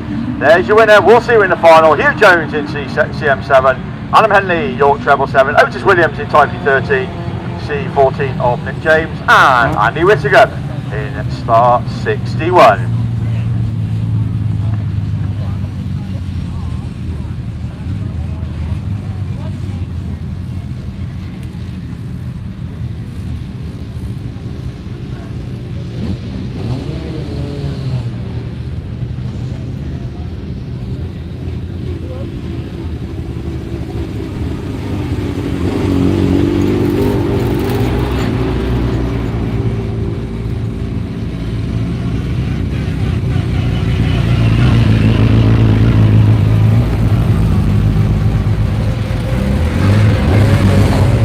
got some tractors on track. We'll tell you what the Class 9 finalists are. Top of the shop on 165 points is Phil Rogers in PhD 20, and then on 155 points is Matty Jones in Swansea 8. 146 points gets Deck Trailer into third position in North Shropshire 98. SS12 Lord of Blabber in fifth place on 136 points. Then it's 128 for Ian Stead in Border Counties 34. Dave Palmer gets in sixth place, joint sixth place on also 128. And then it's Aidan Llewellyn in PhD 9 that gets the final position on 110 points. And just missing out on 109 points is Stuart Taylor in IK 121. So then it's your Class 9 finalists: Phil Rogers, Maddie Jones, Deck Trailer, Lord of Labour, John Whitehouse, Ian Stead, Dave Palmer and Aidan Llewellyn. And we've also got the Junior Saloon finalists: Riley Diaper in the WS 255 on 165 points, Thomas Hawthorne in Radford 76 on 146 points, Will Evans in Typhy 7 on 136 points. Just 1 point behind is Jack Brown in Mallow 182 on 135 points. Also on 130. Now we're racing on sixes. Yes, thank you, Paul. Away we go then with the third round of qualifying men's Class 6s. No time to tell you who's done what with where as we go racing. Then Sam French in Spalding 284, first one to show round the start, get round the top corner, but Dalton Thomas it is in Commander 8 that takes up the running, joint nights overnight. So it's a good run in this one, but just pushing out wide. Something coming through, that's Tomo wide most 33 as he takes up the running. Stu in the points, 13th overnight. So again, needs a win really, as once again back round towards us. Tomo still your race leader with Typhy 211, Nicklin on the outside in Yorkshire Nails, and number 8 is fast and furious stuff. And big contact with Richard Jones in company 279. So I think that's going to bring out the red flags. ST491, Class 2 semi-final 2, ST43, IK55, ST227, P12, P1891, A48, D87EM and 205. So Elite Racing Transmission of course is your sponsor, and we're just hearing over the radio, I think Nigel Reid in Typhy 221 is going to be excluded from the rerun.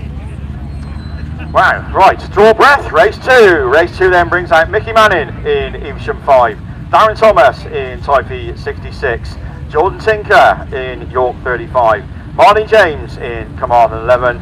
One of the top point scorers out in this one with 2 wins then out of 2. James Sinnott in the CW 174, Andy Johnson in Scarborough 16, Darren Bryan, your national champ of course in Scarborough 41, and Sam de Croc in PAC 18.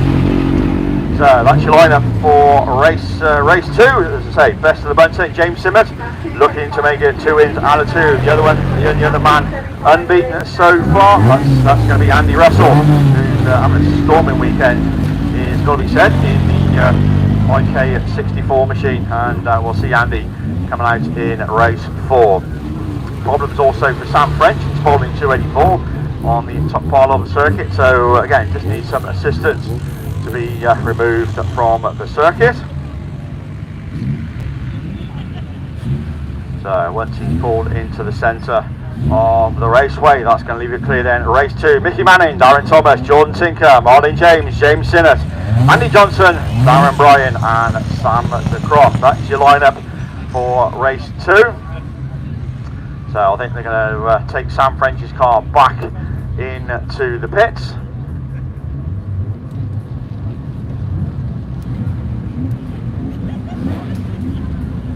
So looks all clear to go. Race the bungee lifts then, away we go. Who makes a pretty even steven break? Martin James is on the inside, Brian's on the inside as well.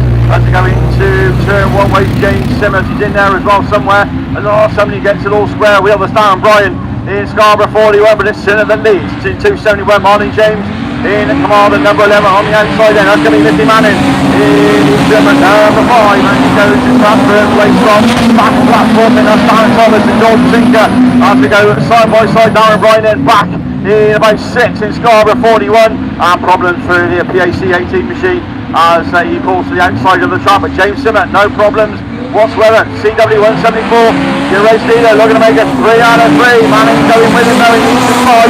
Then Jordan Tinker and Martin James continue the battle.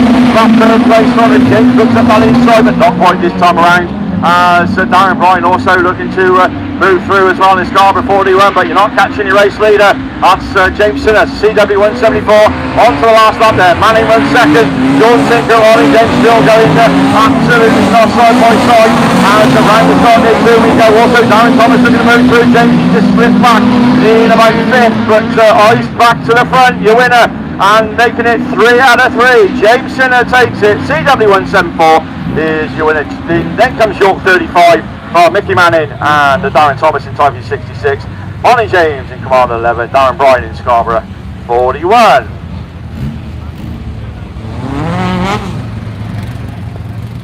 So that's race 2 done and dusted. We've got the finalists for men's class 4, which we'll give you in a minute. But moving onwards and swiftly upwards, race 3 then. Race 3 brings out Carl Proctor in York 77, James Armstrong in Scarborough 76, Michael Keogh in Cumdee 433, Matthew Schofield in YS 22, Alex Hay in York 24, Paul Bailey in H99, Ben Gasby in P97, and Joshua Webster in IK 151. Away we go. Alex Hay it is that makes the best start into turn 1. Schofield goes with him, somebody on the inside. I think that's Ben Gasby in P9 at number 7, 3 abreast as they come by us for the first time. Ben Gasby though got the inside line going into the start gate turn. He's your race leader.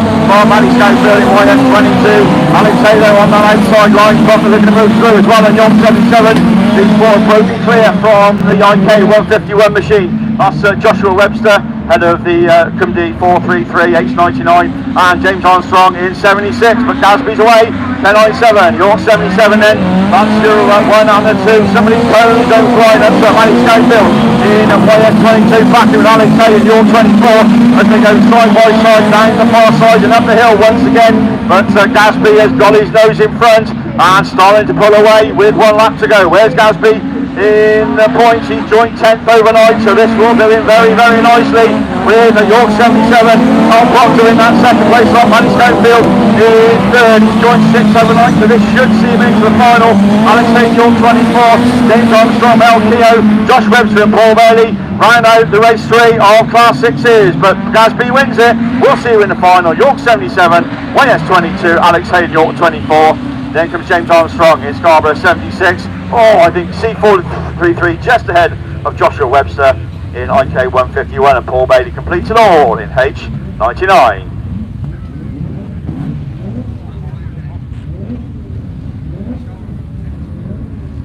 Okay, another race all done and dusted. Elite Racing Transmissions, of course, your very kind sponsor. So the last race of men's class 6s brings out you one of the other top point scorers then. 2 out of 2, Andy Russell, IK 64. Also coming out is Johnny Barber in 3rd in the points. Is Johnny having another good weekend. In South Somerset 23. Stephen Parsonage in North Wales 146. Chris Colgate in North Wales 20. Aaron Smith in North Shropshire 71. Anthony Conway in York 90, and Glyn Bailey is Scunny 33. Away we go. Barber leads the way into turn 1. Russell though on the outside goes with him. Jay Colgate and Parsonage also in there as well. That's the top 4. But Barber comes out of turn 2 as your race leader then. Andy Russell in IK 64 throws it into the start gate turn. Nice and tight round the side. Colgate goes with him in North Wales 20. Aaron Smith in North Shropshire 71. And Stephen Parsonage in the North Wales 146. That's your top 5 as Barber leads it once again across the top part of the circuit and back round towards us, South Somerset 23, IK 64, North Wales 20, North Shropshire 71 as the rest of them then go through Stephen Parsonage and Anthony Conway round to the right in York number 19, but to the front then we go with Johnny Barber in South Somerset 23, Andy Russell in second place slot, doesn't need to do anything silly. He's gone and broke it, the car's just I don't know, a shaft has gone or something, but he dropped right out to the tail of the field. I think his chance of the final is gone, but Barber is there that leads in. Colgate now runs second. Aaron Smith in North Shropshire 71 in the third. Parsonage then runs 4th. There's a checkered flag then goes out. Johnny Barber, we'll see you in the final. South Somerset 23, Chris Colgate in North Wales 20, Aaron Smith in North Shropshire 71, Stephen Parsonage in North Wales 146, and Anthony Conway in York 90. And you will come round to pick up a few points, which hopefully might just be enough to get him into the final. We'll just have to wait and see. He's been absolutely on fire all weekend as Andy Russell.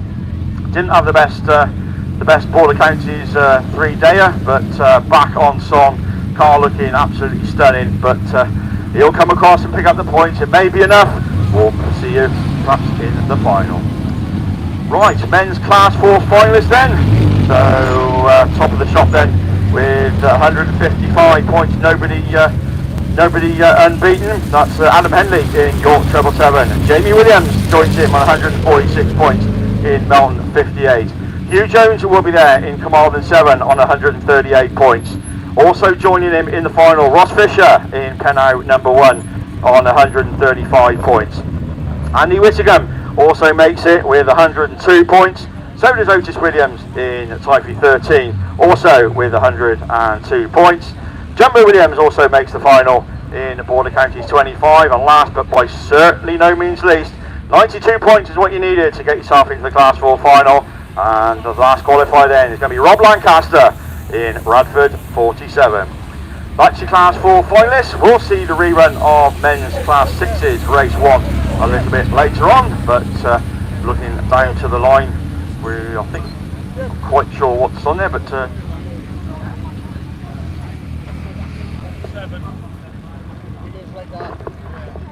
just before we move on to Class 1, I got halfway through these last time. I don't want to start again. If we're going off with them bows, I'm going to put you over to Russ that's going to take you through these Class 1 semi-finals. Yeah, it's okay, Paul. We are going to move very quickly on to the Shepton Plantage SPD Motorsport and TBR sponsored Class 1s. This is the men's semi-finals. You need 115 points to get into the top 16. Now it is all or nothing. Top 4 will count only, and that will put you into today's final. This is how close it is. A very level break. This is semi-final Group 1. You need top 4, 5th and below won't do. And Alex Hill, the only one unbeaten so far, 3 wins out of 3, leads the way. Not a mini insight in this one. Saying this 164 leads Scarborough 49. Callum Ball is there in Wireless 44, and Ryan Smith is the one in the vital 4th place. Jim Bob's gone wide and he's lost 2, maybe 3 places here as Darren Aiken looks to move through as well. But so far it's Alex Hill who was already top of the points. He leads the way. Ryan Smith, PhD 29, he was joint 7th, so if it had been the top 8 only, he'd have been in a run-off. Problems for John Jones in Typhy 14. As he drops down a couple of places, and at the moment it is Hill from Smith, then it's Aiken and Ball who's dropped to 4th, but he's still there in that important 4th. Johnson sits in 5th and out of it, along with Rhys Edwards and Dave Owen, and the one at the back, John Jones, who just repasses Owen for that 7th place, now attacking Edwards but has to back out of it. It's 1 lap to go already, so very quick stuff here, and at the moment it's Alex Hill looking good. Ryan Smith to join him, Darren Aiken, who was actually 11th, so he's the beneficiary here. And Wyro's 44, Callum Ball was joint 7th with Smith. Aiken's past Smith. Has he made a vital mistake too late? No, Alex Hill wins it. Aiken 2nd. Oh, I think Callum Ball just held off Jim Bob Johnson for that vital 4th place behind Ryan Smith. Then the rest of them, but we got straight through. Unless we get any word, then we have our top 4. Who will join them? So it was White Rose 44 who just took 4th place then. So sorry, Mickey, your Scarborough champion, not quite going through on this occasion. But Jim Bob had a good weekend. But that is the way the semi-finals go. Who will join them? Right, we've got Ian Oliphorn, Tom Powell, Ben Gould, Rich Owen, Lindsay Allen, Connor Urquhart, Liam Morris and Tristan Daniels. So 1 mini against the Japanese invasion. And who's it going to be? Well, Lindsay Allen just about pops out ahead, but Tom Powell goes just a bit in front into turn 1. Allen on the outside. Is she going to get hung out to dry there? There's a chance of it. as the dry line is on the inside. Oh, big contact further back. Allen gets turned sideways. Ullathorne and Morris are involved as well. That relegates them to the back at the moment. Then it's Tom Powell who leads from North Wales 51. And that's Rich Owen, Ben Gould in third, Connor Urquhart side by side with Allen for fourth place. Then it's Daniels, Morris and Ullathorne, the one right at the back. Ullathorne's second qualifier going into this. But that means nothing now because you need top four and Powell's getting away. The train now led by Owen, Gould, Urquhart. They're in the vital places. Ullathorne fighting back. He's past Daniels now. There's more contact further back, but SC25 up the inside of Typey 211. Now it's free abreast as Athelston 2 sweeps around the outside. And 211 loses out, or does he? He fights back up the inside of 25 and resumes in fourth place. It's more contact further back. Allen trying to nip and tuck away through. 1 lap to go. The top 3 broken clear. The battle is for fourth. This is how semi-finals work, and Urquhart is back there ahead of Ullathorne, Allen, Daniels and Liam Morris watching it all in Penal 63. But up the banking we go for the final time, and going into the final it's going to be Tom Powell, North Shropshire 28, joining him Rich Owen, North Wales 51, Ben Gould, North Shropshire 4-4-3, it's close for fourth again. Ullathorne across the line ahead of Urquhart, Lindsay Allen, Tristan Daniels, Liam Morris.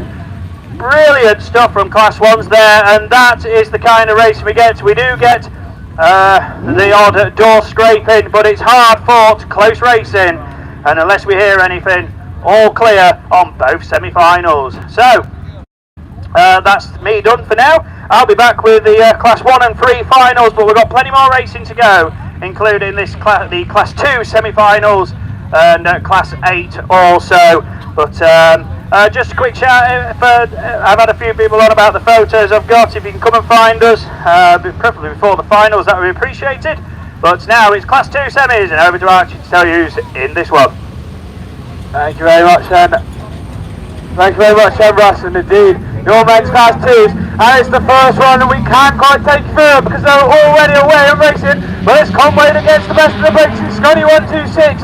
And always in this going to be a race. And your first run of the semi-finals, Ellison's in the mix as well in York 16. He comes in as top point scorer in this one, but he sits second for the moment in time. Bowers in the mix in North Shropshire number 2. Fourth to second he goes. And it's Scunny 126 it is then that takes up the running. Then we go to North Shropshire 2. Ellison runs back there in second. Then the 2 Robinson, the 2 St. Neots cars is running back there also, but they're already changing. It's Scunny 126 from 34, from 16 North Shropshire 2, and I think that's the Fire Machine. Oh, St. Neots number 7 here gets it all wrong as Dave Robinson. But it's still Ellison that is running back there in third. With Fowler's back there in the all-important fourth. With Fowler still trying to go around the outside. Jamie Liddington is outside, so 45 makes the move. He's through into that all-important fourth. Ellison still runs back in third, but it's still Conway out front. The descent is 44 of Daniel Robinson. And then still sitting there in second, but Liddington sits back in all-important fourth. But Fowler's going to take the charge, and so's North Shropshire number 2, but it's Conway that takes the win. It's Scunny 126, St. Neots 34, York 16, Jamie Liddington, South Somerset 45, Scarborough 249, Fowler in North Shropshire 2, North Shropshire 15 of Dan Owen, and St. Neots number 7 then is with a mistake in turn 3. Unfortunately in semis was not enough of Dave Robbins.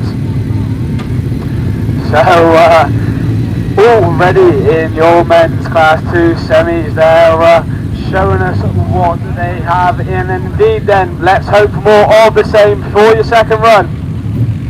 So who's on this one? Ashley Owens, Spalding 43, joint top point scorer. Then we go to Bradley Thomas, IK 55, Scunny 227 with Chris Hall, Gary Wickham, Paul Melly, Dan Evans, Gav Stokes and Shane Jenkins. So the bungees away and we're away racing, and it looks to be the Aston Machinery, but Wickham's in the mix, but so's Hall and so's Jenkins. Oh, it's going to be for the best into the corner. Who's it come out on top? It's Thomas in the IK 55. Oh, they're still paint swapping. Wickham's going all sideways but gets it still, but it's Radford 205 from Melly, from your Spalding Machinery back there in about third or fourth, when you'll have some 48 moves up in the third, and Chris Hall in Scunny 227 sits there in fourth. Or does he, because they're swapping already. And where's Thomas, who was our early race leader? He sits back in about 5th or 6th, as they're still all on nearly Marshall Barrier. Here's the 1955 Bristol Radford 2 and 5. Someone's got a black. We'll get that compilation in that later on. But it's Aston 48 with Melly still running all. He sits back to fifth, moves back to third, all second. Oh, red. No, not from your men's class 2 semi-final. And how close are they in your second run? And we just wait for confirmation. Oh, someone's got a black, and it looks to be the Aston 48 machinery of Dan Evans. So that will go back down to the rerun lane, and oh, what exciting racing. That only shows us what's to come. But I'll tell you what will be more, which will be exciting also, is your men's class 8s. And they are down on the line, the water cart doing its job, and the marshals picking up from the cones. And Gary Wickham then in the Penal number 12 also picking up a black flag. So him and Dan Evans and Aston 48 look to pick up the black flags. So men's class 8 then, it's to take you through that, it's over to Liam. Right then, yeah, cheers Archie. So, Class 8 on the line. Rowan Transport sponsored and Beresford Chassis and Components sponsored. This is going to be spectacular. We're looking for the top 4 from both semi-finals to go into the final a little bit later on. I'm not even going to attempt to go through who's in it because we're already off the line with men's Class 8 as they get going. Big Wells have had a good start. Ross Shepherd runs with him. In South Somerset number 3, can they get through turn 1 and 2? And looks like they can. It's Shepherd, but look at this, Brent Powell right round the outside. It's Ludlow number 4 that goes out too wide, and Wales comes through. Wallace comes from nowhere as well. And second, in Whitewood 38, Shepherd gets down the gate, but holds up for 4. In South Somerset number 3, pushes on through the bend as everyone tries to play catch up. It's Mitch Wells that leads the way. Muller runs second, Powell runs third. In the Ludlow number 4 machine, and it's 4. That's the most important. That's the last qualifier to go into the final. Ash Howard down of it. It's the 21. He's been flying all weekend, but it's not going to be his day in the semis as Mitch Wells has one more to go. Daz Mullen, Ross Shepherd and Brent Powell in Ludlow number 4. Dan Barnard currently in 6th. And he's got about half a lap to try and make the challenge to get into that all-important top 4 from going through to the final a little bit later on. Mitch Wells in an X-Ken 356. Daz Mullen, Ross Shepherd and Brent Powell are the ones that go through. Dan Barnard, Matt Stratton, Michael Tinker-Abbott and Ash Howard, unfortunately the ones that miss out. But I tell you what, 4 drivers, they certainly earned their spot in that final a little bit later on. And cracking stuff from the semi-final number 1. And number 2 is down there on the line. Who's going to join them in the final? Tom Lewis, Sean Wright, Dan McKenzie, Wes Green, Jack Gibbons, Steve Mills, Sam Matthews and Matt Bishop are the ones down there and ready to do battle as we get track clearance. Just about to the bungees up and 8s are off the line. McKenzie pops the wheelie. Tom Lewis looks the quickest, but watch out for Steve Mills on that inside line. They could be number 10 as they go into turn 1, drive turn 2. It's Lewis on home turf that's going to lead them round as he goes past his full first time. Second is McKenzie, the clearance is on the outside. It's number 1 and Bishop was on the off ball but goes out wide and West Green comes through. It's Scarborough 916 looking to book his place. Jack Gibbons, oh, we got contact towards the back, but they've kept it going. It's Lewis and Gibbons, there you 1 and 2, and they look pretty comfortable at the moment. Number 10 is third, and West Green 24. It's Scarborough 916, Bishop is playing catch up, Sean Wright behind, Steve Mills looks to be out of it along with Sam Matthews at the back. Matt Bishop storms up the inside from nowhere, gets it all wrong and gets relegated down. It's last lap flag and we're going to keep our eyes on this battle before. The West Green is doing everything to hold on. It's Bishop and Wright that are playing for fifth, but fifth doesn't matter in semi-finals. It's checkered flag. It's Jack Gibbons who stole the win. Dan McKenzie and Tom Lewis They all go through, and Wes Green is going to join them. Matt Bishop, Sean Wright, Steve Mills and Sam Matthews all miss out. But they put on a spectacle for us over the course of the weekend regardless. So, there we go, 2 semi-finals complete. Class 8 finalists then, a little bit later on. Ross Shepherd, Tom Lewis, Bryn Powell, Dan McKenzie, Daz Mullen, Wes Green, Jack Gibbon and Mitch Wells. So we was just saying, Mickey and myself were saying about the Class 7 final and how it is literally anyone. So I think the Class 8 is also up there because Steve Mills absolutely flying in the heat and couldn't do anything in the semi-final. Sean Wright was another one. Obviously they've all been flying, that's how they ended up in the top 16. But obviously with semis anything can happen, and it has just proved that it can. So that semi-final's done, and we've got a rerun, well we are, aren't we? Rerun of Class 2 to come your way. But we're turning away from semi-finals and we're going back with the heats because we have got men's Class 10s down there on the line. So just before we go on to these Class 10s, I will take you through these juniors finalists. Riley Diaper in WS 255, Thomas Hawthorne in Radford at 76, Will Evans in Type 7, Jack Brown in Mallow 182, Will Duggan in Cumdy 190, Charlie Williams in Cambridge 42, Cameron Phillips in Cumdy 48, Tom Stevens in Ludd 55. Them's your finalists for your junior saloons. A little bit later on this afternoon, you needed 126 points to get into the final today. On 119, just behind, outside it, were Bo Bennett in Breeden Hill 33. With that, I'll put you back to Liam that's going to take you through these Class 10s. Yeah, thank you Paul. So ProLinks and KS Coles Limited, your sponsors of Class 10s. Of course we are looking for the top 8 in Class 10s. Only the 3 grids, but 3 very competitive grids to come your way. And race 1 it is that gets off the line. And who's going to be the first one to show? Cooper is right round the outside in ARC number 6. He just looks untouchable in both 10 and 7. Someone's round. Oh, we got contact at the back. Thankfully, it wasn't too heavy, but at the front, it's Cooper that leads the way.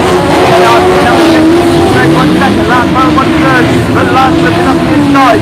Couldn't quite make it stick as they go down there and up into that top turn. Cooper has slowed right down as he's pushed on in ARC number 6. I don't know if he thought there was red flags or if he's got a problem aboard, but Cooper has slowed it down. He's now a good half a lap in front in ARC number 1.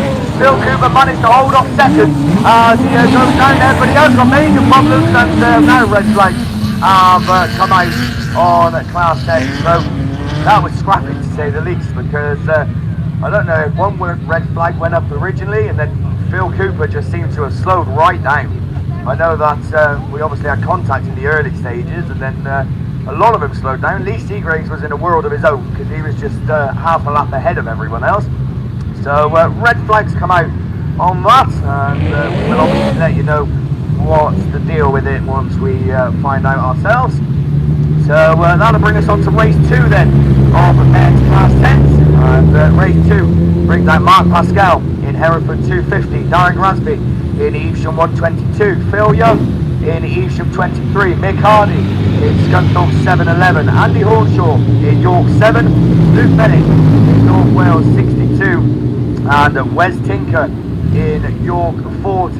So looks like this track is just going to take a bit of a sprinkle, so everyone looks to be getting their umbrellas up. It's only a shower and a pass. Anyway, racing Class 10 off the line. Hornshaw very quick in York number 7 as he's going to lead them up into turn 1. This track is going to get slippy now over the duration of this race, but it's Hornshaw, Bennett and Tinker. There you 1, 2 and 3 as they come past us. Still Young drops into 4 for Luke Scott. Hardy at the back in 7-11, but Andy Hornshaw it is that flies down that far side into that top turn in York 7. Luke Bennett though is on a charge in North Wales 62. He's not going to give up that easily as he runs second. It's bedded on the inside. Oh, he's clipped his home. But not quite. But also fight back. Ready to run through. Here's your number 40 and looking for a way through as he's going to use that outside line like he so often does. And it does look like it's going to work because he's up to second. It's last lap flag. Has he got enough time to try and catch up with Andy Hornshaw? Here's your number 7. He's turning to go, I tell you. As it's about half a lap to go. It's Hornshaw picking up the dust. And Tinker runs second. Here's your 40. Then in third, Young and Pascal. That's the running order as they come across the line. It's Andy Hornshaw that takes the win. Wes Tinker takes second. Luke Bennett takes third in North Wales 62. Phil Young in Evesham 23. Mark Pascal in Hereford 250. So race 2 then we managed to get done, and that'll bring us on to race 3 of your men's class 10s, which is down there on the line. So race 3 then we'll bring out Terry Burbidge in Sturton 41, Gary Morris in Clumdy 28, Vinnie Gibbons in Leewood 170, Sam Burbidge in Sturton 40, Phil Rogers in PhD number 2, Chris Ellis in South number 6, and Barry Ashmore in Spalding 514. So Alan said 3 grids of 10s, but when you do go through the names, you can just see how competitive it is. Who's going to get this one? Billy's quick out of the gate in PhD number 2. Someone is doing donuts. Chris Ellis decided to do a full 360 before going into turn 1, but he's got it going again.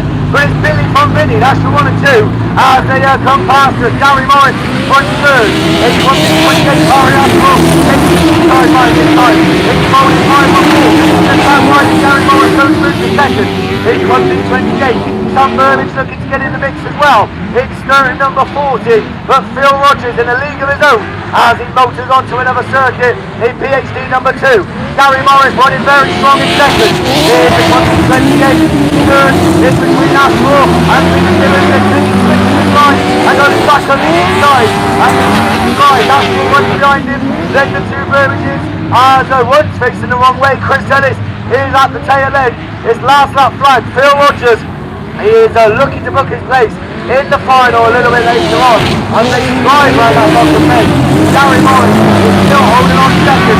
Third is between Ashmore and Phil, but Ashmore is at the moment with nose in front as Vinnie Gibbons looks to keep it tight and try and get back to third. His checkered flag is going to be Phil Rogers that wins it. Gary Morris takes second. Vinnie Gibbons does get third in 170. Ashmore lost the settle for 4th. Sam Burbidge in Sturton number 14. Chris Ellis in South Somerset number 6 is your final finisher, because Terry Burbidge unfortunately has found himself stranded over on the far side. So unfortunately no points accumulated for him. So that's class 10s done. KS Coles and ProLinks your sponsors. We've got a rerun of race 1 to come your way a little bit later on, but looking to the line, we are moving to the junior classes, and for the second time this morning, because a few of them had reruns first thing in the morning. So it's junior specials, and it's back over to Paul Glover.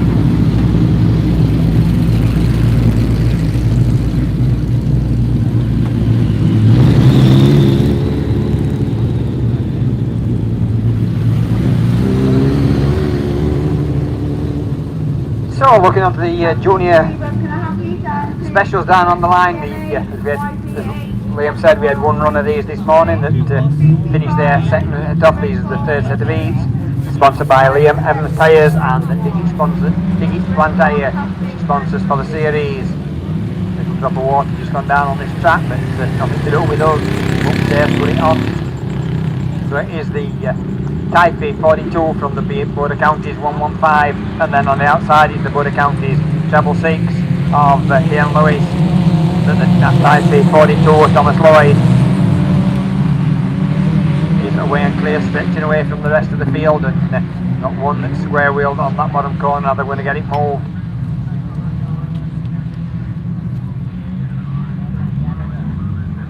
So it's Typhoon 42 from Border Counties 115, Typhoon 6, 7 Valley 147, Evesham 121. So it must be Kieran Lewis in the Border Counties 666 that's square wheel down there. and we've got red flags on this one, so we'll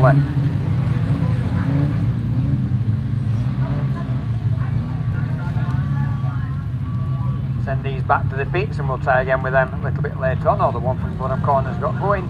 Everybody's managed to get going, in fact, I think. So they're all getting back to the pits under their own steam. That'll put us onto the Liam Evans Tyres Junior Specials Race 2, E3. Troy Altby in Scunthorpe 161, Harry Russell in IK 65. Harry needs a good result because he's line 8th in this one, so he needs to get into that final because he's up at the front on the BAS Championship, so he needs to get some points in to keep him up there. Travis Marielle in the PSC 9, Riley Lindsay in PhD 8, Lucy Hines in Breeden Hill 2, Callum Barker in Scarborough 50, line 4th coming into this. Reid Ellis Sheehan in PAC 44 and Ellie Brown in Carmarthen 49. Bungees up and we're away and racing. Actually Callum Barker out on the inside, but coming from this side, I think that might be the Harry Russell in that IK 85. As they all sort themselves out, it's going to be a little bit slippy on this track at the moment as this drop of rain comes down, but it's the IK 85 with the Scarborough 50 and the Scunthorpe 161 off Troy Altby in that 3rd position. So Harry Russell being chased by Callum Barker in Scarborough 50, and then Troy Altby in that 161. Troy trying to close up on Callum Barker and looks to move around the outside, but Callum's just hanging on to that 2nd place as IK 85 from Scarborough 50, Scunthorpe 161. And then it's the PAC 44, PhD 8, CM 49 and Breeden Hill 2. Harry Russell stretching away, Callum Barker hangs on to that 2nd place because he's stretched away from the 161, and we've got red flags on that one. I've got one square wheel on the on turn 1, so same place as last time.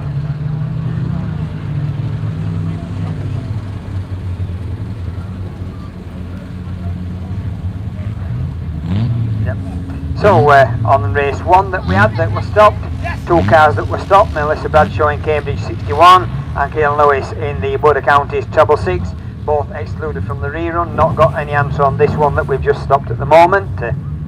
So it puts us on to race 3, and in race 3 we've got 2 of the top point scorers. We've got Owen Bradford in Border Counties 116, Alex Hines in Breeden Hill 5. Daniel Smith, Lud 44, Harvey Donovan, who's joint top scorer in IK 71, Max Altby in Scunthorpe 6, he's on maximum points as well, on top point scorer as well. Tilly Clark in Radford 210 and Archie Carter in Scunthorpe 17. Next to the runners and riders that's down there waiting to take part in this one. So we're going to be the first one to show, wait for that last car to get off the track. Yellow flag goes up, Bungees up. Archie Carter makes a good start from the far side, but getting swallowed up by the ones on the inside. And it's Max Altby in that in that Scunthorpe 6 that leads them. Archie Carter looking on the inside in Scunthorpe 17. Got 2 more that come through on the inside, and that's the Border Counties 116 of Owen Bradford that leads them as they go down into that bottom corner. Max Altby looking around, run around the outside and moves up into 2nd position. Archie Carter comes up on the inside. He moves through into 3rd and into 2nd. As they go into that corner, Max gets that 2nd place back, and Archie drops back another couple of places, but I think it's that still back to Border Counties 116 and Owen Bradford that leads it, and then it's Scunthorpe 6, Scunthorpe 17, Lud 44, IK 71 and Breeden Hill 61, and last but not least is going to be the Atherstone 552 of Charlie Curtis. But it's still at Border Counties a 116 of Owen Bradford that leads it, starts the final lap. Archie Carter looking up on the inside of Max Altby. Max gone out a little bit wide, trying to keep that power on around the outside. It's Max Altby. It's just no, you're not. Archie Carter's back at him. So the side by side as they go up that far side. Who's going to get it on this top corner for this checkered flag? Max Altby at the moment, but Archie's got that inside line, but there's no problem for Owen Bradford in that IK, that Border Counties 116, and then it's Scunthorpe 17, Scunthorpe 6, Lud 44, IK 71, Breeden Hill 5. It's rain name starts to come down a little bit heavier. And then Atherstone 42, 552 finishes race 3. That's the first one we've managed to get to a conclusion in the Liam Evans sponsored Junior Specials. Puts us on to race 4. Race 4 brings out Adam Robinson in North Wales 172, Ollie Unwin in Seven Valley 38, Brandon Young in Evesham 223, Harry Wilde in North Wales 21, Archie Bennett in North Wales 162, Ollie Curtis in Atherstone 551, Aaron Richardson in Pennine 6, and Kirsten Bartlett in that SS2.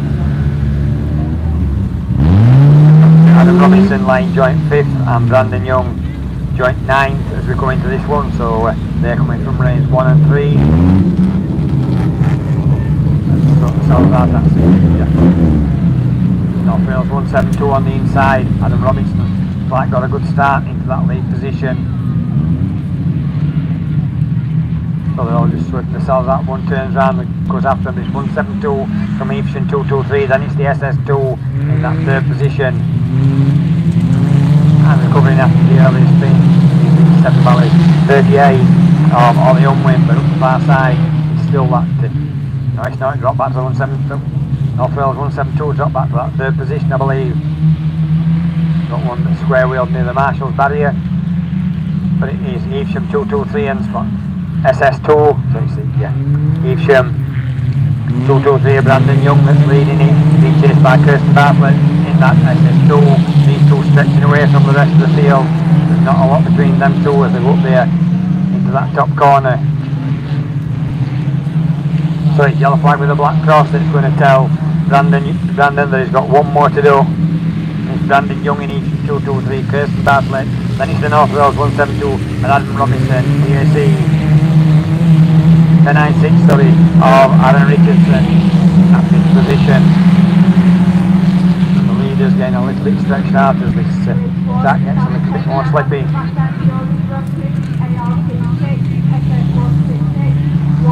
So a checkered flag goes to the Evesham 223, then it's the SS2, then North Wales 172, Pennine 6, North Wales 172,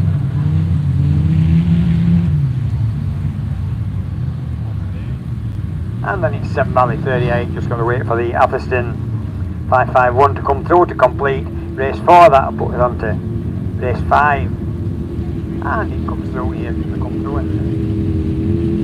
Atherstone 551 completes that race. That puts us on to race 5 of the Liam Evans sponsored Junior Specials, and we've got Fergus Reynolds in PhD 6, Kai Williams in Taipei 121, Lewis Barrett in Yorkshire's 42, joint 5th. Alongside him is Sidney Lomax in the North Wales 199, he's also joint 5th. Then it's Finlay Emerson in 197, Lily Pratt in York 76, Callum Stead in Border Counties 114, and Thomas Cosgrove in ARC 25, and they're all underway as they go up there.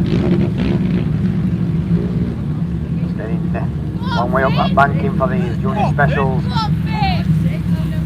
First one to show as they're coming out past us, and it is the PhD 16 with the Border Counties 114 in that 2nd position. So Fergus Reynolds being chased by the Border Counties 114 of Callum Stead. Lewis Barrett lying 5th, but well down the field, so needs to get more points than that. Make sure that he gets into the final a little bit later on, as we've got cars suddenly turning around going into that corner, but it is PhD 16 that still leads it from BC 114 North Wales, and Yorkshire 42, North Wales 199. I think that must be Sidney Lomax in that 3rd position.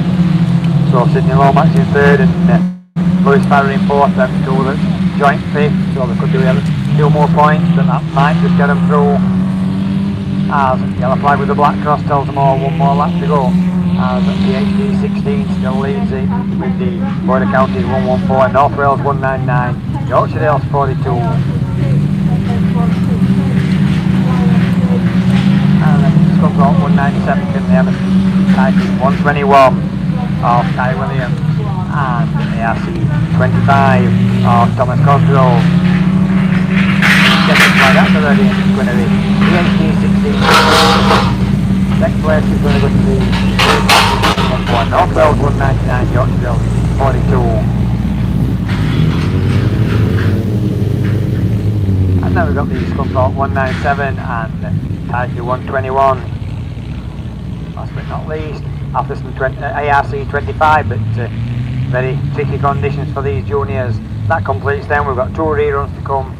Now down on the line we've got, so it's class 2s and rerun of the semi.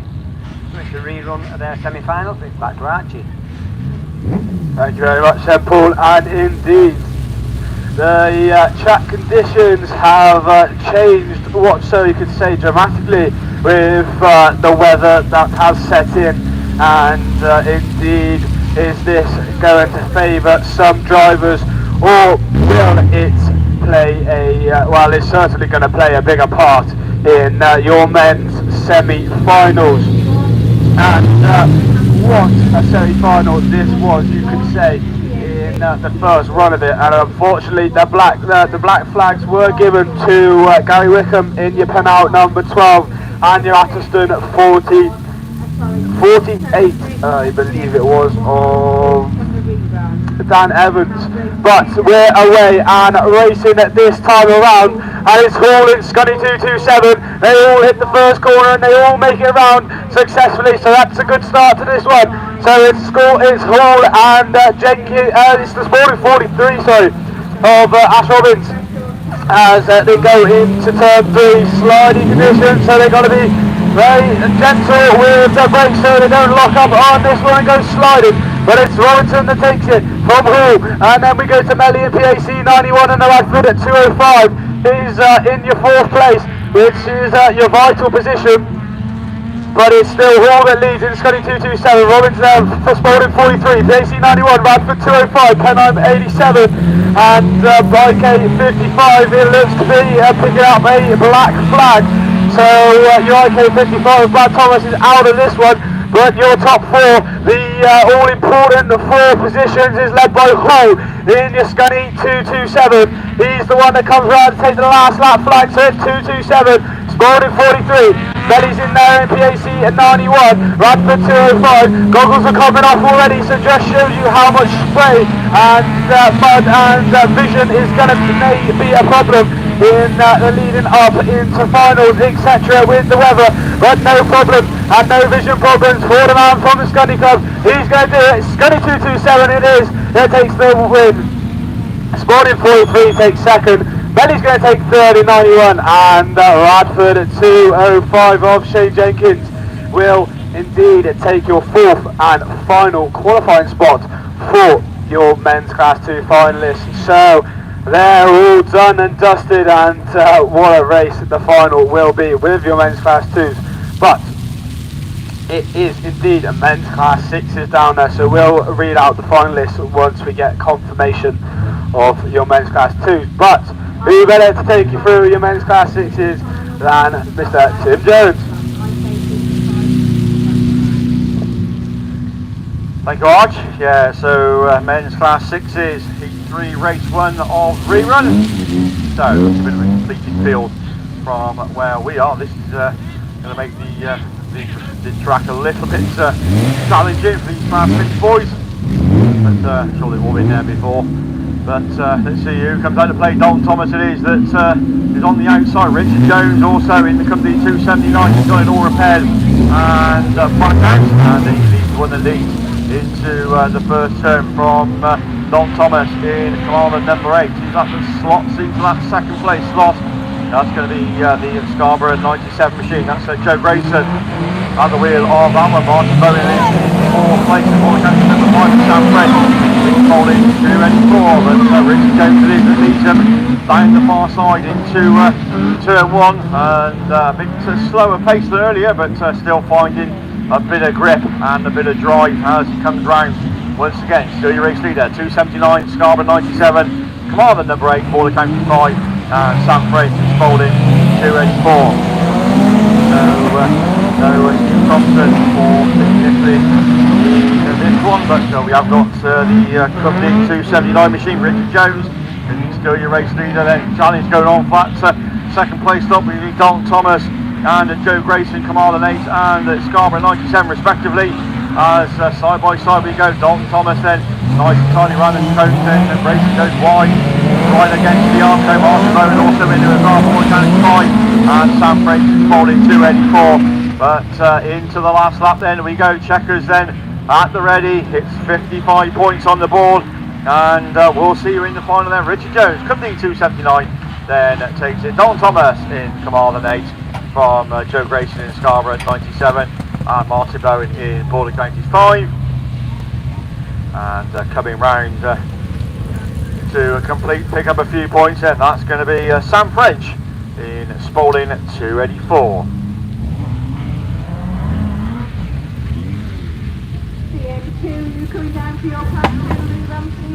Right, that's class 6 is done and dusted. Next time we'll see them is finals time, but looking down towards the line, we're going equally as competitive and equally as fast and furious. We're going in stock hatches, so to take you through that and who's done what and with who, then we'll hand you over back up to Mickey. Yeah, thanks very much, Tim. What a difference half hour makes, isn't it? This track has turned nasty with the rain that's down in it. Stock hatches, I'm sure they'll enjoy it as we look down to the line. Phil Peake, Mark Graham, Andy Bowhills, Chris Patterson, Stephen Eastwood, Barry Searle, Steve Niverton and Stuart Powell as they climb up what is more of a tricky surface now. And Stephen Eastwood comes out and into that second place, and commentator's curse, he's pointing in the wrong direction. Yorkshire Dales 92, Mark Grant takes up the running from Hereford 154, and that's Barry Searle. These two are away with it, and where's Peaky? I think he's running in that third place as they bring up there Mark Grant in Yorkshire Dales at 92. Then we look back, I think Steve Kiverton there, Stephen Eastwood and Stuart Powell. So there we go, we go the change. The Hereford 154 takes up that running. Barry Searle, again these back markers. Oh, hold on a minute, Phil Peake. He came into this on 100 points. He is in 1, 2, 3, 4, 5, 6th place, and I think he's just conceded another one. I don't think he's enjoying this one iota, and the Hereford machine says, oh, I don't mind it. Barry Searle from Mark Grant. Then we go down to Cumdee 95, Stuart Powell. Yorkshire Dales 54, Steve Giverton. Then we go down into Chris Patterson in the Scarborough 64. Solway machine next to show, that's Andy Bowhills. Then it's Peaky, and then Stephen Eastwood has dropped to the back, and as I say that, he's trying to come up the inside and on the brakes, and he can't control it. Checkered flag, Hereford 154 takes the win.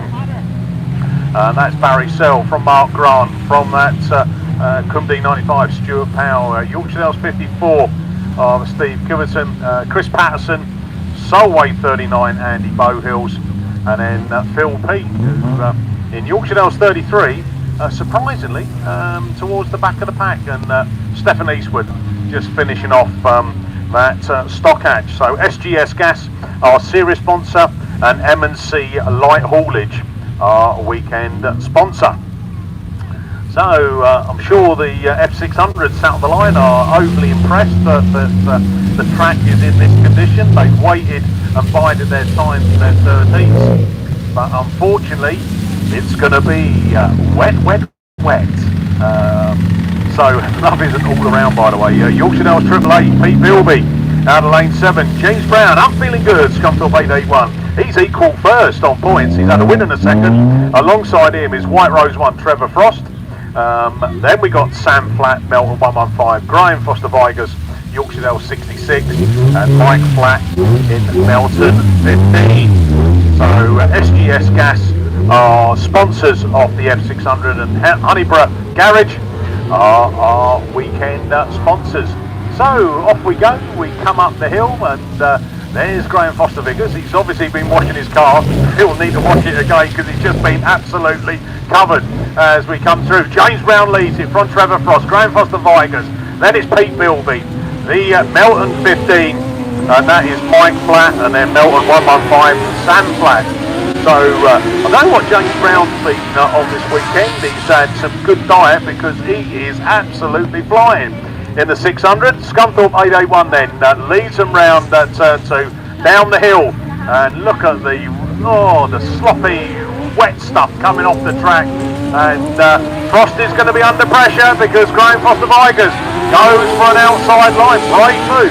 I'll tell you one thing, the track must still be grippy out there because they are holding the control of these cars really well. James Brown then, one to go for you. Up the inside, Trevor Frost, he's run out of roll-offs. He can't see.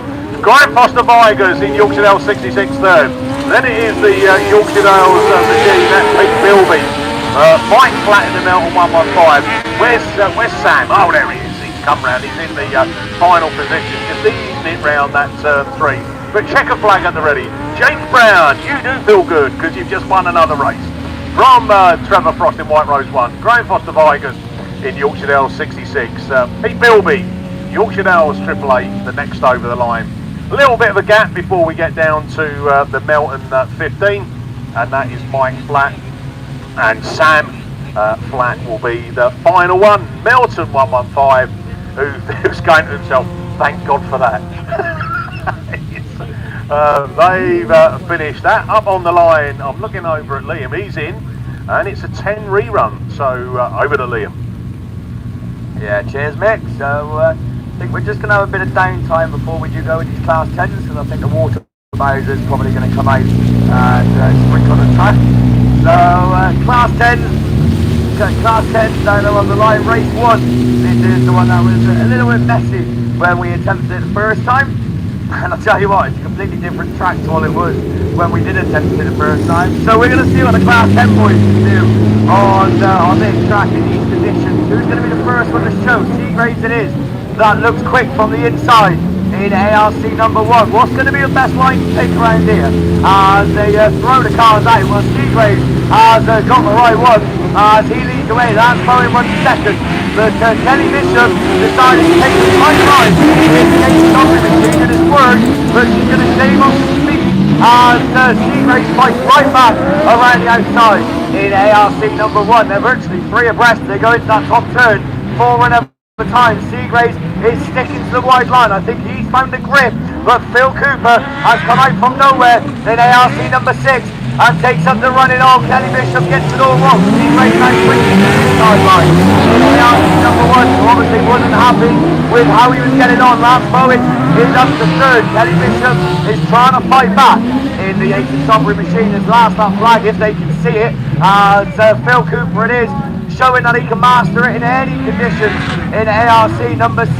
But as I say that, a green flag has gone out to Phil Cooper, so first on track, but he is going to be got back to 3rd in ARC number 6, which means that Lee Seagraves will end up taking top honours to Lee 2nd on track, but he will obviously move forward in ARC number 1. He's going to be checkered flag, and we're picking him out this time. So first on track, Phil Cooper, but he will go back to 3rd.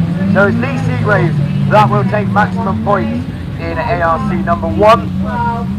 Then about a 10-minute wait until the rest can come round. Wow, look at that! The Scarborough machine going right round the outside of everyone. So Joseph Clarkson didn't get a mention throughout the whole race and somehow managed to come back at the very last minute, and he ends up 2nd. As I said, Phil Cooper would have been 3rd, Lance Bowen 4th in the South Somerset 166 machine. Big disappointment for Kelly Bishop in the 8 Sobry 37, early time race leader, but unfortunately didn't have it all her own way and struggled with the conditions, which you have to say is expected when they are like this. But class 10 are complete. The next time we see them will be in their final. I'm hoping they wash their route numbers off before they come back out, and if that wasn't hard enough, we've got Junior Specials down there on the line, so it's back over the pool. Thanks Liam for his win out onto the Junior Special, sponsored by Liam Evans tyres this weekend. We should have race 1, heat 3 on the line.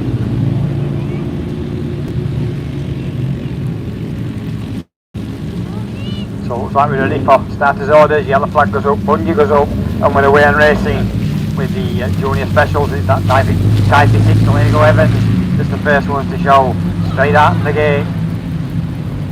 Was that in that 2nd position, but Lego had a real cracking start on that one. I might struggle with these numbers. I haven't got a clue. So it's White Rose 37 in that second position, and Lewis Middleton, I can see a better up bottom corner than when they're in front of me. And then we've got the Border Counties 115 of William Bradford in that third position. Lego Evans. That Type 6 still hangs on to it. Lewis Middleton in that second position. Then it's the Border Counties 115 and Type 42 of Thomas Lloyd. Lewis Middleton's going to have to look a bit wide. We've got one coming up on his inside, but Lewis is fighting back on that. And then Type 6 comes through and goes straight onto the outside. And like Lewis Middleton's got problems on board, so he's just stopped and trying to pick back up. But it is that TA6 that still leads it as they come round this time to start their final lap. Then we've got Border Counties 115, Type 42 in that third position of Thomas Lloyd. Evesham 121, White Rose 27 now recovering after the earlier problems, but it is the TA6 of Lego Evans that led straight out of that gate and up into the start and never looked back. Checker flag out the ready, and it's going to be Type 6 that takes the checker flag. Second place is going to go to the Border Counties 115, then it's Type 42, Evesham 121. And last but not least, the White Rose 37, Liam Grasby in that Evesham 121 that I didn't mention, but taking us on to race 2. And we should have Troy Holtby in Scunthorpe 161, Harry Russell in IK 65, Riley Lindsay in PhD 8, Lucy Hines in Breednell 2, Callum Barker in Scarborough 50, Ellie Sheehan in the BAC 44 and Ellie Brown CM 46. That's the drivers that should be down there. Harry Russell is on 8 going into this, so he needs a good result. Callum Barker 4th in the first 2 or 3. Then the only ones that can make the final, but the others will be wanting 2 brownie points by getting a win in the BAS round. It's Callum Barker and Harry Russell side by side, but it looks like it's just Harry Russell that's going to lead them as they go into that top corner. So they come round turn 1, they're into turn 2, and it's Harry Russell. Callum Barker in second place in Scarborough 50, then it's BAC 44. Don't think Callum Barker can see anything from where he is because he just got totally filled in by Harry Russell slowing right down, because I don't think he's got a problem with it to him that misfired. That looks like his square wheel down there.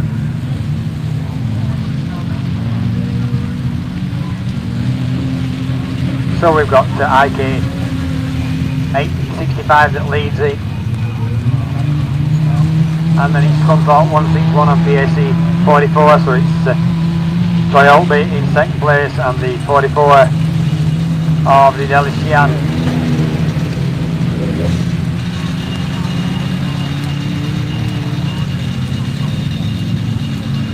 So we've got IK 85 that starts the final lap, the 88, I think there's a little lap adrift of him, is that Tyler Lindsay, and then it's Scunthorpe 161, the AC 44 in third position. And then we've got Breednell 2 of Lucy Hines. The checker flag for IK 65 that takes the checker flag.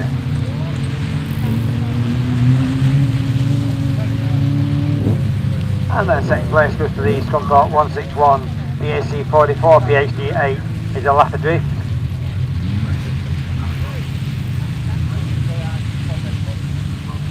And then it's Breednell 2 of Lucy Hines and the Carmarthen 49, Ellie Brown. And that completes the rerun of the juniors in them atrocious conditions. Callum Barker got filled in on his first corner and couldn't see anything, and then we heard a bit of popping and banging, so not really sure if he's got water in his electrics or what, but looks like he's can't get back under his own steam. Bob Bike going to try and get him back to his pitch, and Mickey B's not making any movement to go and repair him. So looks like weekend's over for Callum as he takes it back. Looking up to the line, we've got the... Any ideas? Ladies class 1s, I guess. Who's on ladies class 1?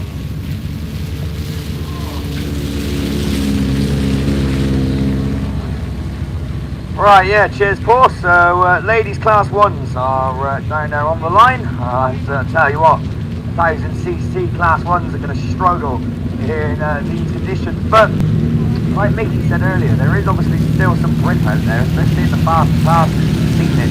And we've seen that there is still overtaking. But as I said, class 1 could be a completely different story. Hereford, Banks and Slide, your sponsors.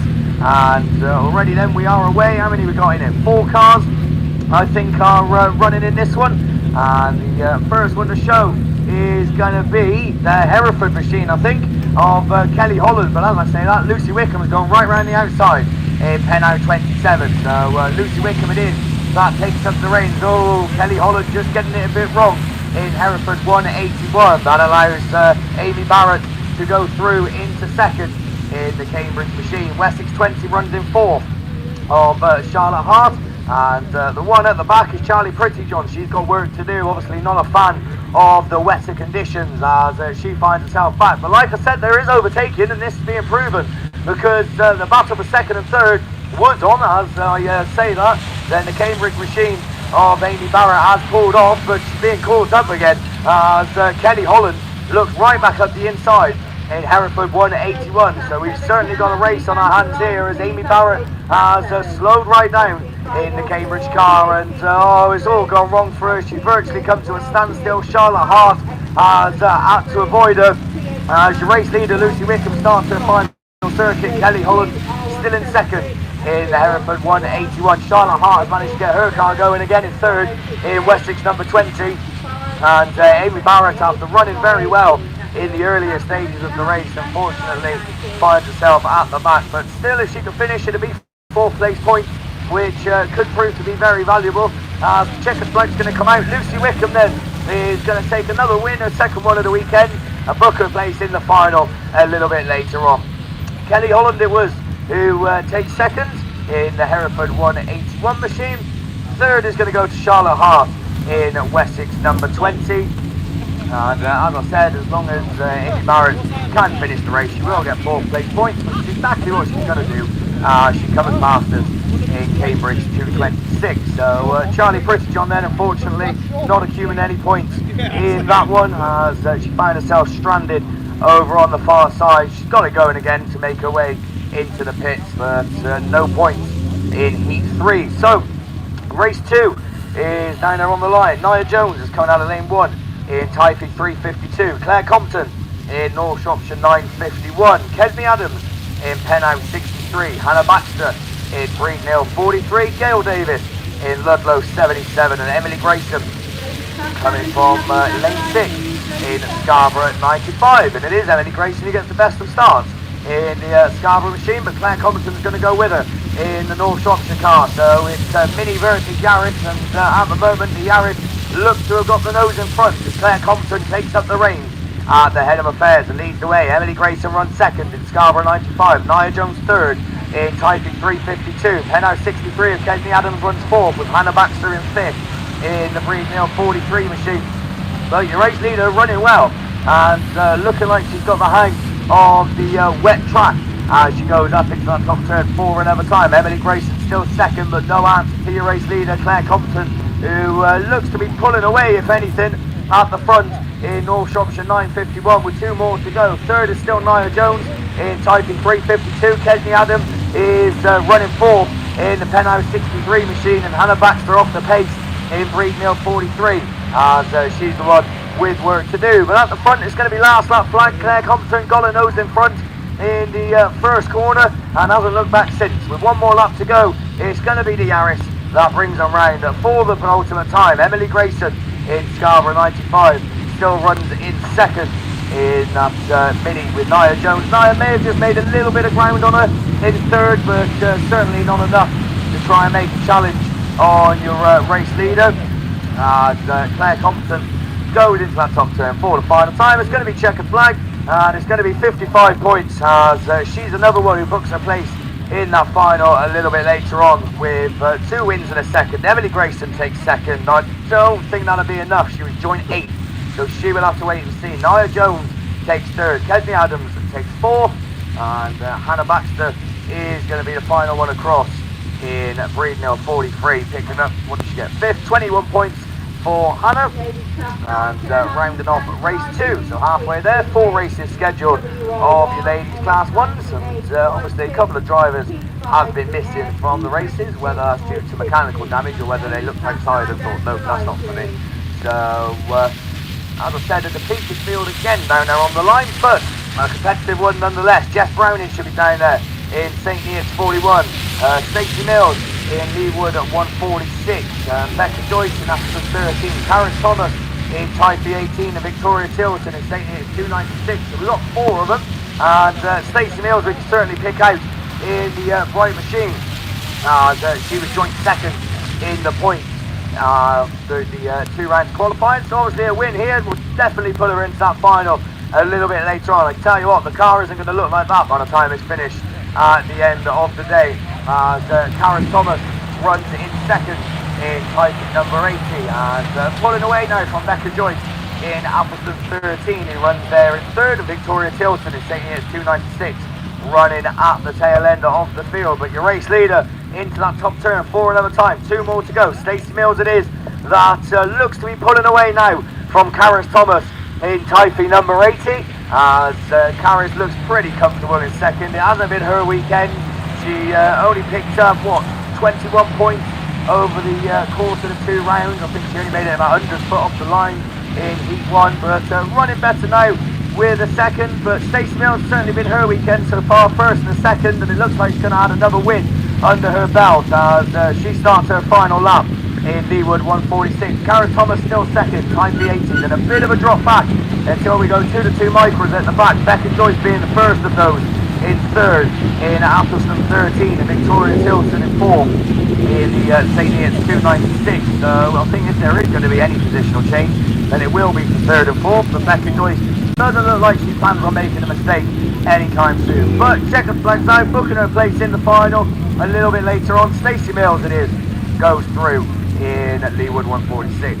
Karen Thomas takes second, unfortunately won't be in the final, but as I said, a good strong second to finish the weekend. Becca Joyce is in third, and Victoria Tilton is in fourth, and again they wouldn't have done enough to get into that final a little bit later on. Although saying that, Victoria Tilton, the first and third, and she hasn't picked up 4 place points, so that actually might just about be enough in the class 1s, because like I said, there's a few drivers missing, and obviously it all depends on what they do as well in their heat. So who else could get into that final a little bit later on? Sophie Lewis certainly can. She's had 2 wins out of 2 in Appleton treble 2. She's down there on the line. Can she make it 3 out of 3? Lucy Caulfield's down there, boy counts 12. Lucy joint 8 in the standings, so she really could do with a win to get herself up there. Elin Burton in Taipei 14, she's 6th in the points, but she's had a dreadful start. But again, only the 4 of them out there, so even if they just limp along and manage to finish the race in 4th, then that's still 28 points, which could be valuable, because that's not bad. As we get going, Carol Watson it is, joint 13th in the standings, but is a win going to be enough for her in York number 1? We will have to wait and see as she goes down the far side. Your unbeaten drivers at the back, Sophie Lewis, but working her way back up now as she moves into 3rd. Laura Wilson's the one we haven't mentioned in North Shropshire 113. She runs in 2nd and running all alone, but slowing it down as she goes into that top turn. And Sophie Lewis is on a charge as she looks to go up the inside and into 2nd. The North Shropshire machine trying to close her out, and it hasn't worked out well for her, because she tried to close her out. Sophie Lewis gave her a tap, and in fact it would 113 Laura Wilson that got it all wrong, and she ends up going back to 3rd. Elin Burton runs 4th in Taipei number 14. Like I said, I don't know if that's going to be enough, but she will have to wait and see as we come across the start of final circuit. Carol Watson with 1 more to go in York number 1. As I said, another one who will have to wait and see on the points. Sophie Lewis will definitely be in that final, regardless of where she finishes in this race. As long as she does finish, then she'll certainly be in there. Then we go to 113 Laura Wilson, where she in the points, she's not at the top, so this is probably going to be her final race of the weekend. But running in 3rd with Elin Burton 4th. That was the lineup, that's the way it's going to finish, because Carol Watson it is that comes across, takes a very convincing win. Sophie Lewis takes second. She'll be in the final in Alphaston Treble 2. Then it's going to be Laura Wilson in North Shropshire 113. And that comes across in third, with Elin Burton finishing it off in Type 14. So the conditions then obviously playing their part for the ladies class 1s, but they did cope with it because they managed to get through it. As 4 races scheduled and 4 races completed. Hereford Bounce and Slide, your sponsors, and we look to the line. We're obviously going to carry on ladies racing. We've got class 3 down there on the line, and that isn't going to be me. I think it was Tim who done them, so it's going to be back to Tim for ladies 3s.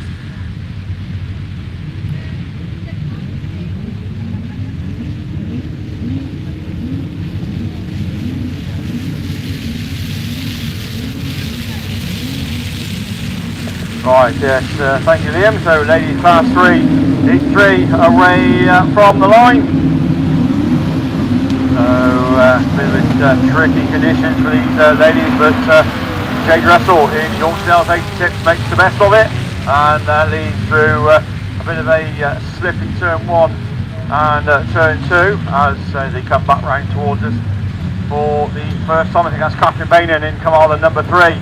In that second place slot, Becky Shaw just slots in third in the Border County Treble 1, but Catherine Bainan finds the gap and she's through, and she leads down to the far side. Jade Russell, Yorksdale's 86 now back to second. Becky Shaw still running in third, or actually then she's also found the gap as Jade Russell just moves wide. And also I think that's that may be Nicola McKenzie going through as well. I think Roberts may be on board the Yorksdale's 86 machine as towards back of the field then she goes. But your race leader mastering these conditions, probably just pulling away a little bit. That's Catherine Bainan in Carlin number 3 from Becky Shaw in Border County Treble 1. Nicola McKenzie running third in Pennow number 3. From, I think that's Louise Jones in Type in number 8. That's in that 4th place slot, just ahead of Jade Russell, who's got in all sorts of out of shape and struggling with the conditions a little bit. Yorksdale's 86, and the one we haven't mentioned, that's Erin Almond in North Wales 270. But checkered flag then this time around as the race leader comes out of the last turn and across the line. Catherine Bainan is and takes it. Command number 3, Becky Shaw in Border County Treble 1 from Nicola McKenzie in Pennow 3. Louise Jones in Type 8. Say all these ladies will go through to the final anyway, because obviously there's only just one run of them. Yorksdale's 86 of Jade Russell, and completing it all then, Erin Almond in North Wales 270.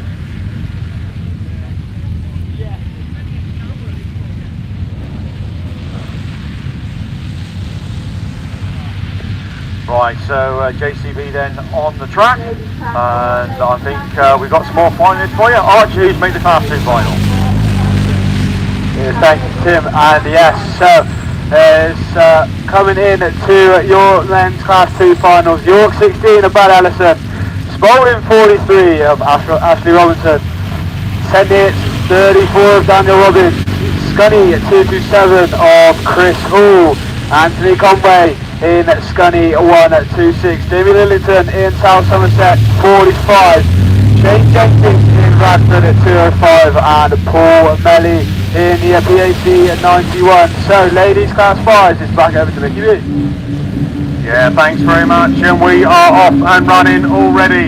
And who's getting the best of the starts out there? Claire Winnell got a good start coming out of 7, and Sarah Bateman in the shiny machine. Well, I don't think it's going to stay shiny for long, that's all I'm saying. And we look down to Rhiannon Smith. Rhiannon's had an unbeaten run so far, running third. So here's Claire Winnell, Sarah Bateman, then the Rhiannon Smith machine. Greenhill 99 at the back, Kerry Baxter. You stay there, love, because I tell you, get any closer to the ones in front of you, you're going to get absolutely covered as we bring it up the hill. It's a little bit slow this time. Oh, Claire Winnell through a big puddle there. She holds on to first somehow, but Sarah Bateman was getting close. Sarah just keeping a little bit away because she's got to manage her roll-off as we go down into that next position. So the Sarah Chilvers machine running in that fourth place, as I can see it. Breednell, Kerry Baxter still in that final place, but Claire Winnell coming round to pick up the last lap flag. So Claire Winnell leads it from Sarah Bateman, from the Rhiannon Smith. Then it is the Yorkshire Dales 46, Sarah Chilvers, and where's the Breednell 99? Oh, there you are, coming out of the mud, Kerry Baxter. So round the final two, it's a little bit slower than what we've seen these girls, but it will bring a win for Claire Winnell, and she needed that as well. I think that might put her in the final. From Sarah Bateman, then we go to Rhiannon Smith in South Somerset 36. Yorkshire Dales 46, Sarah Chill was the daughter of the man who had the Saturday days off to make himself look younger. And that final place goes to Breednell 99, Kerry Baxter. B&J Race Engines are series sponsors, and our weekend sponsors for the ladies class 5s is Midway Motor Parts. So thank you to them. So it brings out our next grid.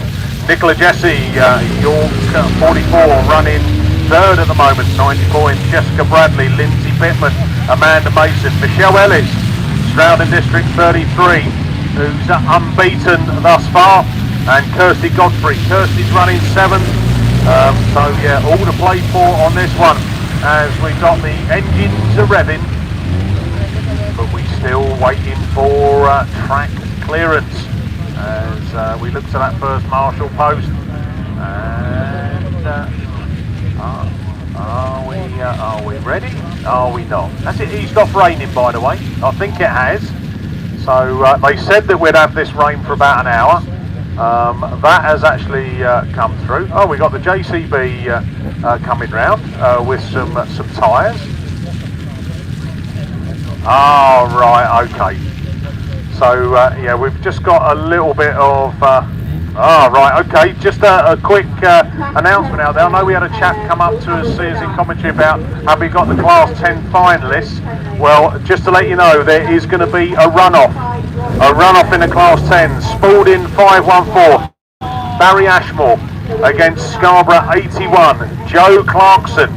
So there's a Class 10 runoff to get into the final place, and that will be to join Phil Rogers, 155 points, top of the shop, and then we've got 2 on joint second, ARC 6 Phil Cooper and ARC 1 Lee Seagraves. West Tinker, York 40, South Somerset 166 Lance Bowen, LM 170 Vinnie Gibbons, Cumdy 28 Gary Morid, and I say we've got that runoff for the final place between Barry Ashmore and Joe Clarkson. If you're in spectator land, get yourselves back in the pits, get those cars prepared and ready. If you're already there, we wish you well. Only one of you can make it into the Class 10 final out of that runoff. So just as to let you know, there's a bit of waterproofing going on as part of our commentary lap scoring and and camera room. We're all joined together this weekend, but we have got a little bit of water ingress coming in at the camera room. So we're just trying to stop the water blowing the circuits. So that's why we got the JCB up here with a few tyres just to keep the sheet on the roof. And as soon as we've got that done, then we'll be back racing down here with the B&J Race Engines Class 5s and Midway Motor Parts, our weekend sponsor. Yes, so I've just seen my lad Callum Barker, who's just been out in Junior Special Rerun, off the line, tucked into second place, got absolutely filled in with a load of mud and water, and some of that water has got into, I think, a relay, and the car went top, which probably is more like the fuel pump relay, and that's conked the car out on that turn too. So that's a shame. A second would have given him his place in the final, but hey, that's racing. You know, he's in his final year, he'll be a bit disappointed for a little bit, but he's absolutely covered. So the shower head is coming out the side of the motorhome, and he's being showered outside, just to get most of that mud off him. But that's how it goes, wouldn't it? I mean, he was running second with Harry Russell in his third heat. Unfortunately, it got stopped with just over a lap to go. Hence why, if it had just been past that last lap flag, probably could have taken the result. But hey, and the weather came, and everyone's had to suffer a little bit with what the conditions have brought. It has eased a bit. We understand that this track will take the water. The one thing that we have seen, the grip has still been there. I've seen some tracks where there's been a deluge of water and it's like a skating ring, whereas this hasn't been that kind of track. However, there is a lot of water on there, especially as you exit Stargate Turn, and we can see that the tractor down there is trying to get some of that water away. It looks like it's got a bit of a grading bar on the back there, just to try and take some of it off, but it will soak in. We've seen that as the Bowsers have been out over the course of this weekend without the him upstairs helping us. So hopefully by the time we get through to our finals in an hour and a half, say, that this track will be back in good nick and good kit condition, because that's what we want for our finals. A challenge for the heats, for the third heats anyway, but fingers crossed we should be okay for the final. That's what the forecast kind of had for us, that around about 1 o'clock we were going to have rain for around about an hour, and looking at it, that's probably about where we are. We've had, I think, hopefully the worst of it for today, and the rest of it should be clear and keep us going.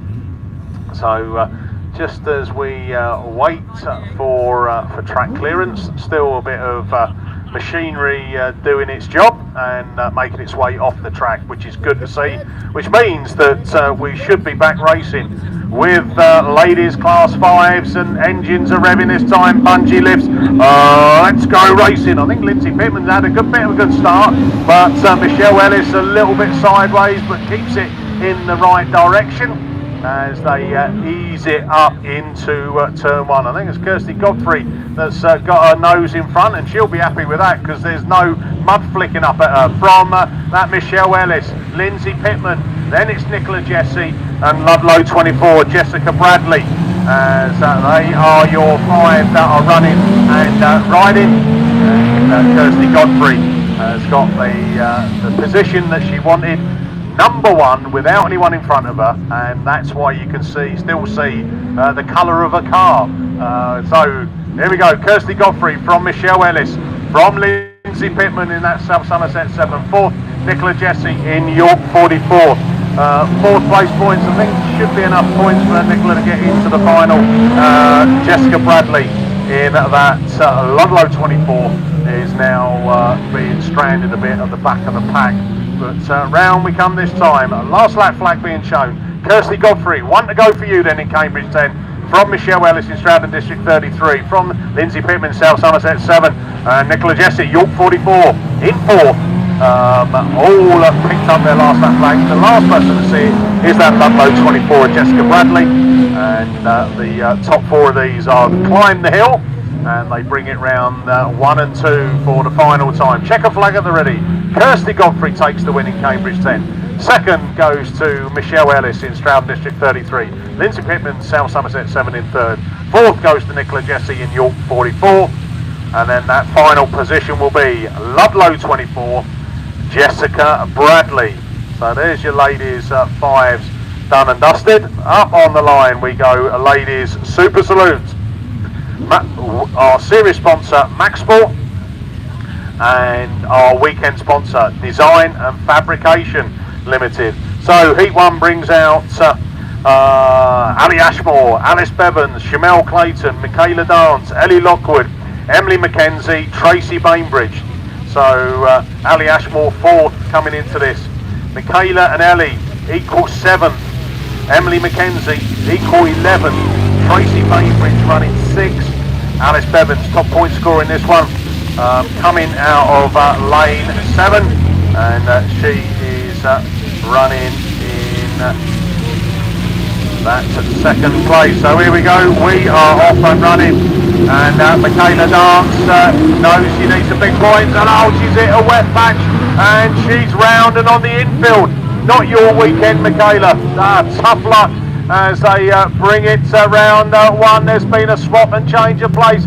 It's that PAC 53 Alice Bevans from Ellie Lockwood. Then we go down to Cambridge 12 in the mud. Emily Mackenzie takes it round there, and she makes up another place as well. Ali Ashmore, then it's Tracy Bainbridge, Michaela Dance at the back of the pack.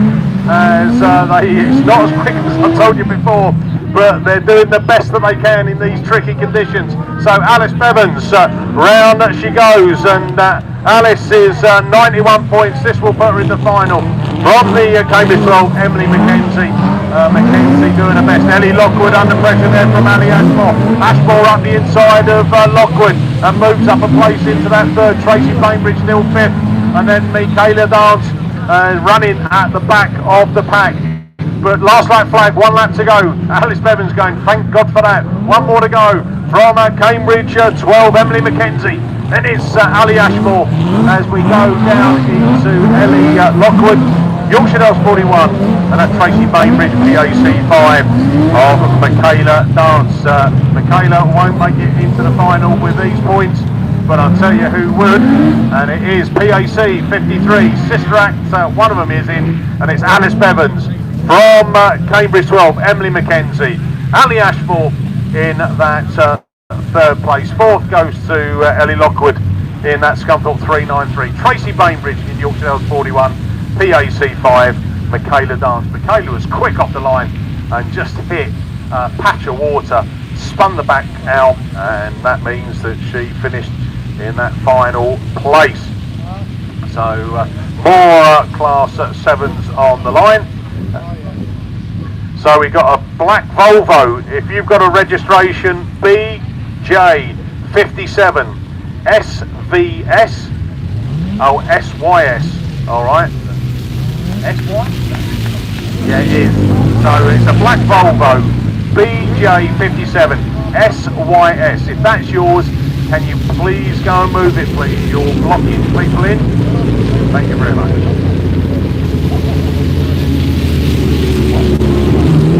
Alright, it's on the bank behind where commentary is, yeah? Okay, so black Volvo BJ57 SYS. So here we go, we are off and running. Julie Hawthorne, Penny Ho, Charlie Wright, Kelly Matthews, Kim Jenkins, Kesney Adams, Sue Erdman, Michelle Barrett, top point scorer in 110 points. So just to finish on that, we'll do you okay. That brings it round, and it is York 78. Sue Erdman then leads them from Michelle Barrett. Then we go down to Kelly Matthews, and then Charlie Wright, the Scunthorpe 121. 4 of them have decided to come out and play in the wet, sloppy mud. And at the moment, we say, well, Sue Erdman, she said, I don't mind this. It's great this, I'm down the hill. I'll take it nice and steady. I can see a little bit of a dry line. York 18, Michelle Barrett. Second will do you, Michelle. IK 427, Kenny Matthews there in that third place, and then Charlie Wright, Scunthorpe 121. Charlie running third at the moment on the points. I think a 4th place should be okay, I would think, but last lap flag being shown. 1 more to go, down the hill we go. York 78, Sue Erdman then. She's got just over half a lap to go. York 18, Michelle Barrett in second, so Kelly Matthews, and then Charlie Wright in that Scunthorpe 121. They are still there. There's no been swapping and changing of places on this, but there is going to probably be a move at the back if they're brave enough. But York 78, Sue Erdman takes the win. She was running 5th, that puts her in the final. York 18, Michelle Barrett, we'll see in the final with that. That's 2 wins in the second. Third is going to go to Kelly Matthews in IK 427, and then Charlie Wright in Scunthorpe 121. So there's your class 5s and 7 ladies done. That means that we are going to be running into ladies class 9s, I would think. But before then, it's junior special finalists, and to take you through that, I over to Mr. Lover, Paul Glover. Thanks, Mickey. Yeah, to get to the junior finals today, you needed 118 points, and we've got time to go through them. We're going to do a bit of work on the track, and yep, they're in a bit of work. So we've got Will Bradford in the Border Counties 115, top points scorer on 155 points. Max Olby in Control 6 in 6th place on 146 points. On 138 points is Harry Russell in IK 65. Then we've got Harvey Donovan in the IK 71 on 131 points. Brandon Young in Eastern 223 on 126 points. Sidney Lomax on the North Wales 199 on 126 points. Also on 126 points is his teammate North Wales 172, Adam Robinson. And your final qualifier on these junior specials final is Lewis Barry in Yorkshire Dales 42 on 118 points, and just missing out on 117 points is Kirsten Bartlett in the SS2.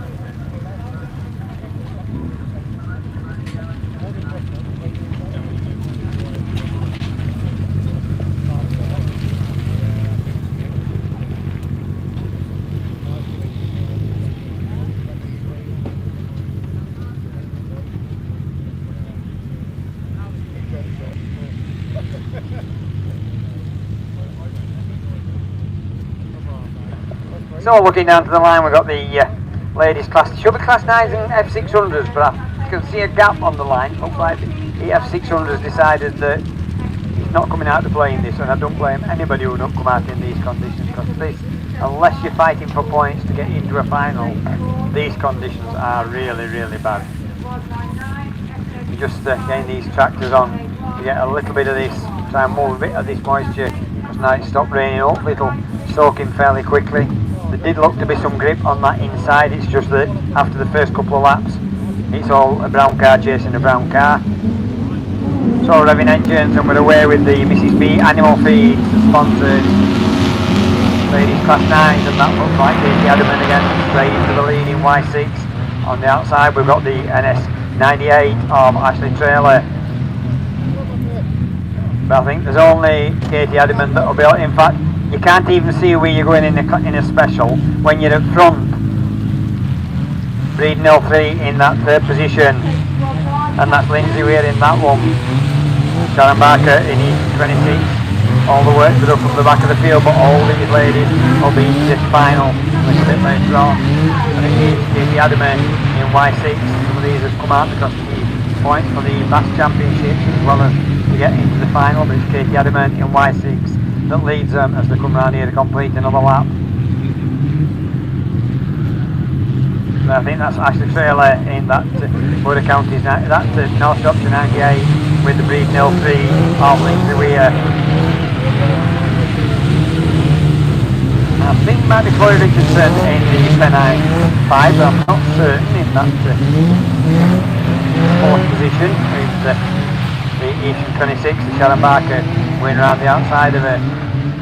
But Katie Adamant comes round to see the yellow flag with the black cross, tells her one more lap to go. Ashley Traylor still hanging on to that second place in the 98 with the Breeden L3. Decided that she's going to take a big run and try and go round the outside of Ashley Traylor, see if there's any grip. That the answer is no, it isn't, because she's gone well out wide. So Ashley still hangs on to that second place as they go up that far side for the final time, but Lindsay we had not managed to make any ground on that. As the Y6 of Katie Adamant comes round this time, gets the checker flag. Ashley Traylor in North Shropshire 98. And then it's the Breeden L3 of Lindsay Weir. Then it's Sharon Barker in Isham 26, and not got a clue. I have not got a clue on that last number. I think it's Chloe Richardson in Pennine 5, but it could be down. Donna Evans, I don't think it is. Two drivers that we're wanting for a Class 10 runoff. You are urgently wanted for the runoff. Barry Ashmore in Spalding 514 and Joseph Clarkson in Scarborough 81. If you don't want to go out in your runoff, can you please go down and tell them that so they know that they don't need to wait for you. So Barry Ashmore and Joseph Clarkson, you are required ASAP for a runoff for the final position in the Class 10 final.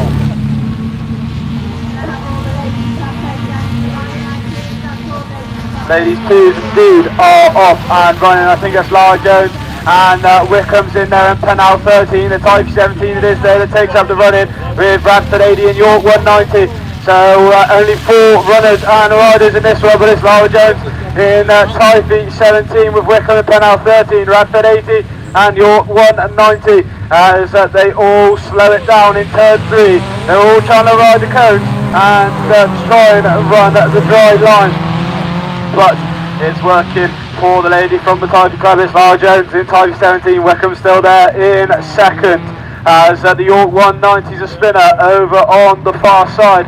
So the conditions still tricky as puddles are sitting on the track and stand in water. He'll hide the holes and rivets there in the circuit. So it's still Lara Jones in Tidy 17 with Penal 13, Radford 80. A little slower than what we've been seeing through the weekend, and understandable no doubt with the conditions, but last lap flag is indeed being readied for Lara Jones in Tidy 17. Wickham still runs second and Radford 80 is 1, 2, 3 with the York 190 still trailing at the playing catch up, but the grip still seems to be there as she flies up into the top corner. But Tidy 17 it is then of Lara Jones, Penal 13 of Wickham. Still runs down second, but Radford 80 then closing the gap is with 1 lap to go. So they're all on to their final circuit then, with York 190 finally taking the last lap flag. But Lara Jones has got turn 1 and 2 to negotiate in Type 17 as she looks to be doing it with Paul in there. So turn 2 it is then. So Lara Jones, Type 17, 55 points is a good start to a good fin to the weekend. Penal 13, Radford 80 and your York 190 will round out your first run of your ladies Class 2s.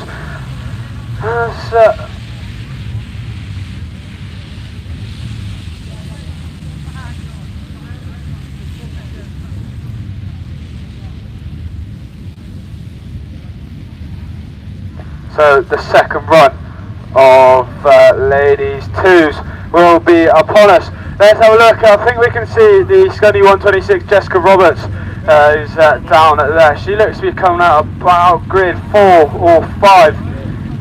The South Somerset 45 also down there. The North Shropshire 15.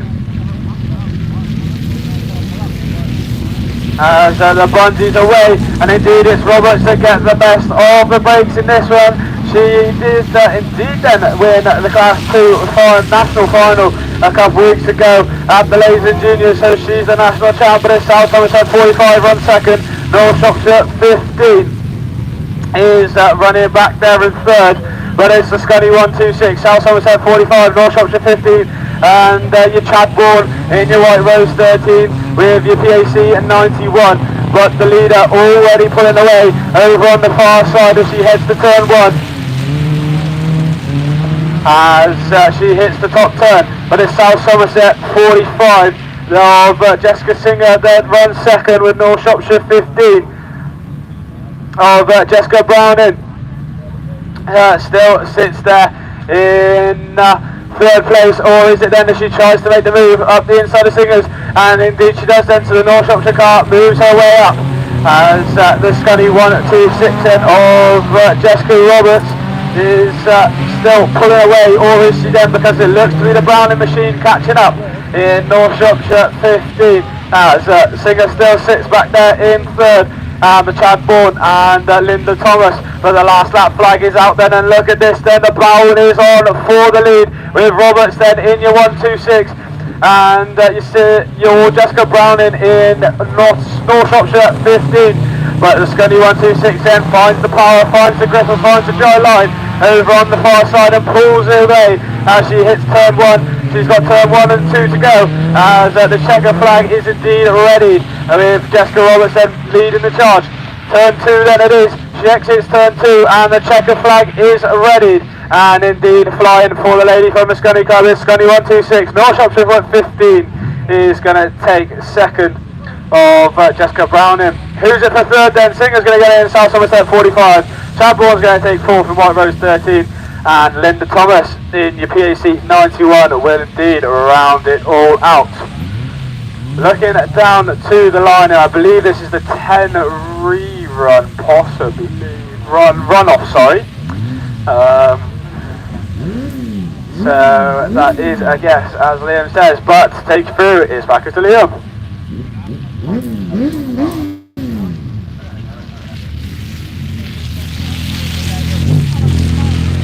Yeah, thank you, Archie. So on the line, we believe, I say we, I believe, if I'm wrong it is all on me, I've already said that, but if I'm right I look like a genius. So class 10 runoff down there on the line, Joseph Clarkson in Scarborough 81 and Barry Ashmore in Spalding 514 after battling out between them to be the last one to go into that top 8 into that class 10 final a little bit later on. And Ashmore it is that made the best of the start. How is he going to work this? Is he going to keep it tight? Is he going to go outside wide? The cones have been put out and Clarkson's already clipped one. So this is interesting, but look at this. Joseph Clarkson isn't going to give up without a fight. He looked round the outside, he hit the wet patch, and he's brought back big time. I'll tell you what, on this track, anything can happen right now, because all it would take is Barry Ashmore to just hit some sort of wet patch, and it could all go wrong. But at the moment, it's all going right for him. 514 it is.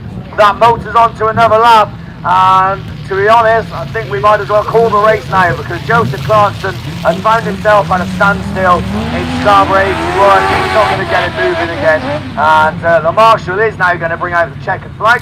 So we've got a one-car race, so Barry Ashmore, all he's got to do is limp up this top corner, cross the line, and he's in the final. But I'm not going to speak too soon. He's got on the inside of Joe Clarkson, who's stranded. He's slowing down, but he's still moving. And Barry Ashmore comes across the line and books his place in the final, and it's as easy as that. So Barry Ashmore then goes in to your class 10 final a little bit later on. Joseph Clarkson so close yet so far in the Scarborough machine, just problems aboard. Obviously happens to quite a few people in these conditions, and unfortunately for him he's just found himself coming too short and square wheeling it on that top corner. He's not going to be able to get it going again, so that is unfortunately his weekend of racing over. So Barry Ashmore though, of course Barry Ashmore did win a BAS round this year. I think he won round 2 at North Shropshire, and he's booked his place in the final, so certainly not to be discounted, because how many times do you see that happen? Driver of the season, Paul said, so it was brilliant. If I remember correctly, he came from about 6th and took the outside line around everyone and managed to make it work. So certainly not to be ruled out in the final just because he had to go through a runoff to get there doesn't mean that he hasn't earned his spot. So he'll be in that final a little bit later on, and obviously the weather's dried up and we're hoping that the track's going to be a bit better for the final. It's withstood pretty well, you have to say, considering the amount of rain that we did have. It is just, I think, just the top surface that's very slippy. Certainly underneath there's still grip there. We can see the inside line becoming more of a track. The marshals are doing what they can. They put the cones out to try and force some cars out wide to get more of a line. You can see the diggers and JCBs over there now just scraping that top surface, and I'm sure by the time we get to the finals then this track will be better. Obviously it's not going to be like it was at 9 o'clock this morning, but obviously it's an impossible task after the conditions, and unfortunately weather is the one thing that can't be helped in horse grass racing. We just have to deal with it, and they are, and doing the best they can. As I said, working on the track over on the far side, getting it ready for these ladies class 4s which are down there on the line. Only a few of them out there, but I'm sure they can make a race of it nonetheless. And to tell you the ones that are out there and let you know, it's going to be back over to Tim. Yes, thank you, Liam. So yeah, ladies class 4 heat 3, just the one heat, and we've got Catherine Harding in Type E 13. Your top point scorer is also down there as well. 2 wins in out of 2. Gwen Reeves in Carmarthen number 7, and she starts from lane 7. Bethan Davis also should be down there in Type E 155, who sits 3rd in the points, and Judy Whittingham in SR 61. So that's your runners and riders for the Holtby Motor Repairs sponsored ladies class 4, and track work I think about complete as the bungee lifts, and away we go. So down just down to the 3 cars, so obviously we're missing somebody. Well, that's Bethan Davis I think is the one missing in Type E 155, but Gwen Reeves isn't missing because she's race leader. Carmarthen number 7, bit of a slow and steady pace round turn 1 and turn 2, but Carmarthen 7 it is that leads the way from Catherine Harding in the Type E 13 machine, and Judy Whittingham will complete it all in SR 61. So round the start gate turn for another time of asking. It's still Gwen Reeves, your race leader. From Catherine Harding's got in all sorts of out of shape, but holds on to that 2nd place in the Type E 13 machine, ahead of Judy Whittingham in SR 61. So once again, no change in the race order. The field fairly well spread out. So Gwen Reeves motors on round the start gate turn and down the far side, up the hill into turn 1. Carmarthen 7 still your race leader with I think just 1 lap to go this time around. So she slowed down a bit, but making her way very slowly round turn 2 to start her final circuit. Carmarthen 7 as your race leader. Catherine Harding still there in that 2nd place in Type E 13, and Judy Whittingham in SR 61. All the ladies then on to the final circuit, as Gwen Reeves then motors on and slowly but surely makes her way round, trying to stick to the driest line possible. It's Gwen Reeves that comes across the line to take another set of maximum points from Catherine Harding in Type E 13. And completing all then will be Judy Whittingham in SR 61.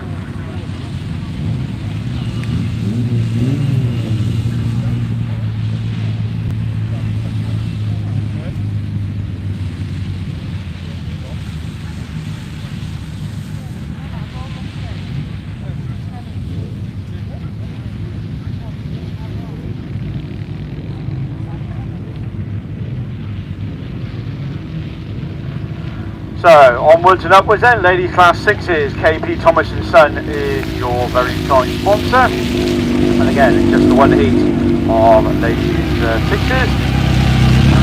From the top then was Sarah Trott with 100 points in South Somerset 23, nobody unbeaten as yet, as then we bungee lifts and away we go. So who makes the best start, who finds the driest grip, who's got the line into turn 1? Leanne Husker in Solway treble 2, then comes Trotty in South Somerset 23, as slowly but surely then across the top pole of the circuit, right towards us they come. Solway treble 2, South Somerset 23, then comes Fiona Thomas in Type E 66 from the Ella Bailey in Scunthorpe 33. Racing alongside the Zara Sutton machine in North Shropshire 71, and Angela Evans completed all in North Shropshire 219. But out front still Leanne Husker in Solway treble 2 from Sarah Trott in South Somerset 23. Once again across the line to complete another circuit. Fiona Thomas, Type E 66, goes through into 3rd ahead of Zara Sutton in North Shropshire 71. Ella Bailey is Scunny 33, and Angela Evans in North Shropshire 219. So I think it is the yellow flag with the black cross end at this time, as your race leader then comes round once again. Solway treble 2. Remember, all these ladies will be into the final, So Leanne Hushka, not the best day yesterday and this morning, but still there and looking to pick up 55 points in the bag as she goes down that far side and into turn 1 for the final time with Sarah Trott in South Somerset 23. So I think that's how it's going to finish. The checker flag then is made ready, and Leanne Hushka it is, Solway Treble 2 that takes it. Sarah Trott in South Somerset 23 in second. Bit of a last minute battle going on for that third place slot as they come round towards us for the final time. It is Zara Sutton in North Shropshire 71, ahead of Fiona Thomas in Typee 66, Ella Bailey in Scunny 33, and completing it all then, Angela Evans in North Shropshire 219.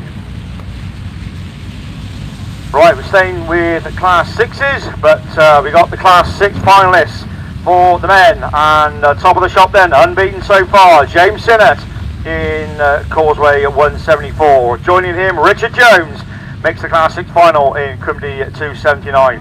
Johnny Barber also will be there in South Somerset 23.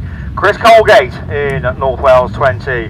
Ben Gasby makes another BAS final in Pennine number 70. Jordan Tinker in York 35. Dol Thomas in Carmarthen number 8, and your last of the Class 6 qualifiers, Matthew Schofield in YS 22. For old Andy Russell with his 2 wins and a 6, just missing out, 2 points away. Unlucky for the 10th man. And that's the Class 6 finalists. Back to Class 8, back to Leah.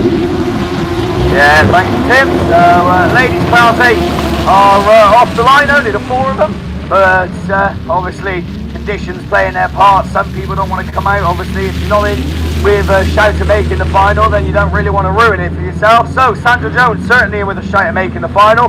2 wins out of 2 for Sandra in the Clumdy number 10 machine, and on course drinking 3 out of 3. She goes down the far side for the first time, and already pulling away from the chasing pack.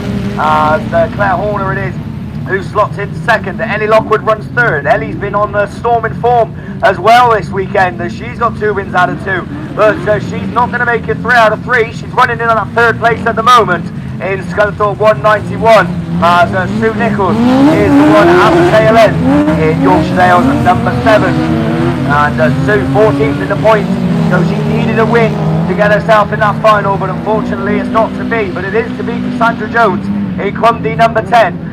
She comes past once again. She's been flying on the track in the dry, and she's making it look easy in the wet as well. Claire Horner, I think with her vision a bit short-sighted there, as she comes across and picks off the nurse of all joggers, but still runs second and pretty safe as well, you have to say, because Ellie Lockwood is a long way back behind her in third, but a third will be enough for Ellie to get into the final. Sue Nichols still 4 in Yorkshire Dales number 7. It's going to be checkered flag, and top qualifier going into the final is going to be Sandra Jones. Of course, that'll give her the option of first pick on the grid, so all important, she goes through. Claire Horner in Mountain 62, that'll be enough for her to get into that final as well. Ellie Lockwood has also done enough, so 3 finalists in this one. Sue Nichols, unfortunately, in Yorkshire Dales 7 wouldn't have accumulated enough points, but as I said, Ellie Lockwood, Sandra Jones and Claire Horner, they should all be there in that final a little bit later on. So race 2 is down there on the line. Will any of these racers be joining? Nicole O'Brien joined 3rd, and she should be out there in Mallow 48. Abby Jade Bennett, not the best of days yesterday when she didn't get any points, but a 2nd in Heat 2. So I don't know, that's going to be very tight even if she does get a win, but obviously still fighting for BAS points for the Forest Dean 8 machine. Cassie Gunn in Yorkshire Dales 182 is down there. Jodie Glover in Scunthorpe 71 should be coming from the inside, but Paul's saying no, so Jodie obviously not fancying the conditions in this one. So Cassie Gunn, Abby J Bennett, Nicole O'Brien, Vicky Lamb maybe is down there in North Wales 83, Claire Cockrell in North Shropshire 55, and Beth Tompkinson in at Scunthorpe at 51. As I said, a few drivers not going to bother coming back out. Claire Cockrell isn't down there in North Shropshire 55, and I don't think Vicky Lamb is either in North Wales 83. As I said, if you have had a if you have had a fairly miserable weekend in terms of points, then obviously, and you're not fighting for the BAS, you don't necessarily want to come out and do any more damage to the car for the next meeting. So we've only got the 4, but Beth Tompkinson it is. That's going to lead the way into turn 1. It's Scunthorpe 51, 12th in the points. Now, with a lot of them dropping out, if she can win this, that might be able to do enough to get her into that final a little bit later on. Nicole O'Brien runs 2nd, Abby J. Bennett 3rd in the Forest D number 8, and I think that's Cassie Gunn in Yorkshire Dales 182 at the back. And it all starts to change. Nicole O'Brien up the inside. Abby J. Bennett fighting back though in the Forest D number 8. She found a speed from somewhere over on that far side, and it certainly worked out for her, but it wasn't enough to catch Beth Tompkinson, not yet anyway, as Beth stays out in front, slowing it down into that top turn, keeping it very close to the cones. But whatever it is, it's working because she still holds the lead. Abby J. Bennett runs 2nd, Nicole O'Brien in 3rd in Mallow 48. That'll be enough for Nicole, so she knows she don't have to do anything stupid in order to get into that final. Cassie Gunn, unfortunately, looks like this is going to be her last race of the weekend in the Yorkshire Dales 182 machine, because the 4th isn't going to be enough to get her into that top 8. But Beth Tompkinson, as I said, 12th in the points. What did she have yesterday? She had a 5th. No, she didn't. She had a 3rd and a 4th. So 1st, a 3rd and a 4th, that's been enough in the past to get you into BAS finals. And she'll just have to wait and see as she goes down the far side. She looks to have this one in the bag. Abby J. Bennett won 2nd in the Forest D number 8. Nicole O'Brien, Mallow 48, Cassie Gunn in Yorkshire Dales 182. That's pretty much been the running order from the beginning, and it looks like it's going to be the order till the end, unless we get a change of 2nd, which we're going to, because your race leaders, race winner, Beth Tompkinson, done all she can to get into the final. Nicole O'Brien come across and took 2nd in Mallow 48. Abby J. Bennett in the Forest of D number 8 took 3rd, and Cassie Gunn was 4th in Yorkshire Dales 182. So there we go. As I said, Beth Tompkinson in a 1st, a 3rd and a 4th. Is that going to be enough for her to get into that final a little bit later on? But we do know that Nicole O'Brien would have certainly done enough to be there, so I think I can pick out 4 finalists that are secure at the moment. But 2 more races come your way. Race 3 should bring out Ellie Hines in Breednill 14, Shelby Omond in North Wales 271. Now Taylor Jade Pascal isn't down there, Catherine Jones isn't down there, Josie Tompkinson is in Scunny 52, and Jade Russell is in Invicta Kent 19. So we should have 4, and that's what we got. Josie Tompkinson then, just in an assist to take the victory. Can she do the same? She was quick out of the gate, but she's not going to be the first into the corner, because Shelby Omond came up the inside and took up the running in the North Wales machine. Joint 9th, a win will put her in the final in 271. Josie Tompkinson sits in 2nd on the track and joint 7th in the points. So a 2nd is going to be tight in 52. Ellie Hines runs 3rd and Jake Russell 4th in the Invicta Kent 19 machine. But if it stays like this, 1st and 2nd might have done enough to go through into that final a little bit later on. Shelby Ullman just holding off. I think the policy is just keep it tight, keep it slow, and keep a level head, and you're pretty much secure, because the only way to try and overtake on this circuit now is on the inside, and if you keep it tight to the cones, then obviously there's no room to get past. That's what Shelby Ullman's doing. Josie Tompkinson is looking for a way, but she isn't going to find him by the looks of things. It's Scunthorpe 52, Ellie Hines hot on her tail in Breednill 14, and Jade Russell in Invicta Kent 19, still the one at the back, but it's last lap flag this time, and Shelby Ullman looks to be pulling away a little bit in the 271 machine, and she looks to be booking her place in that final a little bit later on. Josie Tompkinson really needs to hold on for 2nd if she wants to be in it, because Ellie Hines is all over her in Breednill 14. She's looking for a way past, but can't find it at the moment. But down the far side, if she can find some speed from somewhere, then she could seriously put a challenge in. One more corner to go. It's going to be checkered flag. Shelby Ullman has done enough as she holds on, takes the win. That should be enough to put her into the final a little bit later on. Josie Tompkinson will have to wait and see, but I think personally she might just have snuck in. Ellie Hines in Breednill 14 takes the 3rd place position, and coming round to complete it all is going to be Jade Russell, struggling with the conditions, and not having the best of weekends in the Evictken 19 machine, although saying that, 4th, because obviously with only the 4 cars running, 28 points. That will give Jade how many? 119. So that's going to be tight, because obviously we always say normally you need around 120 odd points to get in, but of course it does depend on how many cars are in your class. So 119, that might be tight, but I'm sure Jade will be hoping that the track's a bit drier if she does make the final, because she certainly didn't like it out there this time. So the final race is down there on the line. Vicky Appleton, Scarborough number 2, is coming from the inside. Alice Bevans in Scunthorpe 181. Megan Littler's lined up next to her. No Ruby Emerson, no Rosemary Glover, but Jenny Houlihan's down there. So we're going to use these 4-car grids at the minute, because that's what we're going to get. And I'll tell you what, for a 4-car grid, it's a very level break. Vicky Appleton just getting it a bit sideways, and it's Alice Bevans that takes up the running in Scunthorpe 181, joint 7th, a winner do it, and that's what she's doing at the moment. She leads the way. Vicky Appleton, Scarborough 2, a 1st and a 3rd for Vicky, so a 2nd would also be enough in Scarborough number 2. Jenny Houlihan, after a brilliant national, joint 9th, running 3rd. That won't do it for the West Waterford girl, and Megan Littler's the one in St. Neots 55. That's just dropping off the pace from the rest of them.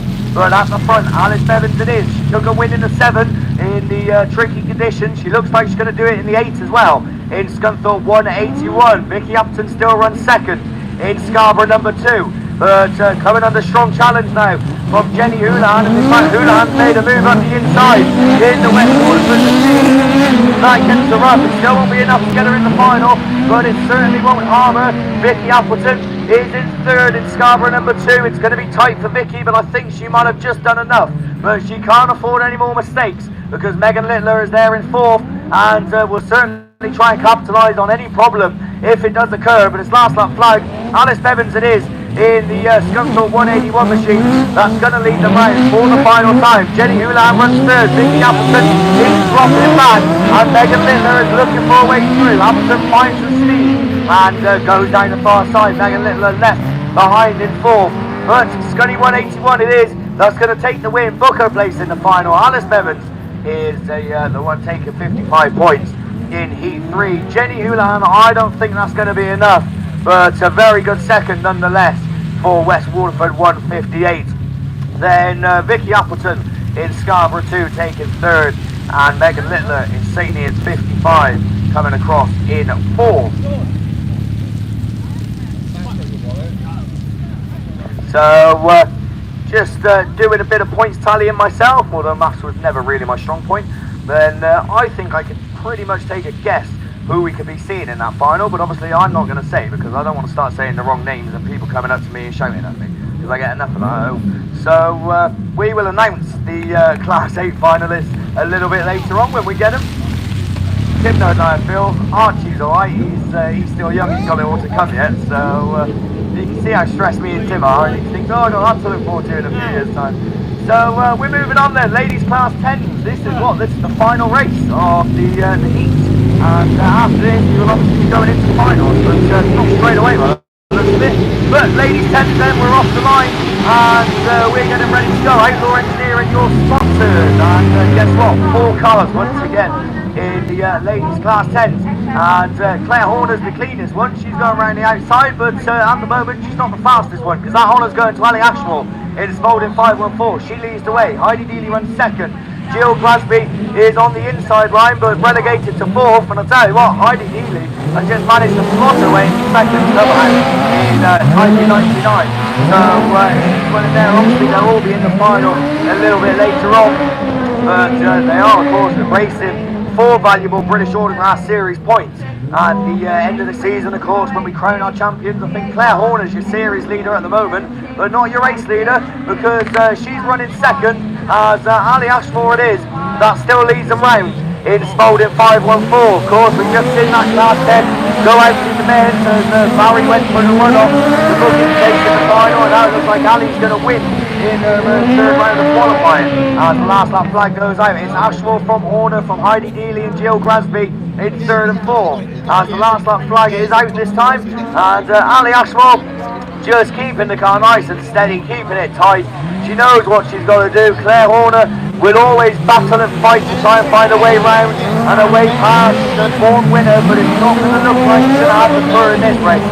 And she loses a lot of ground over on that far side, which just allows Annie Ashmore to pull away a little bit more in Spalding 514, going into the top corner for the final time. Checkered flag, finishing her heats off with a win is Spalding 514. Claire Horner takes second in Mountain 60, Heidi Dealey in Taipei 99 takes third, and Jill Grasby in Evesham 122 comes across to complete your ladies class 10s and to complete your racing for the third round of qualifying. The next time we see a race, it's going to be a final, but looking